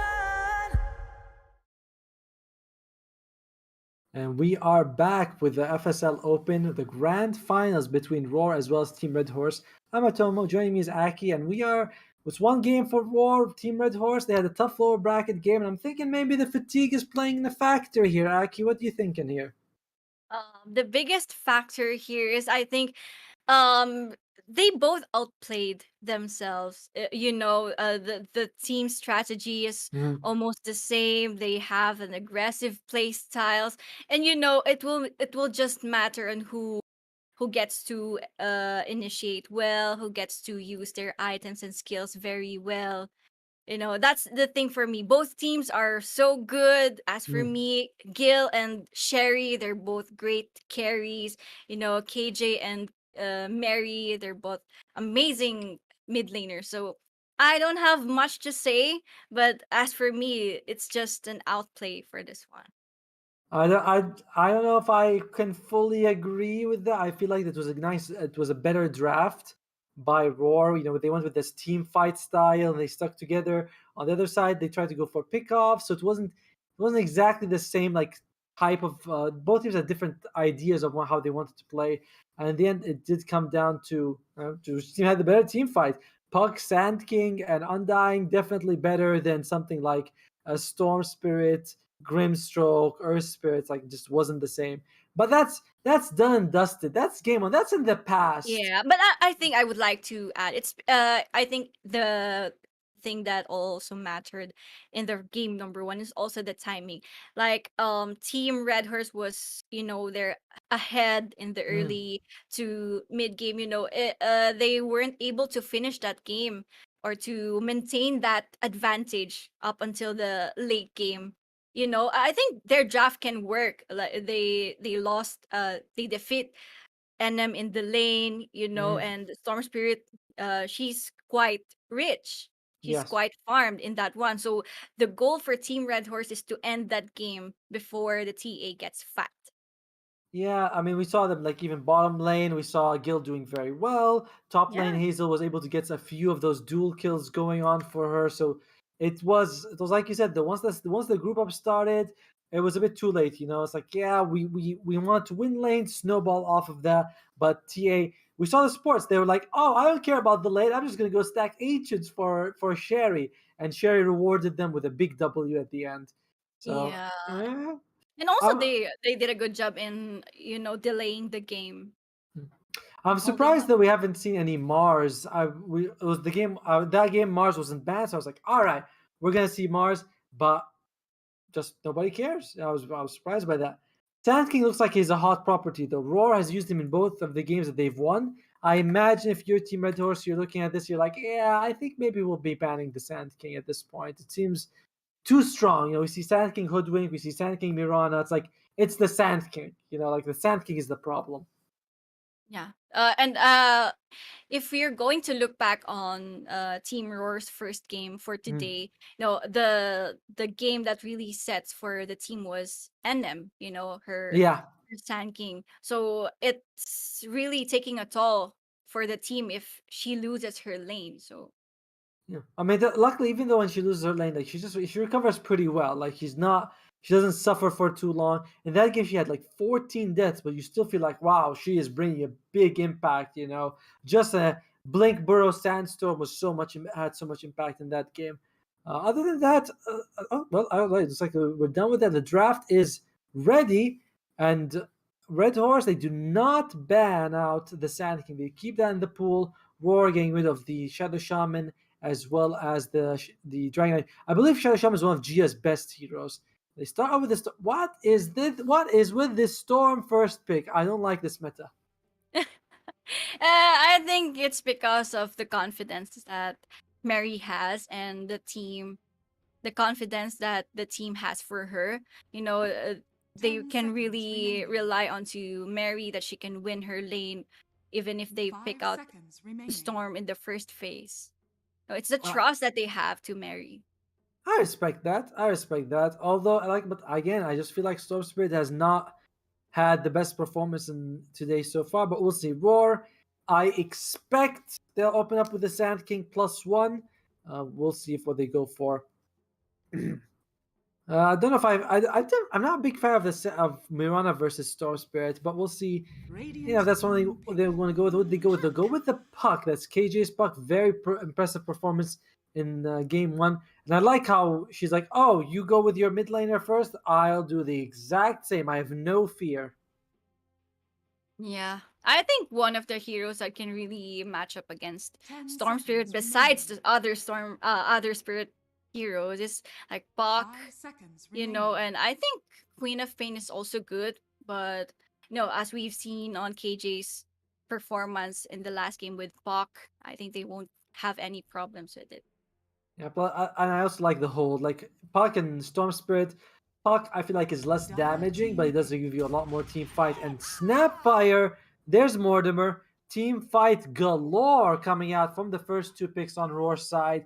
Also, this means that firstly, this could be a position for Snapfire. Could work. Ooh, there's a snap They coming need out. to ban Mars for Team Red Horse. You know that Mars and Radiant Snapfire team combination can ban. be very deadly as well, or else there will be a chance that Roar will get it. Yeah, I imagine they might Dire also team ban. consider banning out for Radiant Roar. They team might ban. ban out the Magic Community. There you go. Very good call by the Mars ban.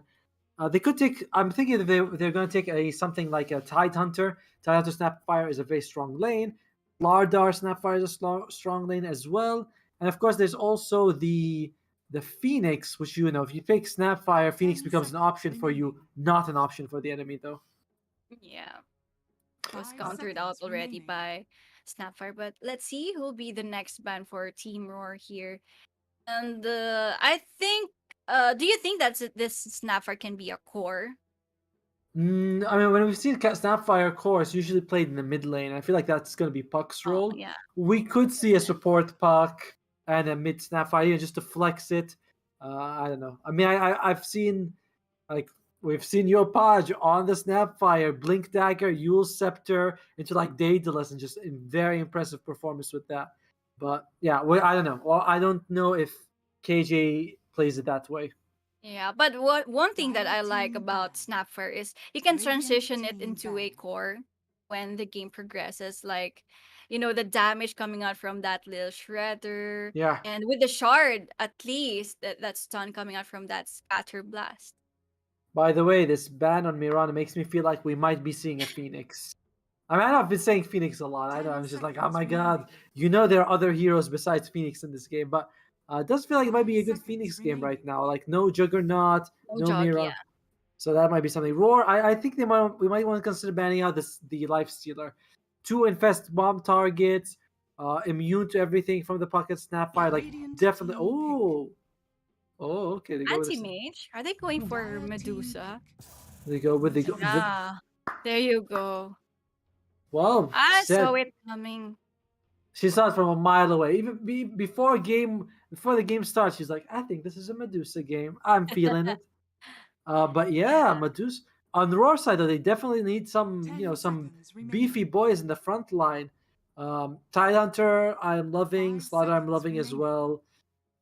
Magnus could work, but Magnus generally isn't exactly the same. Like you want to stay behind, then you want to jump in and get a big Dire RP. So I team don't pick. feel like Sand King is right to play. Oh, Actually, Animus, as far as I know, Animus using Magnus. hmm. So I think Magnus can be an option here for Team Roar or a Centaur War Runner. They, as you said, they need a beefy, a chunky frontliner 10 here for the seconds Medusa remaining. to give out her right clicks freely. Definitely love 5 Centaur. Not a seconds hero we've remaining. seen for a long time, but definitely a very strong hero. Red Horse, they also have a pretty strong off lane with the Sand King Lion. Not exactly the same level of mana drain as an anti mage, but Lion does have mana drain, which could be a problem for Medusa. So, and yeah, this again gives you more reason for us to Radiant pick something team tank. pick. What's Red Horse going to go with? They go with the Keeper of. Keeper of the Light. Oh, I'm thinking of a Darkseer offlane for Team Roar. Darkseer offlane can be an option. Dire team ban. I'm going to go with the Omni-Knight Oh. again. Yeah. There's Medusa. She needs something to sustain her or to make her alive during the team fight. Yeah, although I'm not sure I love the Radiant amount of team stuns on ban. Roar's side. You have Dream Coil and Cookie. and you have no one to cookie right now. It's Dire like you're not team gonna ban. cookie Puck early or Omni. These guys tend to want to stay behind. Also, this Omni lane in the top, miserable. Lion Sand King can just get they just stack stuns on him. Very tough lane for the Omni. You need about 2 points in Heavenly Grace if you want to survive that at least. We'll Yeah, see what they go with. good And point. I 10 think Team seconds Roar's remaining. disable or stun is still lacking in For terms Radiant of sure. the team comp. ban. But I do think I think a Slardar brings the draft together for Roar. Good with the Snapfire Cookie, tanky boy, works well with the Omnite. The Heavenly Grace is good, gives you vision on Sand King. There is no dispels on Red Horse right now, so we'll see. I'm 10 surprised they seconds haven't remaining. banned. I think like Leicester might be a solid ban for Roar, but we'll see what 5 they go with seconds here. remaining. They banned the Drow Rangers. I'm feeling like it's a melee offlaner here. Legion Commander's also in the pool, but I want something with a easier lockdown, not such long cooldown. Yeah. I was expecting it to come from one of the supports, but Dire yeah, they team opted pick. for an Omni Knight. But the Team Red Horse, if they would consider, I think Razor is a good pick for them. Razor carry Yeah, I like it. can I also like it a work lot. out. Razor. Although the problem with the Razor K is that it is mostly physical damage. Omnet can remove that, but then again, it's like, yeah, 10 so what? He's seconds remaining. you just wait for it to go. You can't dispel it after all. 5 Red seconds Horse. Would they go remaining. for Razor? Razor is so good against Medusa for sure. Yeah, because Medusa will be the only hero that you would rely in terms of physical damage, right? Hmm. Yeah, they are kind of. I'm not saying they're like. I mean, They are lacking a bit of damage on Roar's side. You need a bit more. Snapfire Puck is good magic damage early, but not. It's not amazing. Later on, You want someone else to add to that. Radiant team And pick. Red Horse, who do they go with? They go with the Spectre, and Yeah, a natural carrier or builder of diffusal blade. with the Spectre is Manta really style as nice. well. Yeah, she Yeah. can do lots of illusions, easy, quick mana burn, Roar. Time for them to decide. They do know they're up against Spectre, and this is gonna be Viper. Or would they go? They go with the Axe. You may now Awesome. select your hero. Low Oh, cooldown. BKB that's what we piercings. are talking about. That's what we've been Lockdown. wanting. We Yeah. want that good damage as well with the spin. Works really well with the Dream Coil as well as the Snapfire. Snapfire Axe in the lane is very strong. Omnite can also buff up Axe with the Heavenly Grace for extra damage and help. Like I love this Axe pick. Love it. Red Horse's draft also pretty good though. Although I don't feel like they have very good hold with the epicenter. It's like they have to wait until Gia gets the Aghanim Scepter, then you can work a combo. Yeah, and also they would just rely onto Ligaya in terms of, another lockdown. So the same with Red Horse, they're still lacking in terms of, stuns and stuff. And in terms of lane, Axe and Snapfire, they can be very Yeah, aggressive in the lane, or they have two options. They can be aggressive, or this Axe can just go onto the back of the tower, just pull out those creeps. yeah, I am a big fan of the Roar's draft. I feel like they generally tend to draft these easy to execute lineups. Axe is super strong late game with the BKB piercing. Like he still scales, by the way. The hero does get free armor for every kill with his ultimate, which is just absolutely lovely. They might need something a pipe though. I'm feeling that this is a very good Glimmer K pipe game because there's so much magic damage. Keeper of the Light, Storm Spirit, Sand King, and Light. Like so much magic. That's the one thing I think that Roar needs if they want to win this game. Yeah, and the pressure is not heavily reliant onto the Axe. If she gets that good call, they still have that buck. They still have the Dream Coil. They still have second chance to reinitiate or re-engage in the team fight. But for here, again, for Team Red Horse, they really need to look out for this Sand King because that will set up the early game for their team. Yeah, and I think Sasuke should have an okay laning phase. Like, I don't think Omninet Medusa are going to be able to bully him out of the lane. They're like, all right, we'll just farm. And Sand King will enjoy the farm, get a nice fast blink dagger. We'll see how his team works with him though. Laning Yeah. phase absolutely crucial for Red Horse, by the way. Sand King needs to do well. Spectre, if she suffers, she 30 also tends to seconds like to have a battle. tough time recovering. Oh the man, the thing this here is they have Snapfire, uh yeah, they and still have Coil. Cookie to chase for the chase. I mean, they have like the team. Like again, the only three heroes from Roar are so strong early. Like Berserker's Call, Coil into Mortimer's Kisses. You can easily kill 5 people with just that. So, man, I don't know. I feel like Roar's draft again, very similar to their previous style, should work pretty well for them. Yeah. And it's gonna be They're teasing Mary. Like Gil is saying that someone stop Abed. That's why they tipped out Mary. poor thing. Uh, who Someone knows? stop this Abed draft. Maybe Abed's copying Mary. It's the other way. Maybe it's the other way around. Right? You know, And- the girls are leading, so the boys are following us. They're just copycats. Yeah. All right. Well, either way, yeah, we'll see how Mary can do in this game. It's the same matchup she had in the previous game. She did pretty well against. I think she got a quick level 6 and got a kill on KJ. And she got a solo kill on him for sure. Top lane is going to be the Axe against the Spectre as well as the Call. Call, very annoying hero to lane against. Not only does he have Luminate, which does a lot of damage, but he's also so goddamn fast. Something like 325 movement speed or something. One of the fastest heroes in the game. Very difficult for the Axe to get close and get him. Yeah. But here, bottom lane. Okay, Ligaya and Naomi. She used her stun already. I heard it in the in game. But Hazelia, last hits and denies. Well, they're quite even with the Spectre, with the Medusa. So all good as of now. Wait, what? No, wait, whoa. Puck's got nothing. Yeah, Puck's 1 and he's 0. having a hard time here Yeah, I was like, getting all those last hits. you were like, it's even. And I'm looking, I'm like, there's something missing here. And I'm like, wait, oh my god, Puck is Oh, really no. struggling. It gets easier as you get some Oh, levels though. she got denied again. Under the tower, I saw that was so tough. And it's not like she's the only one who's suffering. Actually, Keep Up Lights got 3 saves. That's pretty good. But yeah, it's just Puck, basically a support at the moment, behind the supports, in fact. That is very surprising to see. Lots of scaling, by the way, in this game. You got armor scaling from Axe, you got finger scaling from Lion. How do you feel about this? That Dota is getting more and more scaling abilities. Do you like this, or do you think it's like a bad direction for the game? Not really, because they oh wait, something's happening at the top lane. Yep, Gil is Yeah. takes a lot of damage, but she's gonna be fine overall. Battle Hunger slow, as well as some spins doing it. It's just annoying. Yeah. So I was saying earlier that I think it won't be a problem since both teams has a heavily farming carry. They can just opt to to farm and can go to a slower phase of the game.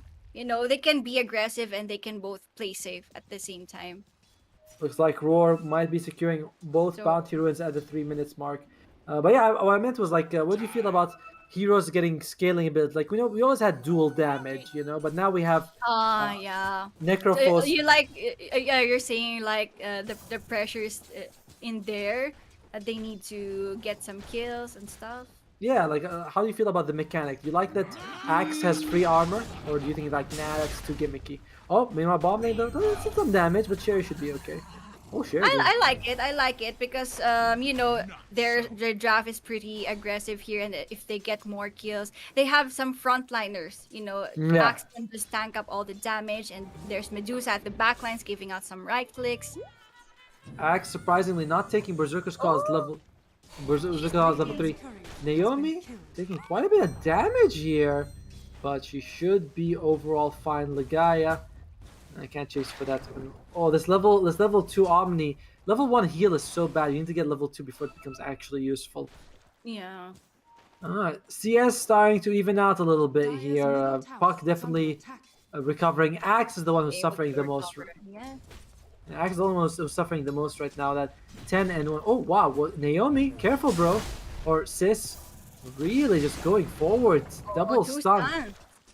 That is a lot. There's a lot of punishment for Naomi, but she's fine. She is a tanky Omnina. She is able to take the beating right now. I think for now the option here for NM is the one that I have said earlier, that she can just pull out those Dire's creeps, middle or tower is just under go attack. to the camps that that the Ooh. keeper of the light is pulling out. Hazel. Like she wasn't in risk of dying, but she definitely takes a lot of harass right now. And yeah, Axe could definitely do that if he's suffering, but he's okay. He's only a couple of CS behind the Sand King. He's gonna be fine overall. And he's actually soloing the lane. I think that we're seeing Snapfire is stacking. Can we look at the stacks? Exactly. Yep. Stacks the Ancient, and as well as the just the perfect stack of the triangle. They're like, oh Sherry, you were good with Templar Assassin. Let's give you Medusa. Just keep farming, Sherry. You just farm, girl. I don't He's need good at you. it. You're excellent at farming. You do you. I trust you. Yeah. But there you go. Mana drain towards Medusa. It's kind of useful and helpful for, for their lane to, drain out just the mana of Sherry. They can just attempt. They see that she doesn't have mana anymore. They have that Fire Strike, that Earth Spike, but wait, and might die on this one. It's 3 heroes chasing him down. Oh, Gil. Chasing Also, her down, yeah. you love. Can she get the slow in time? Ah, the stun misses, and M will be fine. Oh, there's a Gia charges up, but Also it's misses. like NM's got some nice feet. She's like, I move to the left, I move to the right, nothing's gonna hit me. Then mid laners will both hit level 6, and Ulap, she is just going. She is manning up, very tanky on the Snapfire, but she is just gonna be able to make it out just fine. Woof. I mean, you can also expect her to deal some damage. She bought some Blightstone, Yeah. and it comes up together with that little shredder, right? Yeah, she's just doing. I don't think she has a point in Little Shredder yet, which is a bit odd. I think she's going. Yeah, she's going for 2, 1, and 0. She might get Little Shred at some point because Axe doesn't really deal much Oh. physical. Oh, Ulap, this could be it. Okay. Girl, are you gonna be okay? Ah, first blood goes to Gil, not the last person you want to give first blood to. I think And- those 3 games that we casted, it's always Jill that gets the first blood of the game. She got in this game, but Mary, she overextended and loses her life. In the end, I think it's kind of even. Yeah, first blood goes to Red Horse, but they lose their mid laner in the process. Whereas for Roar, they only lose their position 4. Not ideal, but I think both teams are kind of happy with how it's going. Good rotation from the supports, though. Mm. Let's see. If we're going to compare the last hits and denies of Medusa and Spectre, it's even. So Very even, yeah. this is looking more interesting. That their carries are quite farmed, but Oh, Medusa, is she gonna be fine? Oh man, the Omni Knight not around to protect her. He's all the way in mid lane refilling the bottle. But there's a difference between the Medusa and the Spectres. Medusa can farm stacks. Dire's middle Spectre tower is under much attack. has a much harder time doing that. She'll need her team to help her do that. Alright. Good rotation though from Mary, and looks like NM might be losing his life as well. Nice Oh. Berserker's Call, good cookie, and Ula, but it's not enough in the end. They do get the kill, and they might be getting more as well. Gia land. Oh, a little bit actually misses. I thought that was gonna land for sure, and that miss cost them. Nice, nice 2-man Dream Coil. They might be losing Legaia, but no, KJ is still alive. loses her life instead. And Legaia is gonna be able to go for more. And they oh my god, Gil gets a kill on Olaf in the top lane. Naomi might be losing her life as well. Legaia taking some damage. The hammer falls, but it's not enough. And Naomi is gonna die. Double kill from. It's 1 for 6. Yeah, what I'm seeing here is it's a different story for the 2 offlaners of the team. Like Hazelia is having Radiant's middle a tower much is easier under life Yeah. than the Axe. So It's definitely going very much in favor of Red Horse in both the side lanes really, and mid lane as well. For the CS is still relatively the same, but I believe that's like that kill makes a big difference. Naomi, no, you came to the wrong neighborhood, buddy. Will she have enough time? She gets the heal off. She could get the health and the grace off. She does have the magic wand. Oh my god, she used everything, and poor thing is just not enough to survive. Loses her life in the end. yeah. All I right. think they can just wait for Axe to bounce back, just like in the first game. This is the same scenario as Yes. the last game. right? Like It's very they're familiar. dominating in the early to mid game, but once NM gets her, her key items, and once again, this is still a Medusa, so even if Team Red Horse is dominating in the early game, they still have that insurance hero for Team Roar. True, like it's similar to game one. Like they have the game one was the TA. Oh, all right, they're gonna go. Dream Coil lands. Can they get a kill? This is a very tanky Spectre, and look, Oh, ho, ho, ho. everyone's here. They're like, all right, let's just go back. Ooh, Gil, though she doesn't have much like first finger kill coming out for the Lion. Hazel is here. She throws out the stun, but looks like it's gonna be fine. Legaia might be in trouble. Oh, Legaia bears the FA center for Hazel. It cancels, but cancels it in the end, and they Not might a be good losing. idea, I think. They might be losing NM. Oh, Hazel! Here's the Omni Knight. Right here, can you get the stun up? Gets the hammer, walks into the range of the Sentry Ward. So still 1-for-1 trade. You're happy right now if you are Roar. Traded the Snapfire for the Sand King. You're okay with that. This will slow down the Sand King a bit. Like, the timing, the blink dagger timing of this Sand King. And during that whole time, Spectre was not farming. They did collapse on her lane. Mary was farming, so at least you're happy with that. But Sherry was, she's farming up a storm. Spectre is not.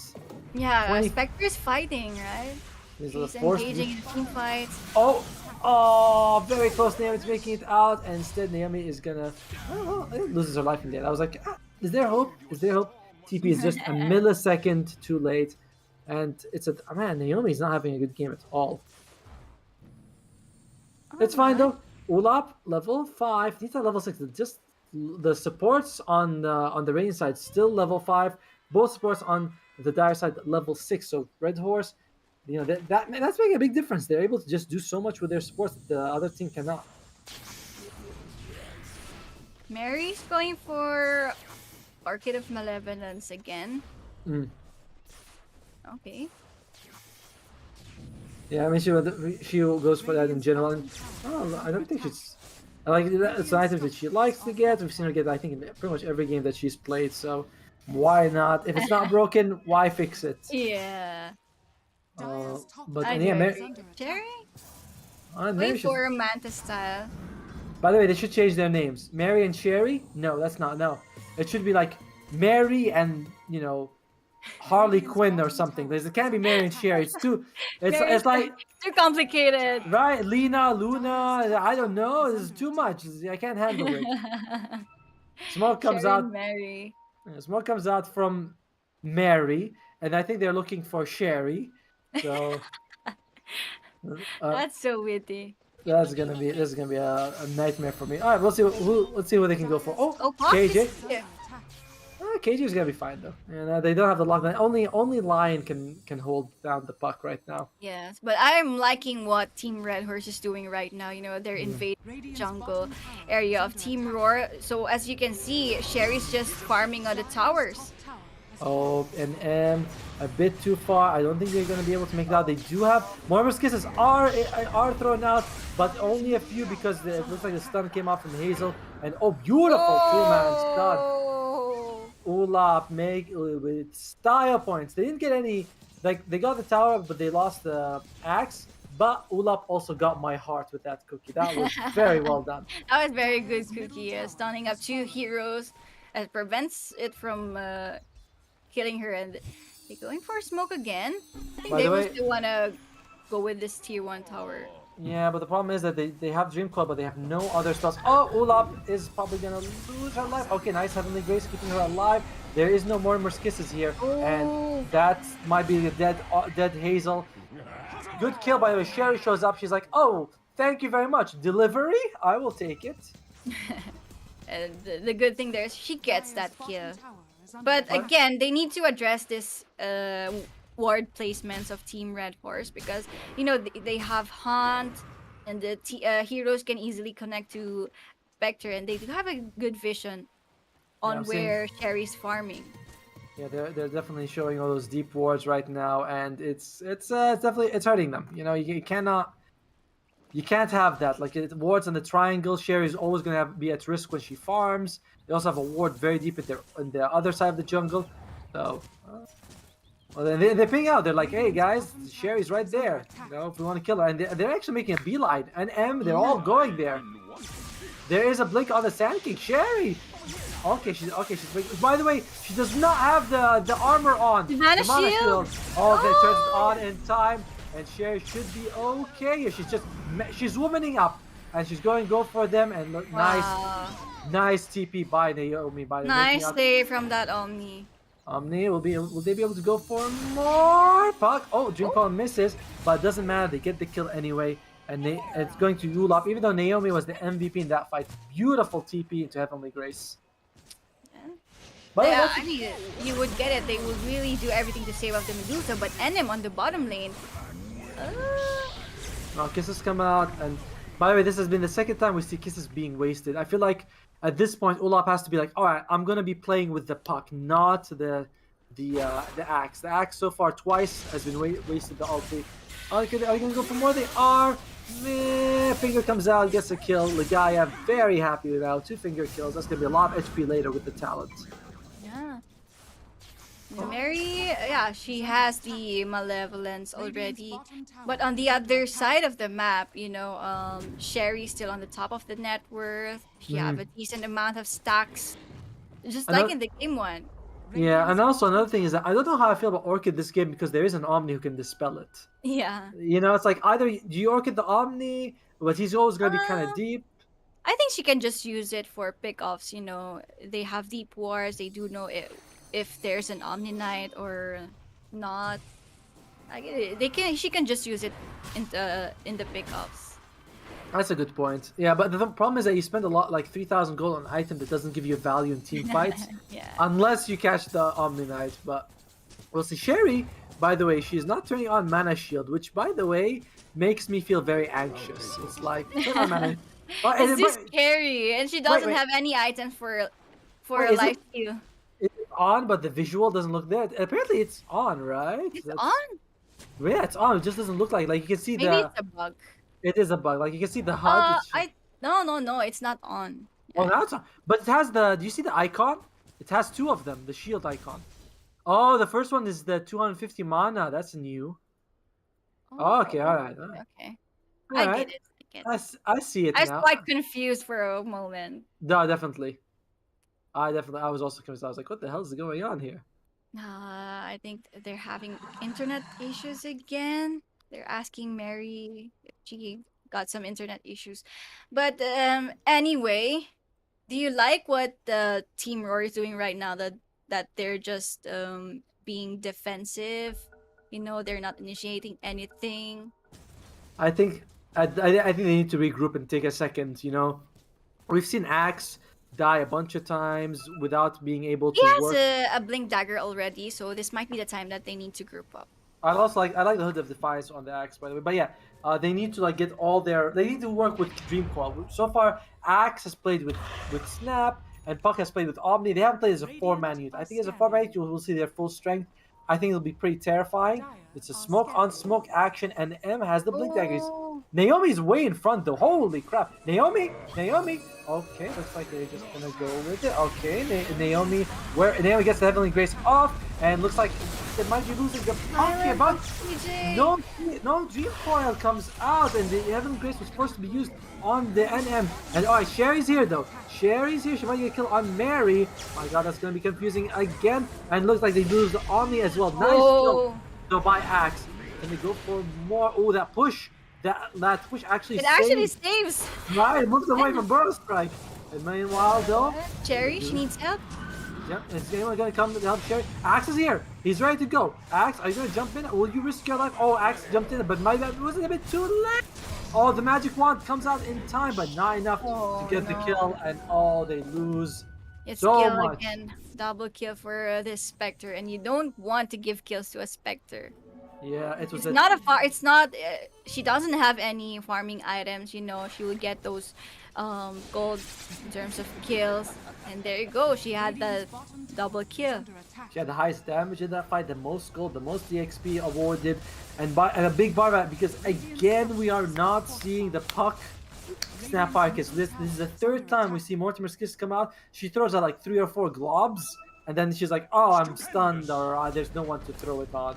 And at least there's still a lot of hope. You know, Roar, it's not over at all for Roar, but my God, they have misexecuted their combo 3 times now. Yeah. And the thing here, the most hard part here for the Snapfire, if she gives out that Mortimer's Kisses, the Storm Spirit can just just zip in, Yeah. jumped in her. That's fine. I mean, even if you get at least 3 or 4 kisses to land, that's still a good amount of damage because there's like a delay. So just getting 2 or 3 would be enough. But the problem is like you're just never getting anything. Sherry is farmed, but also you can see the axe is he's struggling, but not much more than Sand King. I'm getting a little bit worried right now for Roar. But do you think this is a situation to worry, or is it like nah, it's fine? I think kind of, because Spectre, she gets her items, she has a decent amount of damage, and this Lion, she got her early blink dagger, and it's doing so much in terms of team fight. I think she's gonna be carrying a Philosopher's Stone as well, so she's gonna get benefit from all that extra gold. Actually, I think the Call's got a Philosopher's Stone. Oh, Here, that's what I'm talking about. there you go. The blink dagger from the Lion is doing so much for the team. Yeah, that's another death on KJ. KJ not having the same performance as she did in game 1, but Roar still has a good wombo combo, and they have a pretty farmed Medusa. So. But more needs to happen. More needs to start happening for them. Oh, okay. What are they going for? They're going for the. They want to kill the Omni Knight. They want to get rid of this Omni Knight. Good cookie though, keeping him alive. Omni Knight is still ready to go. Omni Knight, does not throw out any of his spells there. Big jump by the axe on Berserker's Call, but everyone's dead, so it doesn't actually matter. It's a team wipe again. Oh no! I feel like every time Axe is going in, she just dies instantly.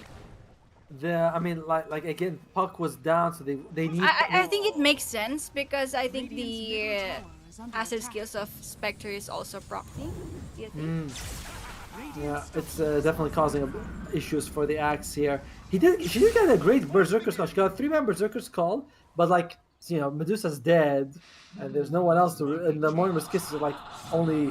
Like close range, not really doing much. I mean, 5-22, huge win for Red Horse. Looks like we might be going for game 3 if this keeps up, though. Yeah, and this is what we are talking about. The Team Red Horse is adjusting on their play styles, and yeah, they really need this win so that they can force out the game number 3, and they can again take the championship for FSL. Well, we'll see how it goes for them. I feel like what does we have on the Omni Knight? Let's do a quick item roundup. See what we're working with here. Omni Knight, what's she going for? 4 staff, only has a soul ring, nothing else. This is a smoke though. Can we catch anyone? Hazel? Oh, okay. Hey, what? Just that's. Oh no, they're going. They want to go somewhere else. Yeah, they want to get Gil. All right, she's been coiled up. The cookie misses, but the Berserker's Call does not. Breaks the coil at the end with a 4-staff, but Gil's still on. She's so tanky, and looks like we might be losing. Oh no! And MSG gonna fall, and I think NM is gonna fall. Epicenter comes out. Are they gonna be able to get the puck? No. Okay, nice blink away by the puck. Still fine. There's no Mortimer's Kisses, by the way. Mortimer's Kisses just come out right now, and it's going to be a 1-for-0 trade overall. Puck loses life 2-for-0. I think it's the Lion that caught her. It is. It's entering that death zone there. Yeah. Like we have not seen a good combo between the Puck. I think that's a bit of a mistake from Team Roar that they ignored the Sand King. Yes. They went tunnel vision onto the Spectre, and they didn't even notice that the Keeper of the Light is also there. Yeah, for sure. I was also like, I was thinking they'd go for the easier kill, especially Sand King, who's so much team fight. Like, Sand King right now brings more to team fights than Spectre does. But they're like, nah, Spectre's the late game. We want to take her out, and it looks like Spectre might also have this Aegis drop for her as well. Up. And this is the first ages of the game. They can go push out all the other lanes. Okay, what do you think that Team Roar needs to do to bounce back on this one? I feel like they can heavily rely onto Axe, onto a good call. Axe is going for the BKB, so it'll help when he gets it. But I mean, at this point, it just has to be Puck starts with a dream call. We're not seeing those dream calls. Naomi might be losing her life, and she will. That's fine. Position 5 dying. That happens. Yeah, it's not a big deal. Yeah, kill is still a kill for Team Red Horse, you know. But that's true. Like if they could use this to snowball into way more kills. But again, Armret's up to 20 seconds. They just have to get a lucky jump with the puck. Get the line and the keeper of the line. Those two might be your targets. Look at the farm, by the way. Gia doubling the farm of Naomi. Naomi's just got nothing this game. I mean, Connell naturally farms well, but you wouldn't think he could just double the farm of Naomi just like that. But the good thing here for Team Roar is Sherry can still farm. She also have Eye of Skadi. She has Mantis Talent. She's going for Butterfly. Good item choice. Really? This will force up the Spectre to build an MKB. Yeah, but I feel like there's so much magic damage that you might want to get a BKB on the... Oh, Burrow Strike again! It's the... but yep, Yulop loses her life, and they might be losing the Omni as well. Omni does get her spells off at least. And, okay, Dream Coil comes out, but is it going to help? Mary just jumping around, controlling NM. And KJ is here, double stunned by Hazel. And I'm feeling like this is just going... This might be it, you know. I don't know if they have enough. Beautiful Dota. I would like to commend Ligaya again. You know, I was looking at her at the icon in the minimap. She's not going in. She's just waiting for the puck. She's just here on the triangle camp. She's just waiting for the right timing to go in, and it pays off. She was able to catch KJ. Yeah, I mean, she's done it like this is the second time we see her blink catch with a Hex. And it's causing so much headache. Roar, they've got nothing. I mean, they've just like look at the net worth of their heroes. Puck and Axe are 99% chance victory for Red Horse. You wouldn't think we kept saying like, yeah, Roar has a chance. Team fights. It was like 99%. Let's not forget the 96 or 94% win rate earlier. I mean, I don't know. Red Horse is like I feel like they're just gonna take it at this point. Well, how is Roar gonna come back here? I'm not really sure. You know what I'm saying is every time NM goes in, she just dies instantly. I'm not really sure if BKB will change that, but you know, Jill's right click is more than enough to kill an Axe. Yeah, the Desolate is pure damage, which means that it doesn't care about how much armor Axe. Plus, Axe did get a nerf. Berserker's Call gives you even less armor than it used to. I don't know. I mean, I want to check. Let's see the buyback. Not sorry, the BKB stats on the Dire side. Dire does not have many buybacks. I don't think. BKBs. They don't have a single BKB. So the Wombo combo, if it comes out from War, is still deadly. There's no BKB. We just haven't seen a single. Like we haven't seen good executions. Just gonna go with that. War has not been able to execute. I just feel like Team Roar, you know, we talked about this in the Okay, there's something. Okay. Okay. There's no follow-up. It's kind of crazy that Gia is level 16 and NM is level 13 only. They go straight away for the Omnite. Omnite's dead. No Heavenly Grace for you. NM is dead as well. Omnite does buy back, and they're trying to go for Miri here.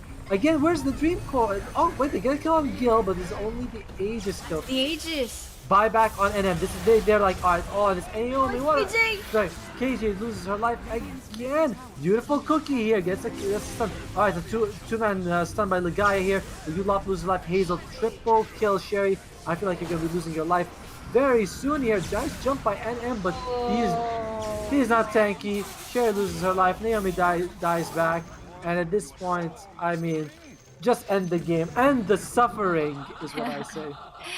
That's a nice sandstorm from Hazelia, you know, she got all that kills in that fight.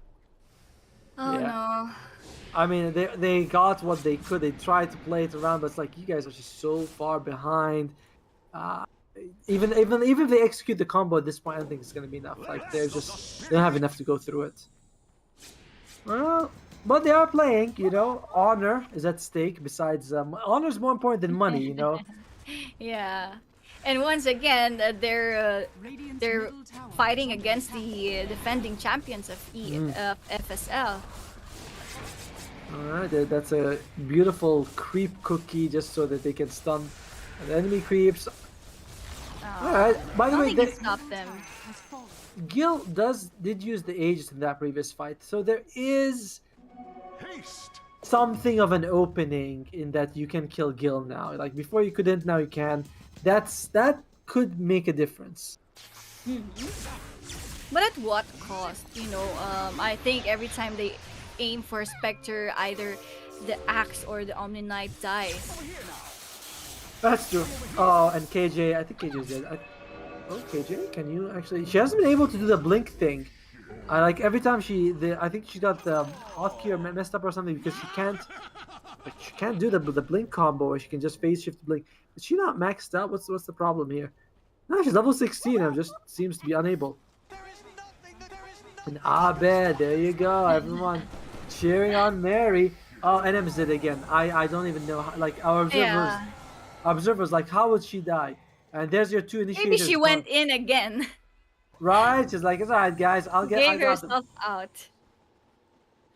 Oh, 7 finger stacks for Lion, by the way. The guy, very, very tanky with lots of damage with that extra, with like 7 extra kills. Oh. I really get the side of the Axe, the call. She needs to call all 5 heroes of Team Red Horse, because if you miss one hero, you would just get disabled. Oh, okay. Sherry, she's being disabled right now, and Spectre shows up with the ultimate, and just 2 of them are enough to bring down Naomi. Well, we've seen this one before, haven't we, Naomi? Naomi is gonna die. Mary, 18, 2, and 14 in this game. Oh, alright, that's a thing. Storm game. Alright, Okay. Dream Coil is used. Oh, this could be a big deal here. Can they get it? Oh, come on, Hazel! Hazel is gonna be She's just gonna lie. fine. She still has BKB. Can Uh, re-engage a team fight. And there goes Snapfire as well. Mary just jumping over. She wants to get 20 kills in this game. Meanwhile, KJ Okay. dies. Again. And then I think dies. this is it. I feel like this Just game is end the suffering. right. Like I was like they've been trying. They keep trying and trying, but it's not really happening. It's 5 to 44. Like 90% of the kills in this game have gone to one side. Are fortified. But on PMA, just don't give up until the barracks come down. No, they're like, who do you think is gonna come down first, the barracks or me and you? Me and you. Mary just, I think it's me and you. GG is called before. Thank Yeah. God. We're going for game 3. Are going for game 3. War looking pretty bad in this game. Red Horse, great team fight. Mary made like the pick-off potential so much better. Ligaya and Sand King were doing so much work in this game. So Red Horse looking very easy on their side. Like they didn't sweat at all in this game. And MVP goes to Mary. 19 kills. What a performance. Look at Gia, by the way. 0-0-26. That's also very good.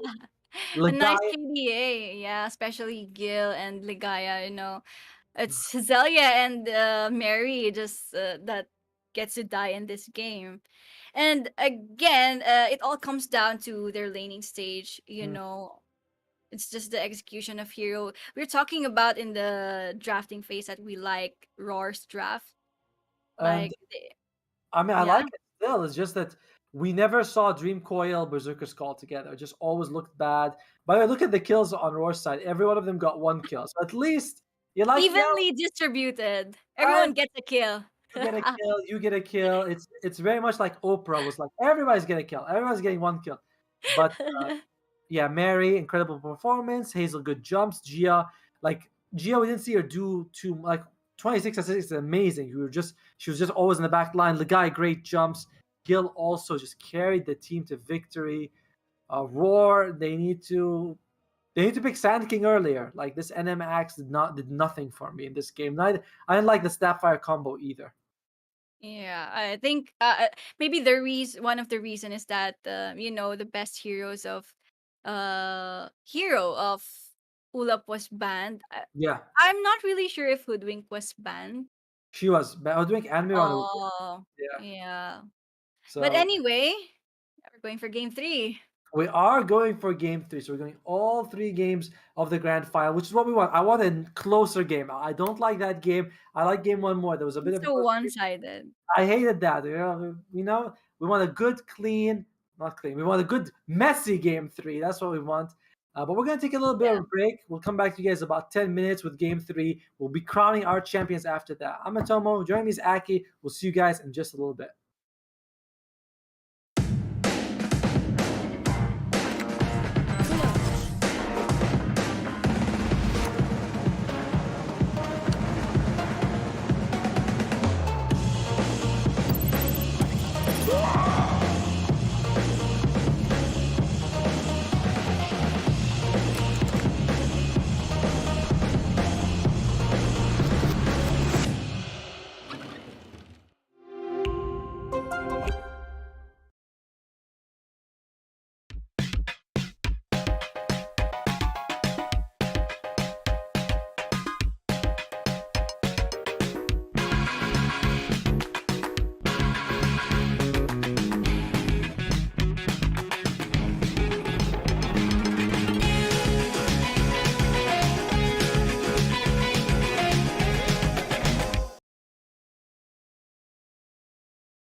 All right, and we are back to our final game of the grand finals between Roar and Red Horse.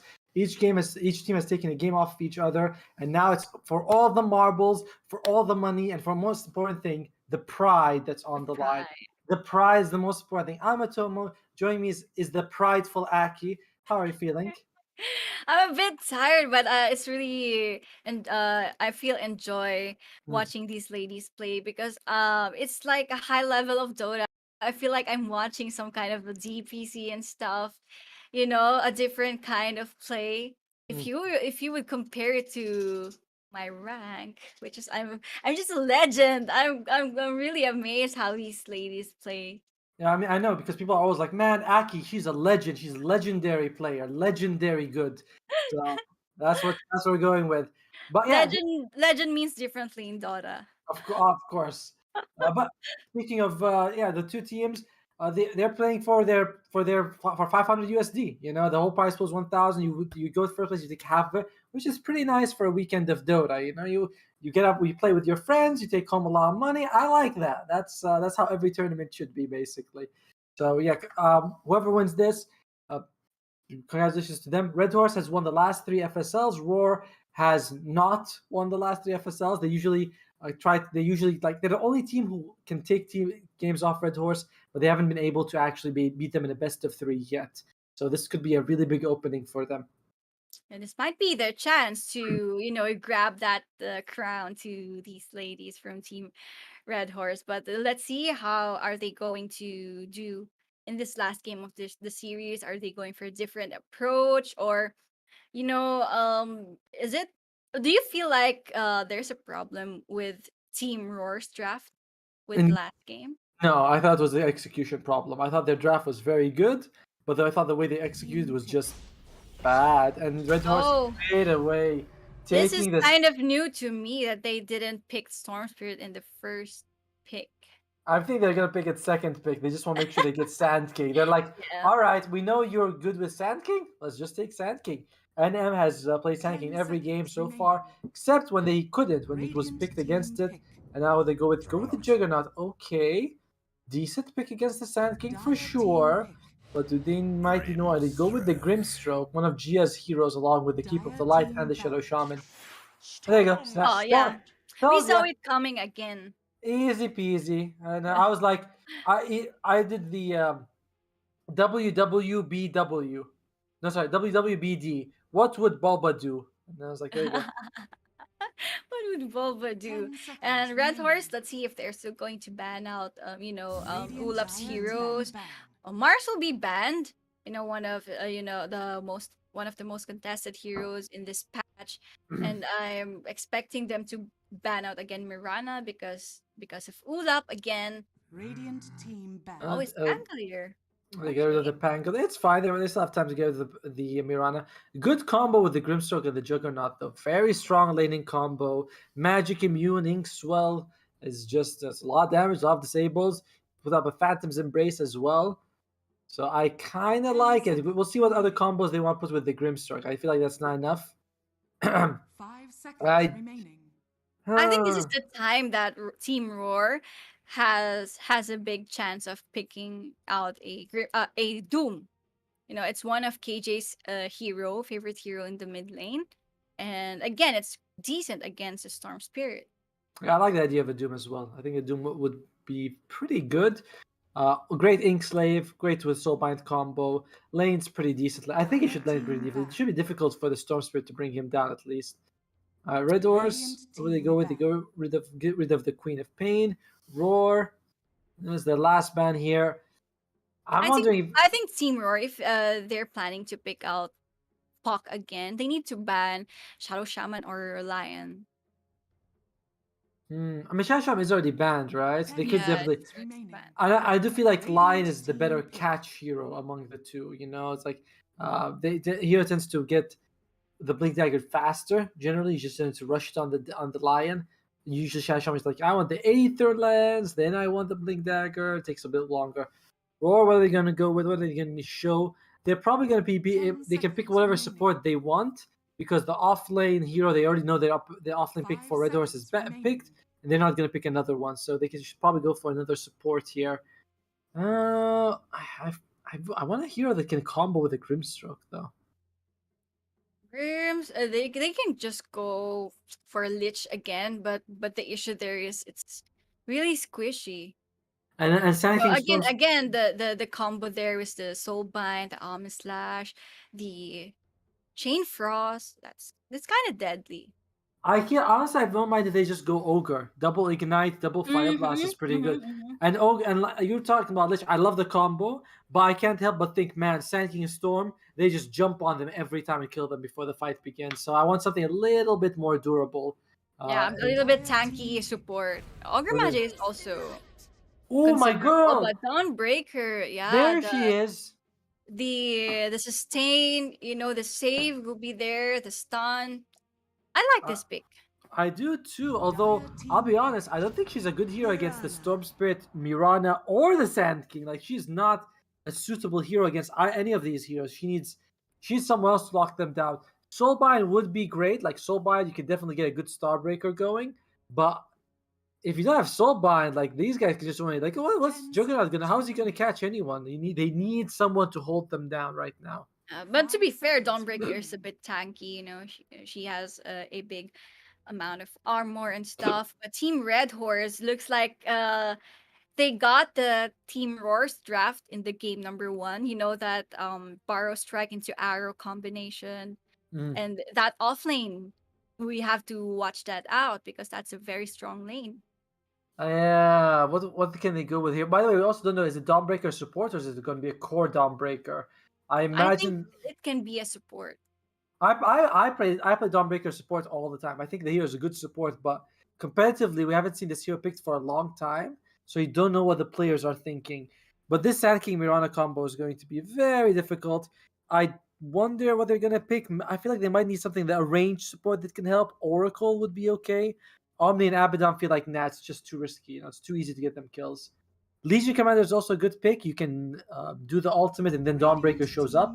Double Duel is also really good. And there you go, Winter Wife. And who are they going to go with? LC? It That they needs go a with? magic damage. Yeah, that can go through the cold embrace and stuff. But there goes the puck. Speaking of that magical damage, but again, they have a decent lockdown towards the puck. Yeah, Once they this do. tanking gets her blink dagger and stuff, you can expect that if the arrow will come flying out. Even just Winter Curse can be a great Winter setup. Curse. Yeah. Yeah. I don't know how I feel about this. This is going to be the third match between KJ Puck versus Mary Stone. Star Spirit for all 3 games. Like, I don't know. I do like the Dawnbreaker Puck combo. Dream Coil into Solar Guardian is really good. Even there's a Soulbind into Starbreaker is good. But so far, there's not a single Soulbind spell, not a single ability that hits 2 people. And I'm still wondering. We can consider the Omni Slash now. Mhm. But yeah, I want to see a Doom. I think Doom would be a really good pick at this point, assuming it's a Dawnbreaker support. a Doom the Doom can be nice, but it will still depend on what Team Red Horse's carry will be. Yeah, plus it's like, do you really want to go into Doom and then you have to get a good Soulbind so the Doom is useful? Like, there is risks there as well. So we will see. Carry time for Red Horse. Lifestealer seems like a good option just to heal anyone who's been caught by. It's just the magic community is also really good. Great jumpers in the Sand King of the Storm. So I do like Lifestealer. I think that would be the pick I would go for here. But they go with the Wraith King. All right. Oh, so this counters out this cancel out the possibility that Doom will be picked for Team. Right, but I mean, then again, if you Soulbind, you could still do them to like a Wraith King +1, still kind of fine. We'll have to wait and see. But I don't know. Roar's team fight, it's pretty good, but we haven't seen the Puck do well with the Dream Calls in Game 2. So I do feel like they need more. There's Magnus, there's Doom. I think Magnus and Doom is not really ideal because you have to spend all that ultimates in the first life of Wraith King, and when the second life is up, what can you do after that? Especially the Dream Coil, you need to commit that in the first life of Wraith King. You skewer him to the fountain. There you go. Throw into the fountain. That's the last resort. Uh, Oh, Slardar, yeah. Not an ultimate dependent can be very well. Like, you can control a Raid King if you have a lot of skills to throw. but so okay, so I'm okay with this Slardar pick, but it Yeah, is me it too. is also a soul bind, by the way, hero, because you do get the double amplify damage, which is really not a big deal. It's like 4 second cooldown. So good ink slave, works pretty well with the puck dream coil. I Time will tell. Like I wish that Roar had simply taken Sand King game 2. They might not even be in this position. But Slardar Dawnbreaker makes it pretty hard for Gil to farm. Like Gil comes up, bash, luminosity. Yeah, There's a lot of them. they can definitely lane against a Raid King, and the worst part is Raid King can't lane against the Slaughter and the Dawnbreaker, right? Yeah, there's a lot here for them to proc against the Wraith King. We'll see though. Lots of stuns, tanky heroes. I like it. Winter Wyvern though could do a lot of work as well. Mhm.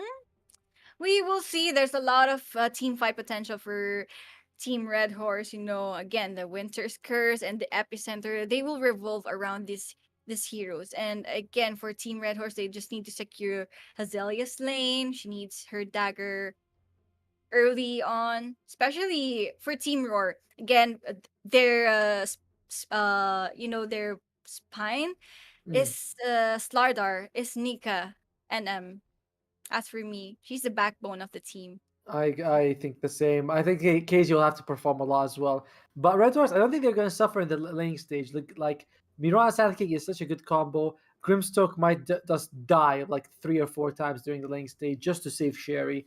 Sherry will have to play very active. We've seen her farming heroes, TA and Medusa, but Juggernaut definitely requires a little bit more movement. Yeah, you can't he just is take. Maelstrom or something like Battle Fury. Maelstrom is a cheaper option for her. Right, like even just get a diffusal blade, just run around and get and go for fights. I don't know. I don't. I think honestly, Red Horse will take game 3. I feel like Red Horse just looks better Yeah. with the draft. Kind of even for me. And then there we go. It's the last game of the series. The winner gets the championship again for FSL Open 2. And these two teams are quite fueled up for this one, I would say. Oh, for sure. I think what Roar. This is their fourth game of the day. Red Horse as well. I think fourth or fifth game in the. So mommy duties. I think does one of the players on Roar have a baby? I think. Yeah. Mm. Ooh, so- She's saying that she needs to breastfeed her son for a while. I think she's joking.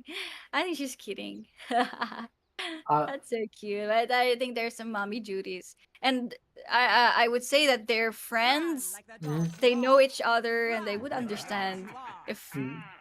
with this pause. Right? I mean, it's impressive. Can you imagine? With one hand you have a mouse, with one hand you have a baby. You're just playing the owning And you moves. actually win the game.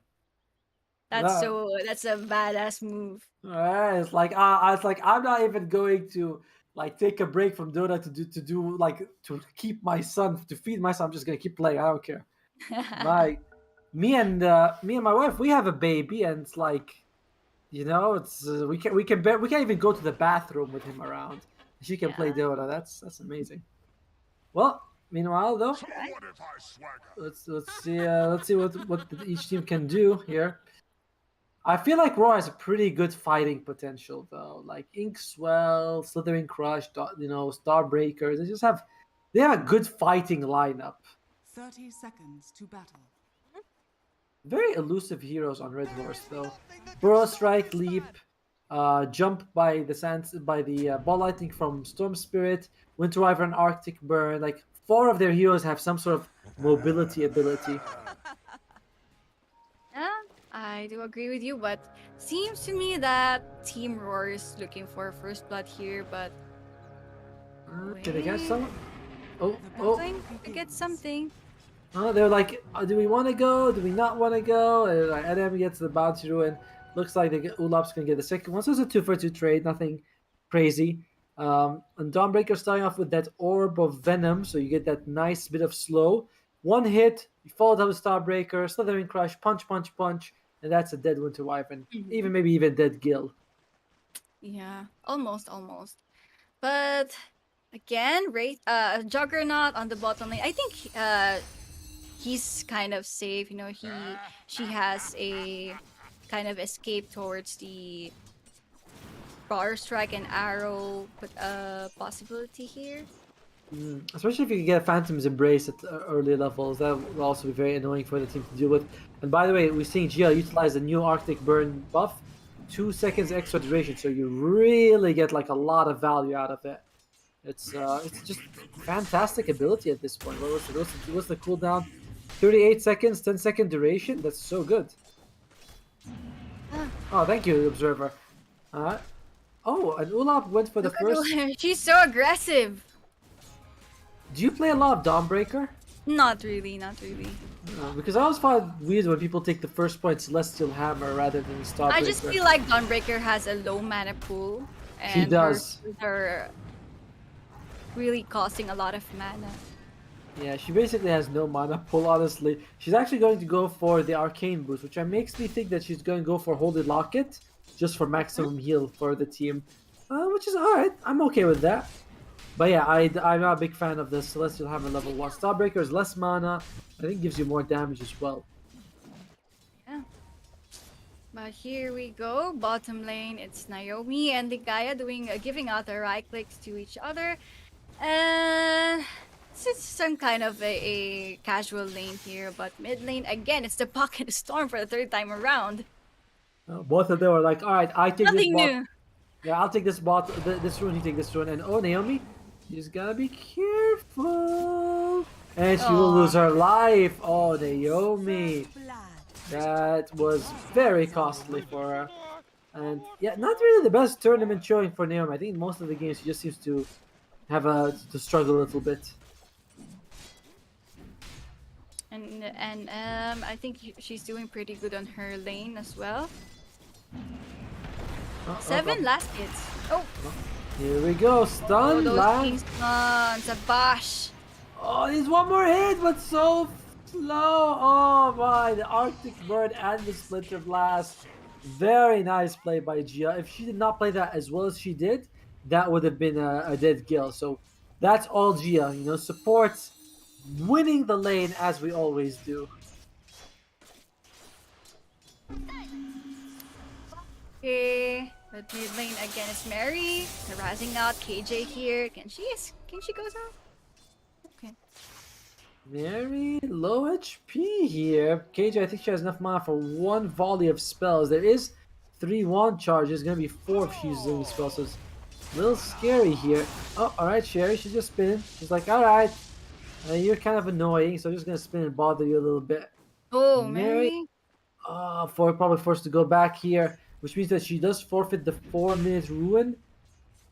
Ouch. That's gonna be a tough one. I think she can go back in time here. There's Yo. a stun on the Winter Wyvern. Stun last. They need a little bit more. They need. One more hit. Oh, and Oh. well, look at the bash off. My God, Gia is so good. I am such a Gia fanboy right now. She is. By the way, for anyone watching, Gia is ranked 113 in Southeast Asia Oh, region. that's high. That is very. She is easily the highest ranked player in this tournament. Her MMR is higher than my MMR and yours combined. Me too. Yeah. Combined. Want some pointers? Okay, that's Phantom's Embrace. That's a casual Phantom's Embrace. It's like, all right, here you go. Just reminding you that I have that spell. But I haven't seen their combo until now. You know, that bar strike into arrow. I think they're playing it kind of safe because they haven't been able to catch Naomi. I mean, they did kill Naomi once, right? So they are doing pretty well. Dawnbreaker suffering at the top lane, taking quite a bit of harass. Meanwhile, oh, there's there like a stack? Well, thank you very much. It's small. It's not that much, but yeah, this will also cancel out the possibility of creep pooling on the side. Naomi tried to get it as well with the Stroke of Fate, but unfortunately for her, Hazel's like, no, don't worry. I got it for you. Oh, there you go. The Phantom's Embrace comes up, but again, it's just it's not working out at Not all. enough, you know. Radiant's And the turret guy has also been gets a nice destroyed. courier kill. Naomi's taking quite a bit of damage. Naomi needs to be careful here. Yeah, there's no decent target for a Juggernaut spin on the bottom lane because No, not at Mirana all. can just leap out and Sand King can just power strike out. Well, Puck, she's going to go back to the base just to get that region up, and that gives Storm a free lane. Speaking of CS, Slardar suffering a bit in the top lane, 18 and 4. Still, Gil is 12 denies. Wow. That's very impressive.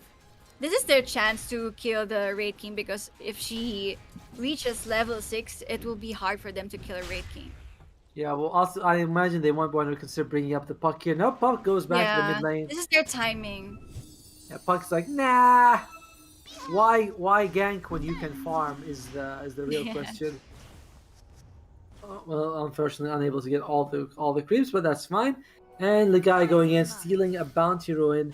Naomi, she's a little Hiding bit. under the tree lines. Was she think they spot? can Oh, yep, that's gonna be a. That's a dead. That's a dead Naomi. Unfortunately for her, Sherry's here. Right, nice They have start. sentry. Nice spin. Yeah, she's right on that. Oh, Olap gets it. Boom. Love that last hit when it lands. All right, Dawnbreaker showed up. She had to use all her mana. By the way, she has no mana left. I think she needs to go back to the base. So This is a major problem with the hero. By the way, is that she yeah, has she has such. a low mana pool. Yeah, she's like she got thick thighs but a small brain. You know, it's like no You can intelligence. just do much in the lanes. But the thing is though, if you get spam mangoes, she's okay. But then you're like spamming mangoes and you're like don't have items Yeah, for and it's later. not that ideal for her to buy some soul ring and stuff. Yeah, she's as a sport, it's kind of hard for her to sustain her HP pool with the soul ring spam. But either way, she came bottom. She got a kill. It's all good for them. In terms of CS, Storm and Puck neck and neck, tanking quite a bit ahead of the Juggernaut, who's basically the same as the Wraith King, while the Slaughter suffers a little bit. A little bit. A little bit, not too much. But But overall, if you're even. going to compare her again to the lane of Sand King, I think Sand King's lane is much easier. Yeah, I can go with that. You're right. Like how are they gonna kill Sand King? Whereas Slardar against the Winter Wyvern, like the Winter Wyvern harasses so much. All right, looks like they're pinging Gil. I'm like, are they gonna kill Gil? I love that Puck has not yet rotated. Puck's like, no. Why should I rotate? And that's the region rune. Oh. Goes for it. KJ. Oh, wants this. Olaf should be able to get the hammer. Oh, Aww, Gia! what a girl, Gia! I swear this is just insane. Olaf loses her life, and look at that. Gil Puck's also like, dies. Puck is like, let me. Oh yeah, Gil does that. That's a big kill. That's a solo kill, by the way. That's a huge kill. And oh, Gia, you're healing. That's okay. I'll get you in the Still end. gonna die. Anyway, And oh my lord, Gia wasting so much time, but does fall in the end. So it's a 2-for-1 trade, very heavily favoring Roar as they did kill Gil, Wraith King. Wraith King's level 6. Oh no, he's level 5 actually. I thought he was level 6. He just turned level 6. Literally shows up, one creep, and he gets level 6. So she's still damn. saving that one point. She can opt to not put a Resu. Dire's middle tower is Here under we attack. go. They're gonna go for it. Mary, she's like, do they have stacks? They've been stacking a lot, but not this game. This game, there's no stack game. Gil, oh, They puts the want point. Gil. Puts the point in the ultimate now. It's like, That's his do not- second life, yeah. I do not want to die for free here, and looks like the rest of the Red Doors are coming back in the backline. Mary jumps in. They're going for NM. Oh, nice stun, but I don't think it's gonna be enough. Oh, Olaf, what's she doing? She jumps back in. She might be losing her life. And here's Gia. She's like, you guys remember me? You killed me once before. I'm here to return the favor. Puck's here. Does have the Dream Coil if she wants to use it, but you need a little bit more than that. Doesn't have any backup here if she uses that Dream Coil. It will be wasted. But on the other side of the map, it's somehow like a good thing for Team Roar because Sherry can farm freely. Yeah, but then again, Sand King's also doing a pretty solid job farming, right? It's like that, like it's not like that. Juggernaut's farming and Sand King's not. It's like Sand King's just farming just fine mostly. Mm-hmm. Yeah, here we go. Are they gonna try to find Juggernaut? Maybe catch him with the electric vortex. If you do that, then you can Since easily. he's here, I think they can. Yeah, they saw the electric vortex. They definitely can kill him. Like They if they need to fall. force out that Blade Fury first. Radiant's courier Oh, has been oh my. killed. The Gaia. Okay, arrow. Oh, just a little bit too close, too far right now. And I think Sherry, the stun's gonna come out. Stun lands. Inkswell's there. Phantom's embrace. Nice Omni Slash. But the stun lands from the Inkswell. Very well done. As she was slashing, Samurai Sherry gets the kill. Huge move for Dire her. structures are Yeah, fortified. nice kill. Yeah, they were able to turn it around. But then on the other side of that, KJ, she's going for Witchblade first.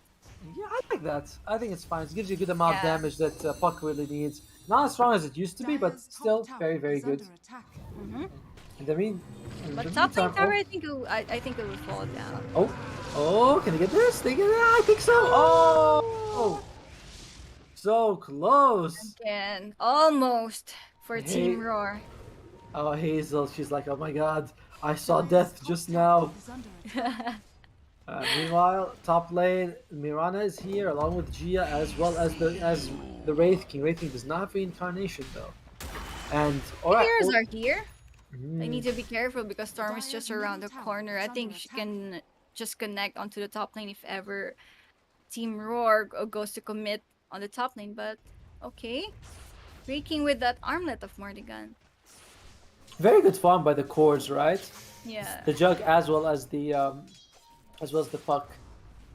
For Team alright. Roar, yeah. This gets to this will start up to goes in their way if they can use their ultimate right. The Dream Coil. They can group up together with that Slardar. I want to see what's Slaughter building. Is he getting close to that blink dagger? Slaughter, he's got something coming on the courier. He's getting juked up by Legaia here. I think it's. Isn't this blink dagger? No, right? No, this is blink dagger. This is blink dagger. Oh yeah. That's a It's fast the blink courier. dagger. Yeah. 12 I was minutes. like calculating in my brain. I was like, okay, boots and bracers. That's 1,000 gold. Magic wand. It's about 450. All right, she definitely has We're gold. calculating. I actually taught math at one point. I was a math teacher Dire's bottom tower is under attack. for university. I was like, all right. Radiant's top Yeah. tower is under attack. What is Dota 2 except a lot of math? A lot of math, a lot of people insulting each other. Yeah, let's not talk about math. That's my weakness. All right, no math at all. Anyway. Oh, Ooh, double jump. Oh, bad jump by NM. Oh, but nice stun coming out here. Can they get a kill on Hazel? They do. Yes, Hazel dies. They lose NM though. And the Dream Coil, it actually pops. Mary maybe. Oh, no, she looked like she was gonna be trolled, but she is. KJ got stunned by that Centaur. I know that Gaben, we know who he wants to win in this game. He's like, no, I prefer Red Horse in this one. Horrible blink reveal by There's a 6-man Team no. Red Horse. very bad reveal by the Slaughter. She actually blinked into the Burrow Strike, got stunned as well. It was like a free stun for no reason. That means that not only do they know that she has blink, but the blink reveal costs the Slaughter her life. Yeah. And I think for Team Red Horse, they can just go chill for a while. They will let the Raid King carry. It's not their timing. They can delay this again or stretch this game out to the late game, and that's what the Raid King Radiant's will middle be tower big. is under attack. Yeah, once Wraith King is active, that's when you really want to start doing stuff. But at the same time, Juggernaut, it does have Omni Slash. I like this Juggernaut pick a lot. It's like Sherry's playing this very active play style. I think she can definitely handle it. Hazel. Oh, both teams start thinking of ganking top. And M is here, smoked up, and then jumps in. There you go. Gets the stun off, and that's gonna be a dead Hazel. The slow comes out in time, and Hazel's dead. You can go Good to the kill. sandstorm, but doesn't make a difference. Meanwhile, though, KJ is here. Oh, that heal ends up costing the storm spirit her life. And oh dear, can we get the kill? Gia? again? She just doesn't care. Beautiful kill by Gia. And Ulap, we're gonna go for more here. Can she land the Starbreaker? She will land on the third hit, but it's not enough damage.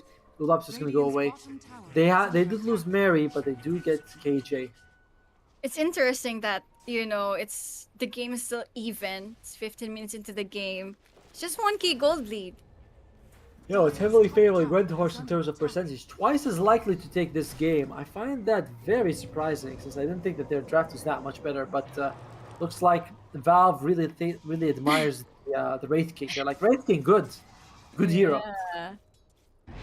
Maybe in terms of farm, that's what's making Team Red Horse winning the probability high. By the way, that's always crazy how well Geo can farm. Look at her farm compared to the Grimstroke. Again, she's just doubling the farm. Mm-hmm. I know she's ranked That's 1,000. position 5, Yes, mind you. I mean, that's rank 1,000. That's god level. Oh, here we go. Can they see him? No. NM, very aggressive, loses his life in return, and Juggernaut gets spin out in time. Nice combo by beautiful. Ula. Solar Guardian. So that was really good. She came down from heaven just to save her team. Smokes come out. Legaia is slow. That Witchblade still coming out. Used all her leaf charges, and that's gonna be fine. Oh, are they gonna be able to? Oh, again! Puck is stunned. Puck is still alive. Sherry gonna go for Gia. Gia's like, you tried too hard this time, Gia, and gonna. That was cost a you- greedy move from the two supports. It was. It cost her and her friend's life.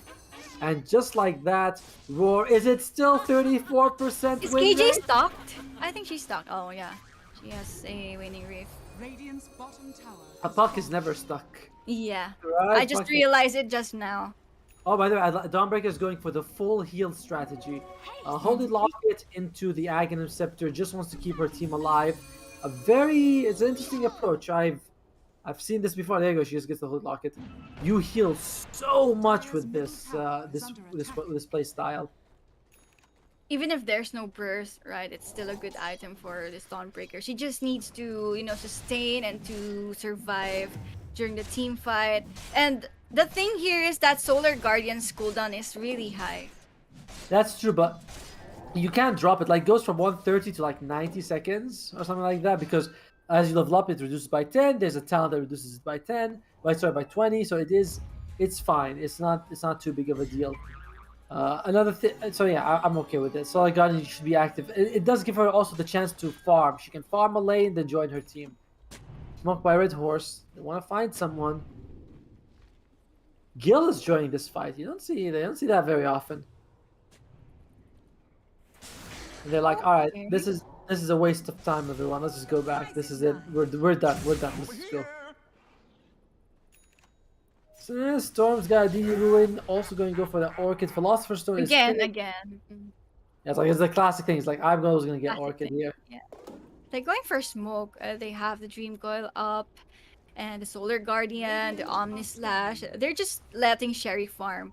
Oh, Okay. Mary's close by. They're like- Yeah. They won't they're like- risk it. They still have tier 1 tower Radiant's top They tower might on the go- bottom lane. Oh, they're going to go instead for the Gaia. Easier kill. Good to get that. Hazel. TP is here, but it's a wasted TP. She's not going to be able to get anything out of it. And okay, wow, KJ. I know she's a girl, but she's got some bravery on her, that's for sure. Yeah. Wow, They're not okay. using her. middle tower is under Okay. Azalea, does she have Blink Dagger available? 2 seconds, one, it's ready. And meanwhile, okay, looks like she's just gonna be able to make it out just fine. And they do bring everyone from Red Horse's team on this one though. And So KJ, KJ not enough mana as well. She's only like 400. Needs to maybe Needs to refill. regen. Yeah. Head back to base, heal up, get ready to fight again. But I was quite surprised that this Juggernaut has farm. Yeah, he's very farmed. He's very close to guild. By the way, look at what Ulap's doing on the Dawnbreaker. She's just pushing out one lane and like, I can push out, then I just TP out wherever She I has want the to go. same mechanic as some kind of like a Spectre, Yes. she can just ulti and connect to her teammates wherever she is. It's so much utility for the hero having a global spell like that. Like, it's so useful.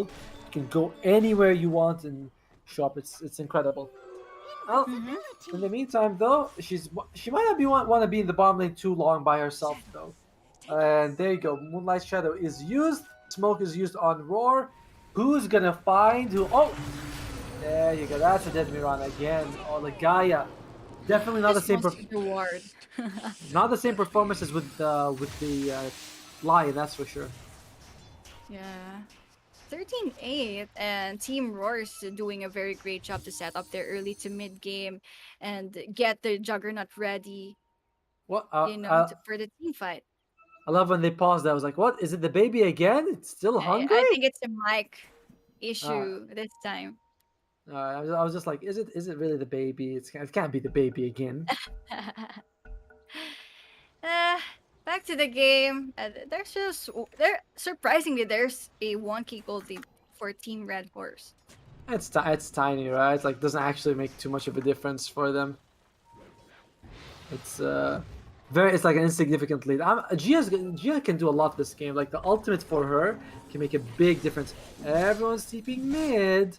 They But it can all also backfire to them. You have to throw that Winter's Curse perfectly because it might be together with that epicenter. So it can mess up your team fight. Oh, Sand King blinks in.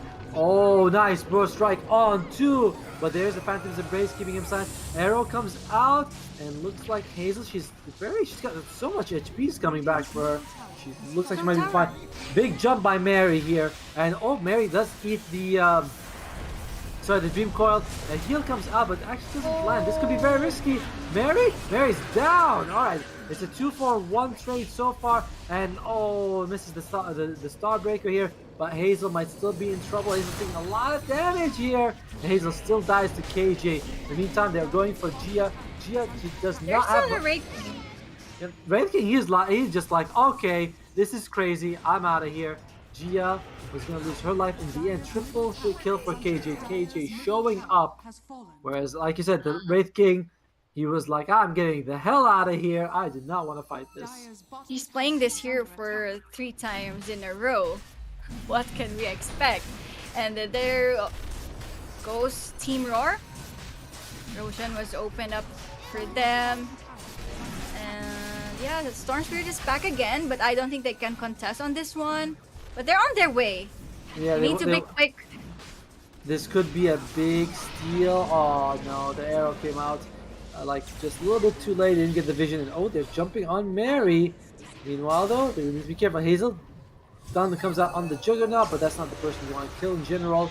And looks like this could be kind of risky, you know? They're up against the Moonlight Shadow in the dire triangle. Very brave of Roar, but they're like, alright, even we aren't that crazy. Oh, looks like they didn't miss on the Dream Coil though. Okay, but at least they secure the Aegis. Not necessarily that they use it for a team fight. You know, Sherry can just farm up freely. She won't be threatened in the possible ganks just because she has Aegis. Yeah, I mean, in general, Juggernaut's one of the harder carries to go for. You just, we're gonna kill you, spin TP, and she'll be fine. They do have the Winter's Curse that pierces that though.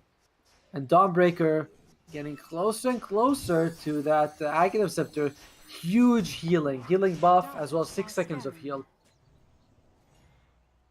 And, does it reduce the cooldown of Solar Guardian? No, unfortunately it does not. But there's a talent for that.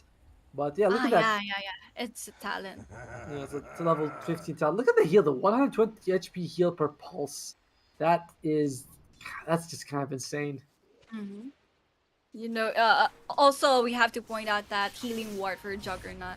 It will do a lot of things in terms of team fight. Okay. They are Roar? they are playing against Mirana though. She's one of the best heroes to have against the healing ward. You know, she jumps in, gets it, hits it, runs away. And alright, bottom lane, Dawnbreaker loses her life. Doesn't have the buyback. Real quick. If she get a good Dream Coil, Winter's Curse Nice comes buyback. out, but it's not really much. Hazel loses her life. 1-for-1, favoring Roar side. Meanwhile, Puck tries to Actually, chase. if Team Red Horse committed on that one, I think Dawnbreaker can just buy back and Solar Guardian. But there you go, another kill for Team Roar. True, but maybe Dawnbreakers didn't want to buy back. They're like, alright, do you want to buy back if we take the fight? She's like, no, fight without me or something, you know? Yeah, and also Team Red Horse is engaged on that one too. Still, I'm interested. Alright, let's look at Gil. Does Gil have a BKB yet? I feel like Big Gil's look a little bit of item roundup. Ligaya has the Spirit Vessel. Okay, Gil is He's going. aiming for BKB. Gil doesn't have BKB yet. Still needs 1,000 gold for it. Mary needs 2,000 gold for BKB. That's what she's going for. Gia should have the Aether Lens very soon with the Blink Dagger. Blink Dagger, Aether Lens on the Winter Wyvern, so definitely she's gonna get good ultis off in this game. Either lens. Nice item choice. By the way, she has 2 Aether Lenses. If you look at her item, she's got 2 Aether Lenses. She actually messed up a little bit. Can we look at Winter Wyvern? Quick! Ah, she sold one. She sold one. Really? Yeah, she had 2 Aether Lenses on her. Is under attack. Like 2 Aether Oh. Lens I thought recipes. there's a new patch that it will come on top of that. Nah, unfortunately no. She actually had to she had to sell it and on like half price. So a bit of a mistake for Gia Yeah. over there. Oh, yeah, in the meantime, and Sand King, is he going for a Lotus Orb? I like that pick a lot. Scepter, Lotus Orb, much needed. Puck's got the Witchblade going for Lincoln's. Although, hold that thought, we might not have much time to go through items as we might see a fight here. Red Horse, they're posturing, but they're not too keen. They're like, maybe we'll defend, maybe we're just posing. And they're not in a rush, I think. They No, still no, have no. ages here. Let's see. Do And you a think lot- Raking can carry this game in terms of late game? If you're going to compare to the Juggernaut. Yes, I think he could. I think he could take like the man to man. I think they can go, but it's like your support staff now is so much, right? Like not just you. Like Dota's not going to be one on one in the late game. It's going to be, oh, okay, my team versus your team. 5 and heroes. That is a big smoke. What they're going to go for? Oh, they're going to go for the Ulap. Ulap barely dodges the arrow. There he goes. Gil 2 hits. Removes That Naomi. damage. Olaf might be taking the damage next, but she is able to use Celestial Hammer to run away. Gil's like, I want to kill more people. I want to kill more, and they're like, no, let's just run away. Nice spin escape by the Juggernaut. And look at that Naomi did for 50 seconds. That I don't think that's gonna be Rax, but that could definitely be a tier 2 at least. Tier 2. Yeah, maybe 2 tier 2s actually. But you know, Aegis has expired already. And Team Row, they can go back to playing safe again.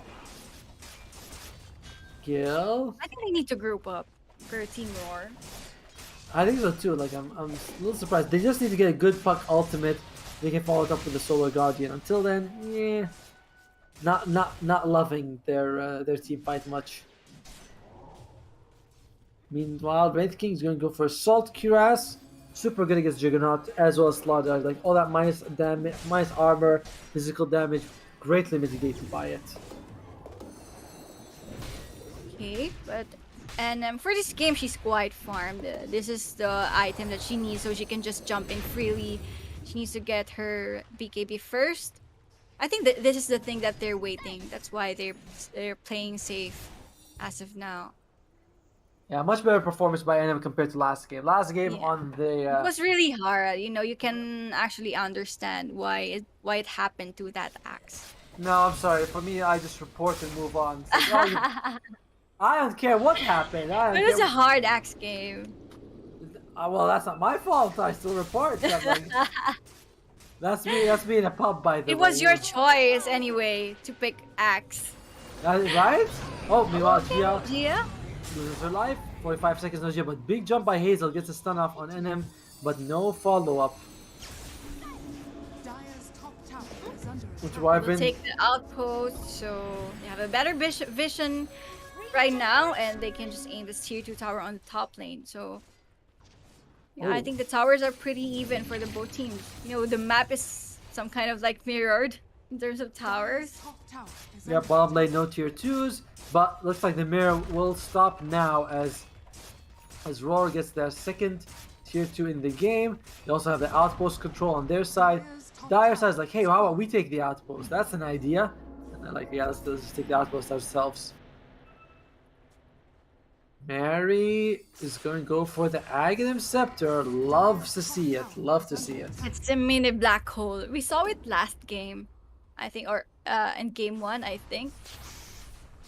And if Mary gets this Aghanim Scepter, she has a lot of follow-up kills. You know, there's Borrow Strike, Epicenter stuff. Even just bringing them together makes Winter's Curse so much better. Yeah. The guy. Okay. Well, Dire he are was like, oh, scanning. I was like, okay. I was like, oh, is something happening? You're saying, okay, I thought they were doing the Roshan. But Roshan. it seems to me I'm hearing NM in the background. Roshan is up in exactly Yeah. almost 3 minutes, 2 minutes 51 seconds. That's a very long Roche. A bit unfortunate for them, but it is what it is. All right. Meanwhile, Hazel, she's fine. Still What's getting her very. item? I wanna see her It's a item. Lotus Orb. She's got Yule's Blink Dagger, Lotus Orb. She's buying Lotus Orb. She's still about 700 gold away. That will help her out a lot. Reflects all that Omni Slash damage as well. It's a farming time for the both teams. You know, they're not forcing anything as of now. But do you think it's good for Team Roar that it keeps on happening? That there's no team fight or anything? I guess for Team Rocket they're okay as long as they get the second Aegis. I think, but yeah, you look at their farming. It's like it's fine, right? Puck's up there, Juggernaut's up there, Storm and Sand King are suffering. Even Dawnbreaker's quite up there. I think they'll be okay. Dawnbreaker has the Aghanim Scepter, major healing power for her now. Because if they keep on doing this, you know, Ray King can just farm and can just, you know, get very, very fat. But the same thing applies to the Juggernaut. The Juggernaut's farming as well. So I don't think that's. Makes sense. I think Roar is like, oh, we don't mind. Like if it's gonna be one-on-one, we don't mind. We believe in our Juggernaut. So I think Actually, he's a top net worth, so no problem at all for Team Roar. But there's a 4-man smoke from Team Red Horse. Who Here are we they go. going to catch? Yeah, they're walking around. Let's see what they can find here. Gil almost level 20, by the way. Still at that level 19 and like 2/3. Alright. NM. If you can kill NM. Oh, wow. Oh, that's not good. Oh, that's not good. First, Look at but look at the heal. They're like, oh, you just fight. Look at that. They just fight inside the circle. And it's fine. Oh, there you go. Dawnbreaker showing up big time with that Celestial Hammer. And look at that. Wraith King is BKB'd. But he can't actually run. He can't do anything. He's dead. Skeleton King living up to his he has BKB, but Juggernaut has Skull Basher already, so they were able to kill her. And Gia will be the next in line to go down. KJ is still wanting for more, but then it's a free tier 2 tower for Team Roar. It might be even more than that. There is no Wraith King for 50 seconds. They might say, alright, let's just go high ground. Roshan! They can go for Roshan, actually. True, Roshan is up and they should know that it's up because like they're the ones who took it the first one. They're like, oh, it's probably gonna be up maximum from 33-20 to 30. Sorry, from 30-20 to 33-20. And there you go. Roshan is right up there waiting. And they take it very fast once they get that minus armor off from Slaughter coming out. There you go. 20 seconds for Gil. It's quite of long. They might be late if they contest it on this one. So it's a free Roshan, an uncontested Roshan for Team Roar. And this might be the beginning of the end for Red Horse. I mean, now that Roar has a second Aegis, they give did they give the shard? No, they gave the shard to Juggernaut, I believe. I believe Naomi bought the shard. So yeah, they gave a shard to Juggernaut, makes the Blade Fear so much better. At this point, you are worried. Red Horse, it's all on Gia. If Gia gets a good ultimate, that's good. That like opens up the game. If she does not, Yeah, the problem is this Sand King wasn't able to, you know, give out that epicenter nicely. Because the Team Roar is initiating first. Illusion. well, they are smoked up, but they're ready to initiate one more time. Who can they find this? Who can they find here? Dawnbreaker's ultimate is available. If anyone gets jumped, she can save them. All right, just ships that pass through the night. Neither team can find the other one here. They can go for high ground, right? I They think still so. have Aegis on their hands. They can force it out, and they can force a TP reaction from Dire's courier heroes has been of killed. Team Red Horse. And Mary loses her courier. Well, was there anything on it? I'm like, is there anything on the courier? I wasn't able to spot it. I think it's parts of her Aghanim scepter. She can actually go. She doesn't need it. She can go buy it by herself. So she's fine. She's fine. She's not too worried about this. Okay, Right. Mary's still doing the creep cutting as of now, so this will, slow down the push that Roar can do. Very quiet game for the last 10 minutes, right? Like, I feel like we had a lot of action, and it's like, oh, okay, we're done fighting. No more fighting. When was the last time we had a kill, actually? We'll just farm. Like, let's see. Dire's bottom Oh, tower wait, is under actually, attack. what was the last kill? The last kill was... Actually, it doesn't say, man. I don't know why it doesn't say it on the schedule thing. But it was a while ago. There's It was a while. DD. Okay, with this DD, I think they can go for the high ground push. Like, what? Yeah, there's They nothing... can, they can risk the Aegis on this one. So Plus, you can just spin, hit the tower, you'll be fine. yeah, Winter Score's still a problem, but not the biggest deal for them. they can smoke. They have DD on the Juggernaut. I feel like if you're pushing, I think smoking is a bad idea because you only have 2 minutes left. Like, you just need to go, either you're raxing or you're not raxing. But if you want to rax, you want to rax around this time when it's close to expiring. You don't want to, like, oh, let's go hunt for kills, and then you don't find anyone, then you spend 2 minutes Yeah. hunting. But then Sherry is quite far from them. She's pushing the lane. She's like, that's alright, guys. Girls, you go ahead, I'll catch up. Man, she's got an Abyssal Blade on Juggernaut.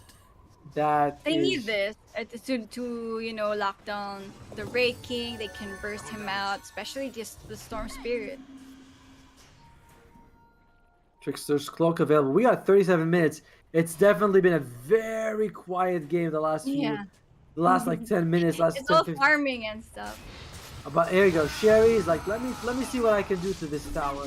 Aegis for 80 seconds, still there. Are fortified. Okay, 40 has been used. Well, KJ seems to always mess up the use of her blink dagger after phase shift. Have you noticed? Yeah. Like, that's not that's very uncharacteristic to see. It's like she always takes the damage, then she blinks. And that's gonna be a tier 3 dropping. Alright. Oh no, Oh. Hazelia. And they're jumping in here. Good save coming out from Gia Holy though. right.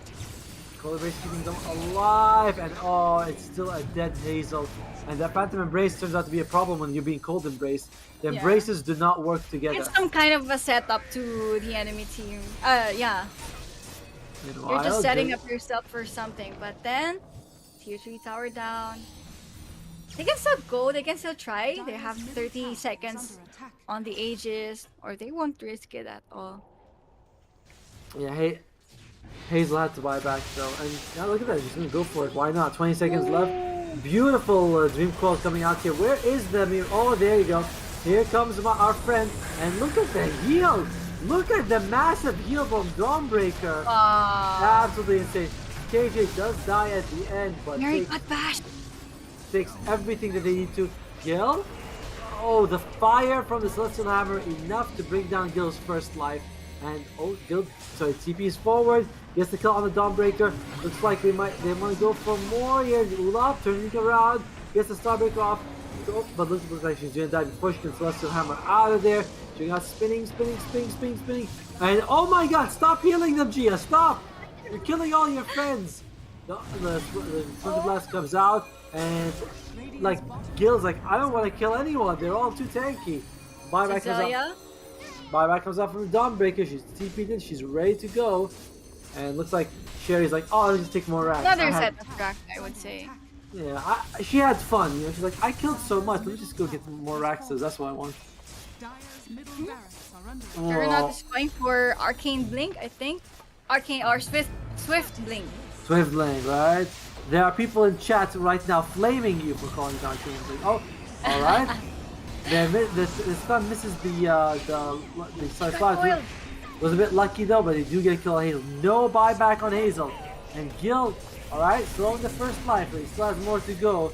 But Gil, he's trying to bait them or something over here. Dire's middle barracks is falling. Eyes on the prize, Sherry. He's Sherry's doing like, the job for Team Roar. They got 2 barracks down. It's 80 seconds for Zell to go up again. now I love how Sherry's like, alright, I don't care about anything, guys. I'm just going straight. Oh, Mary jumps in. Sun comes out, loves line, but it's not gonna be enough. Meanwhile, I think, oh, that's an ultimate. Aww. And look at that, brings in the healing ward just to keep his buddy. She's tanky. She's super tanky. Both of them are tanky. Like, look at the healing ward. By the way, NM does have the Trickster's Cloak, which is like 20% magic resistance, 20% evasion, so really good item in this game.